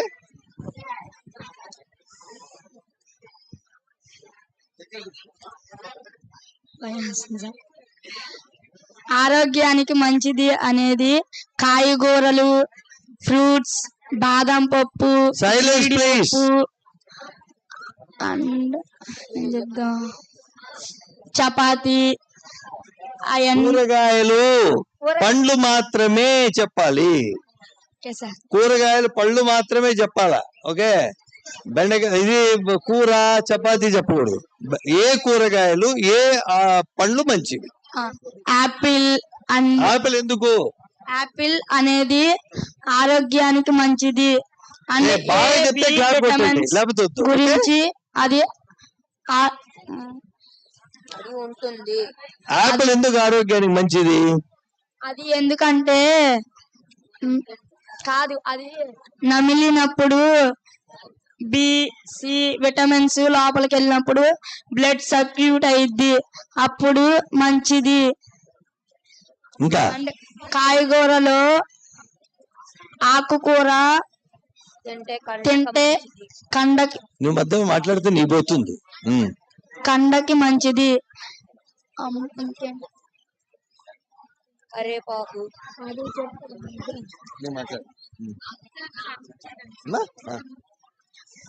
నీది అయిపోయింది కదా, పక్కన మాట్లాడు. కరేపాకు కరేపాకు ఎందుకు మంచిది? కరేపాకు కళ్ళకు మంచిది. మాట్లాడు. అది చూడద్దురా. కరేపాకు కళ్ళకు మంచిది ఎందుకంటే మనకి కరేపాకు తింటే కళ్ళకు బాగా మంచిది. అది మనం కళ్ళు బాగా చూడడానికి ఉపయోగపడిద్ది. కూరగాయ లీవ్స్ వెజిటేబుల్స్ లో పాలకూర చాలా మంచిది. అది మనకి బలం ఇస్తుంది. ఏం బలం?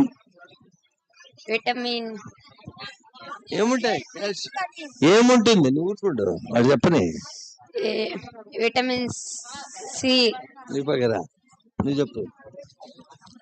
ఎట్లా చెప్పాలి నువ్వు? ఫ్రూట్ దానివల్ల ఉపయోగమా, తింటే ఇది బాగుంటుంది, ఏ రుచి ఉంటుంది, దానివల్ల ఉపయోగాలు, కాళ్ళ నొప్పికి మంచిదా, తలకాయ మంచిదా, అట్లా. ఓకే, చెప్పు. టప్ టప్ టప్ టప్ అని వెళ్ళిపోవాలా. సైలెన్స్. చెప్పు. లేడీది పక్కకు చేస్తావు నువ్వు. బెండకాయ. బెండకాయ ఎందుకు చెప్పాలా? కాళ్ళకి తలకి మంచిది. ఇంకా అక్కడ చూడు. ఓకే, నెక్స్ట్ ఇచ్చేయి. Proteins, vitamins, fats, carbohydrates, minerals. Proteins beans, చెప్పు. Carbohydrates rice, fats meat, minerals oil, vitamins carrot, vegetables. Okay, నువ్వు పక్కన ఇప్పుడు పేరు రాసుకో. చెప్పమ్మా. క్యారెట్ బలం ఇస్తుంది. క్యారెట్ ఆరోగ్యానికి మంచిది, బలం ఇస్తుంది. నేరే బలం తర్వాత ఇంకేం నెక్స్ట్ నువ్వు మాట్లాడరా. ఇంకా లేదు, మాట్లాడు. అవునా, వద్దు కూర్చో, నీకు చాక్లెట్ ఇప్పిస్తా. వద్దు మళ్ళీ మాట్లాడు, కూర్చో. చెప్పు. Beetroot, chocolate please. అవి మనకి బ్లడ్ పడతాయి దానివల్ల. క్యారెట్, ఆకుకూరలు అవన్నీ మనకి చాలా బలం. మనం హెల్దీగా ఉండాలంటే ఆకుకూరలు, వెజిటేబుల్స్, క్యారెట్ అలాంటి చాలా తినాలి. వాటి వల్ల మనకి ఆరోగ్యం బాగా ఉంటుంది. మనకి బాగా బ్లడ్ పడేవి బీట్రూట్, పొట్లకాయ, ఇంకా దానిమ్మ తినడం వల్ల బ్లడ్ పడిద్ది. బీట్రూట్ తినడం వల్ల కూడా బ్లడ్ పడిద్ది. క్యారెట్ అనేది మన ఒంటికి చాలా మంచిది. దానివల్ల మనం హెల్దీగా ఉంటాం, బలంగా ఉంటాం. ఆకుకూరలు కూడా చాలా బలాన్ని ఇస్తాయి. మినిట్లో వస్తే కాదు, ముందు పిలిచినప్పుడే రావాలా. స్పేస్ అందుకే క్లోజ్ చేస్తాను. అదే లాస్ట్ 3 ప్రైజులు పెట్టేయమ్మా బయట. ఆ డబ్బులు ఎవరు తెప్పించిన అబ్బాయితో డబ్బులు తెప్పించింది చూడు, 4,000. ఎవరు ఇంకా చాలా డబ్బులు ఎవరు రకమైనవి తెచ్చింది? ఉంటాయి. 4,000 ఎవరు తెమ్మని సౌమ్య? మనకి ఆకుకూర పప్పు ఎందుకు రోజు 4,000 పెడతారంటే దాని వల్ల 4,000 బలం వచ్చిందని పెడతారు. నెక్స్ట్ ఈ అబ్బాయి పేరు రాసుకో. మనం ద్రాక్షకాయలు ఎక్కువ చెప్పు గట్టిగా. మనం ద్రాక్షకాయలు ఎక్కువ తింటే మనకి బ్లడ్ వస్తుంది. బీట్రూట్ కూడా తింటే మనకి బ్లడ్ వస్తుంది. ఆకుకూరలు మనకి చాలా బలం. అవి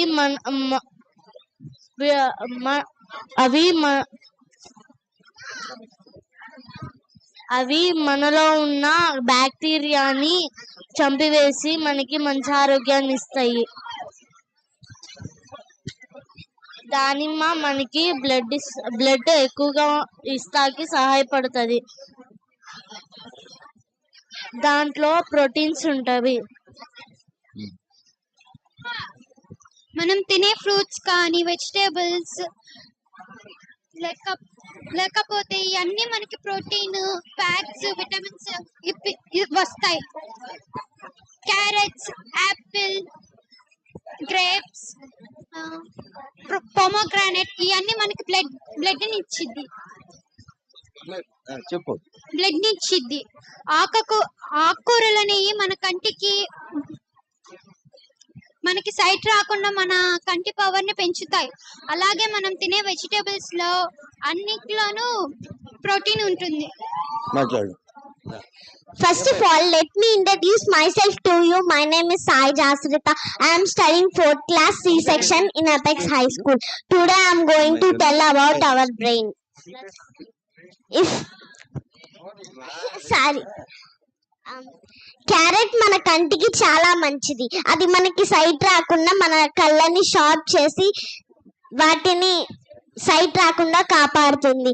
ఆకుకూరలు కూడా మనము గ్రీన్ వెజిటేరియన్ ఫుడ్స్ తింటే మన ఆరోగ్యానికి చాలా మంచిది.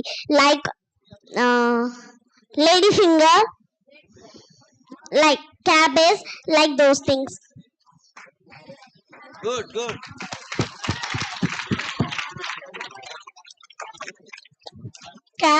కొంతమందికి సైడ్ వచ్చింది కదా, వాళ్ళు క్యారెట్, గుడ్డు, పాలు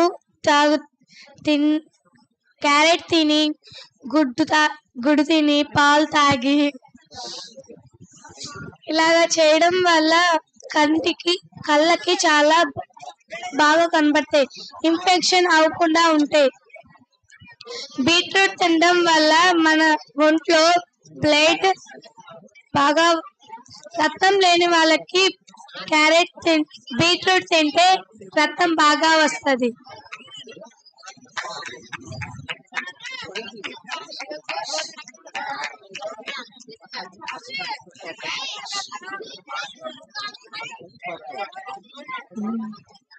ఆకుకూరలు కూరగాయలు తినడం వల్ల శరీరానికి చాలా బాగుంటుంది, ఆరోగ్యం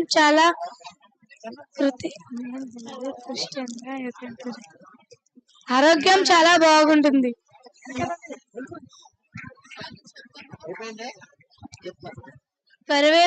కరివేపాకు తినటం వల్ల మన కంటికి చాలా అవసరం. దానివల్ల మన కంటి చూపు చాలా బాగా కనిపిస్తుంది, ఐ పవర్ కూడా పెరుగుతుంది. దానిమ్మకాయ, అది మన శరీరంలో రక్తం పట్టడానికి ఉపయోగపడుతుంది. బీట్రూట్ కూడా. ఆకుకూరలు తినడం వల్ల చాలా ఉపయోగం. వాటిలో ఉండే ప్రోటీన్స్, విటమిన్స్ అవన్నీ మన ఒంటికి చాలా అవసరం. Thank you.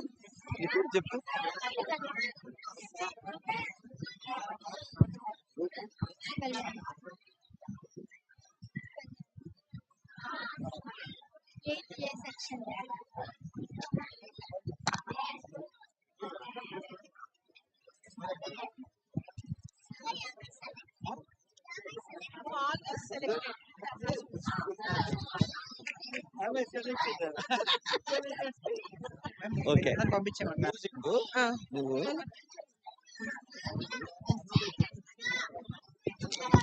ముగ్గురికి 3 ప్రైజులు. ఆ ప్రైజులు చూస్తాను.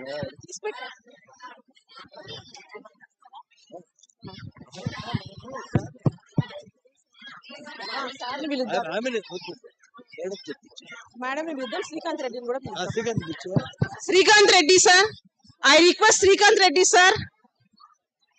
Srikanth Reddy sir, please. మా students, attention please. Students, please be calm. It's time to celebrate your everything, like whatever the time you have spent here, that is to be celebrated now. Your fellow classmates have won some awards as well as rewards also. Me friends అందరు ఇక్కడ active గా participate చేశారు కదా, వాళ్ళందరికీ awards ఇస్తాము, అలాగే cash prize కూడా ఇస్తాము. సో దట్ మీరు కామ్ గా ఉంటే 5 minutes లో ఎవ్రీథింగ్ కంప్లీట్ చేసుకుని మళ్ళీ మనం రిటర్న్ వెళ్ళిపోవచ్చు. ఓకేనా? Please wait for 5 minutes and be calm please. And I request our beloved Pro Chancellor sir and Dr. Anita Jamula ma'am and Srikanth Reddy sir, please come on to the dais to give the awards to the students. Please.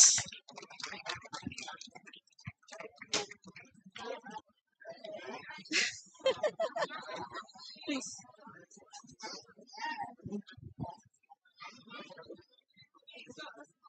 Please, please. I request Srinivas Reddy sir, please come on to the dais, please.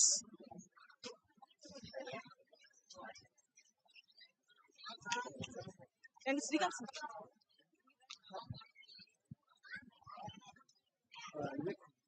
తెచ్చిపెట్టా. ఇంకెవరు appreciation కదా. First second ఏమి ఉండదు appreciation. రెండు మరి school teacher పిలవయ్యారా సక్కని. Sir రండి please sir. Teacher Jozef గారు రండి సార్. మేడం మీరు కూడా రండి. I request all the school teachers to come on to the dais, please.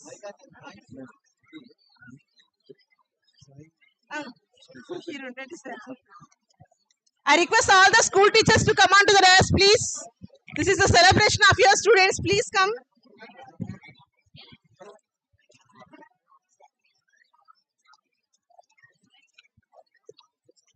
Okay.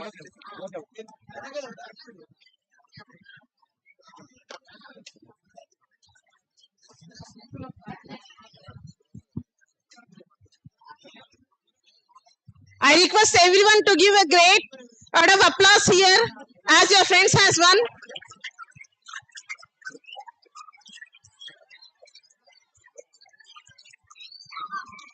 The first one is K. Tulasi, 8th class, A section.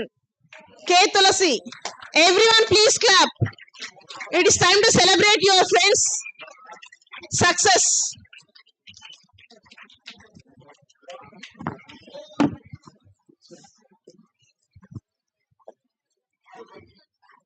I request all the dignitaries to give that memento as well as 1,000 rupees cash prize to your friend.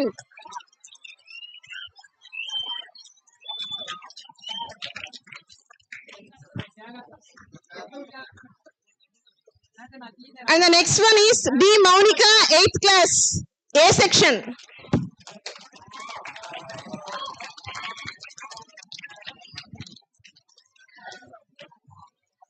Same, everyone 1,000 rupees and one award called as Outstanding School Student Award 2023 it is.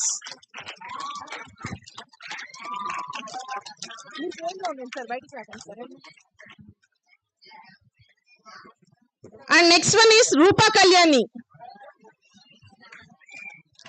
Rupa Kalyani. Everyone please clap ma.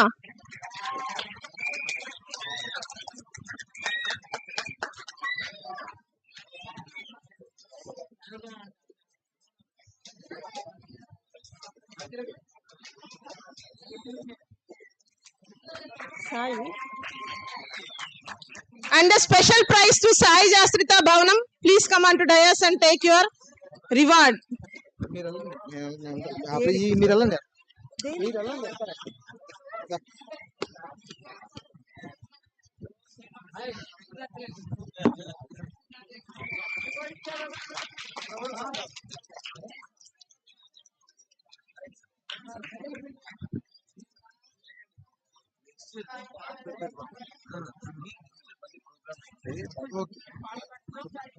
I request all the students in the coming years also we are going to conduct these type of programs. So you please be ready and see your knowledge is your success. Remember that.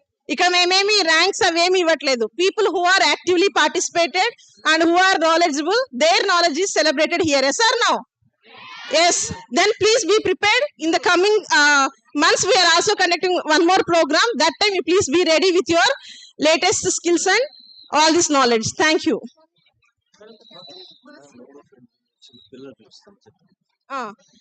Now KL university వాళ్ళు November month లో Nobel prize winner ని ఈ యూనివర్సిటీకి తీసుకురావడం జరుగుతుంది. ఆ టైంలో ఎవరెవరు నోబెల్ ప్రైజ్ విన్నర్ ని కలవాలనుకుంటున్నారో వాళ్ళందరూ కూడా ఆల్రెడీ ఏదో కొంత నాలెడ్జ్ బ్రెయిన్ గురించో సైన్స్ గురించో ఏదో ఒక సబ్జెక్ట్ గురించి చక్కగా నేర్చుకొచ్చుకున్న వాళ్ళని మేము ఎంపిక చేసి తీసుకొస్తాం.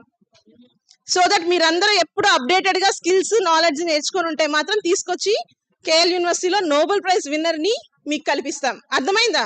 ఫస్ట్ మీరు ఏం తెలుసుకోవాలి తెలుసా? నోబెల్ ప్రైజ్ ఎవరెవరికి వస్తుంది, ఇప్పటిదాకా ఏ ఫీల్డ్స్ లో ఇచ్చారు, ఎవరికి ఇచ్చారు, వాళ్ళ గొప్పతనం ఏంటో తెలుసుకొని ఉండండి చాలు. ఓకేనా? అలా చేస్తే మేము మీ అందరినీ వచ్చి ఎవరెవరికి తెలుసో వాళ్ళని తీసుకొచ్చి వాళ్ళతో కల్పిస్తాం. Understood? Everyone will be ready for the next program. Great great. Please clap ma please. And finally, I would like to thank the school management and teachers, headmasters for providing all the school children here, as well as I thank all the class teachers for the valuable time over here.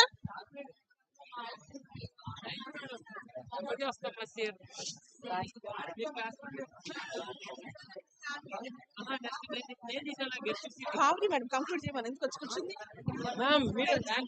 ఇప్పుడే వచ్చా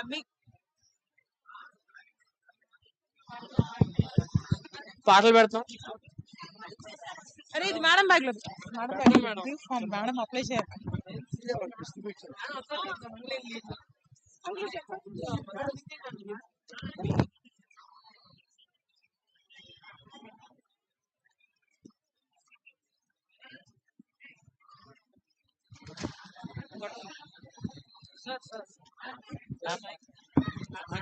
madam గారు 1 minute. అలాగే ఈరోజు KL యూనివర్సిటీలో Vaddeswaram high school పిల్లలకి ప్రత్యేకంగా మరి ఒక బ్రెయిన్ 18,000 పైగా బ్రెయిన్ సర్జరీస్ చేసిన శ్రీనివాస్ రెడ్డి గారిని కలవటం, వారితో మాట్లాడటం, వారితో ఇంటరాక్ట్ అవ్వటం కూడా ఒక అదృష్టంగానే భావిస్తాము. అయితే పిల్లలు నేర్చుకోవాల్సింది చాలా ఉంది కాబట్టి కొంచెం ఏదైనా మీరు చేసిన సర్జరీస్ ఏదైనా ఒక వీడియోస్ ఏమైనా ఉంటే మాకు ఐఎఫ్పి ప్యానల్స్ కూడా వచ్చాయి. We will present it in our classrooms. So you be give 1 hour to brain surgery operation concepts. ఎందుకంటే పేద పిల్లలు కాబట్టి ఇంకా కొంచెం వాళ్ళు యూట్యూబ్కి వెళ్ళి చెక్ చేసి చూసే అంత నాలెడ్జ్ ఇంకా చేయలే. ఎందుకంటే తల్లిదండ్రులు అంతగా వాళ్ళు ప్రోత్సహించరు, మేమే లైట్ గా చూపిస్తాం. కాతే మీరు ఇస్తే థ్యాంక్ యూ. ఈ ఆపర్చునిటీ ఇచ్చిన కేఎల్ యూనివర్సిటీ యాజమాన్యానికి కూడా హృదయపూర్వక ధన్యవాదాలు తెలియజేస్తున్నాం. థ్యాంక్ యూ అనండాల్. Thank you so much sir. పిల్లలు మీకు ఇంకా అసలు ముఖ్యమైన విషయం ఒకటి చెప్తాను. నేను మీకు ఆ రోజున మేము సార్ వాళ్ళ హాస్పిటల్కి వెళ్ళినప్పుడు సార్ ఎక్స్ప్లెయిన్ చేసి చెప్పారన్నాను కదా, ఒక నావిగేషన్ సర్జరీ నావిగేషన్ అనేది ఒక పెన్ లాగా ఉంటుంది. ఒక బాల్ పాయింట్ పెన్స్ పెద్దగా అమ్ముతారు కదా, ఇంత పొడుగు అమితాబ్ బచ్చన్ పెన్స్ అంటాం కదా, అట్లా ఉంటుంది ఆ నావిగేషన్ కూడా. దాన్ని ఇన్వెంట్ చేసింది ఎవరు తెలుసా? మీలాంటి ఒక స్టూడెంట్, మీలాంటి ఒక ఐఐటి స్టూడెంట్. అయితే ఆ ఐఐటి స్టూడెంట్ ఆ నావిగేషన్ మిషన్ కనిపెట్టినప్పుడు అది యాక్చువల్ గా బయట వేరే కంట్రీస్ లో కనాలి అంటే 1.5 crores అది. ఆ మెషిన్ ఎంత అంటే 1.5 కోట్ల రూపాయలు. యాక్చువల్ గా ఆ విషయం నాకు తెలీదు, మన డాక్టర్ శ్రీనివాస్ రెడ్డి గారు చెప్పేదాకా నాకు తెలియదు ఆ విషయం. సార్ ఏం చెప్పారంటే అది యాక్చువల్ గా బయట కొనాలి అంటే 1.5 crores అవుతుంది. అయితే మీలాగా ఇప్పుడు మీరు 10th అయిపోయిన తర్వాత ఇంటర్ తర్వాత బీటెక్ చదువుతారు కదా, అలా బీటెక్ అయిపోయిన మీలాంటి మీ సీనియర్ అంటే మీ అన్న లాంటి ఒక స్టూడెంట్ కనిపెట్టాడు ఆ మెషిన్ ని. And that is with the cost of 40 lakhs 40 లక్షలు. సో 1.5 కోట్లు బయట మనం కొనుక్కోవాలి. కానీ మీలాంటి ఒక స్టూడెంట్, మీలో ఒకటి ఫ్యూచర్ లో అట్లాంటివి కనిపెట్టబోతారా లేదా? అవునా కాదా? సో అట్లాంటి ఒక స్టూడెంట్ ఇన్వెంట్ చేసిన మెషిన్ ని ప్రమోట్ చేసి సక్సెస్ఫుల్ గా, యాక్చువల్ గా బయట ఆ ఒక సర్జరీకి ఎంతో ఎక్స్పెన్సివ్, ఎంతో టైం పడుతుంది. కానీ ఆరోగ్యశ్రీ ద్వారా చాలా మంది పేషెంట్స్ కి సార్ సర్జరీస్ చేస్తున్నారు. కాబట్టి ఇది మంచి అవకాశం మీ అందరికి.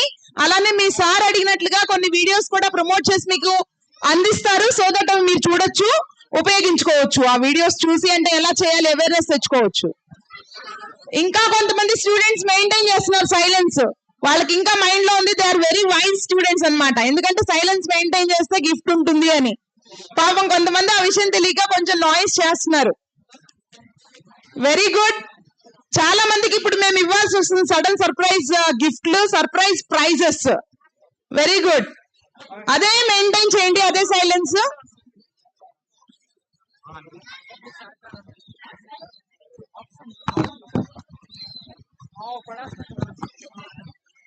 వస్తుందా madam?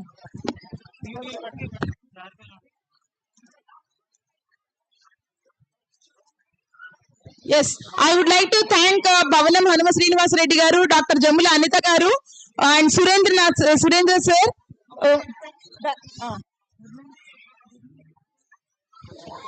Professor Dharmendra sir, for being the guests of this program today. A special thanks to our Pro Chancellor sir, K. Jagannath Rao garu, and convener of this workshop, Associate Dean Vasuja Devi Madam, and all the teaching faculty from government schools. Thank you so much. All the best, dear students. Thank you, sir.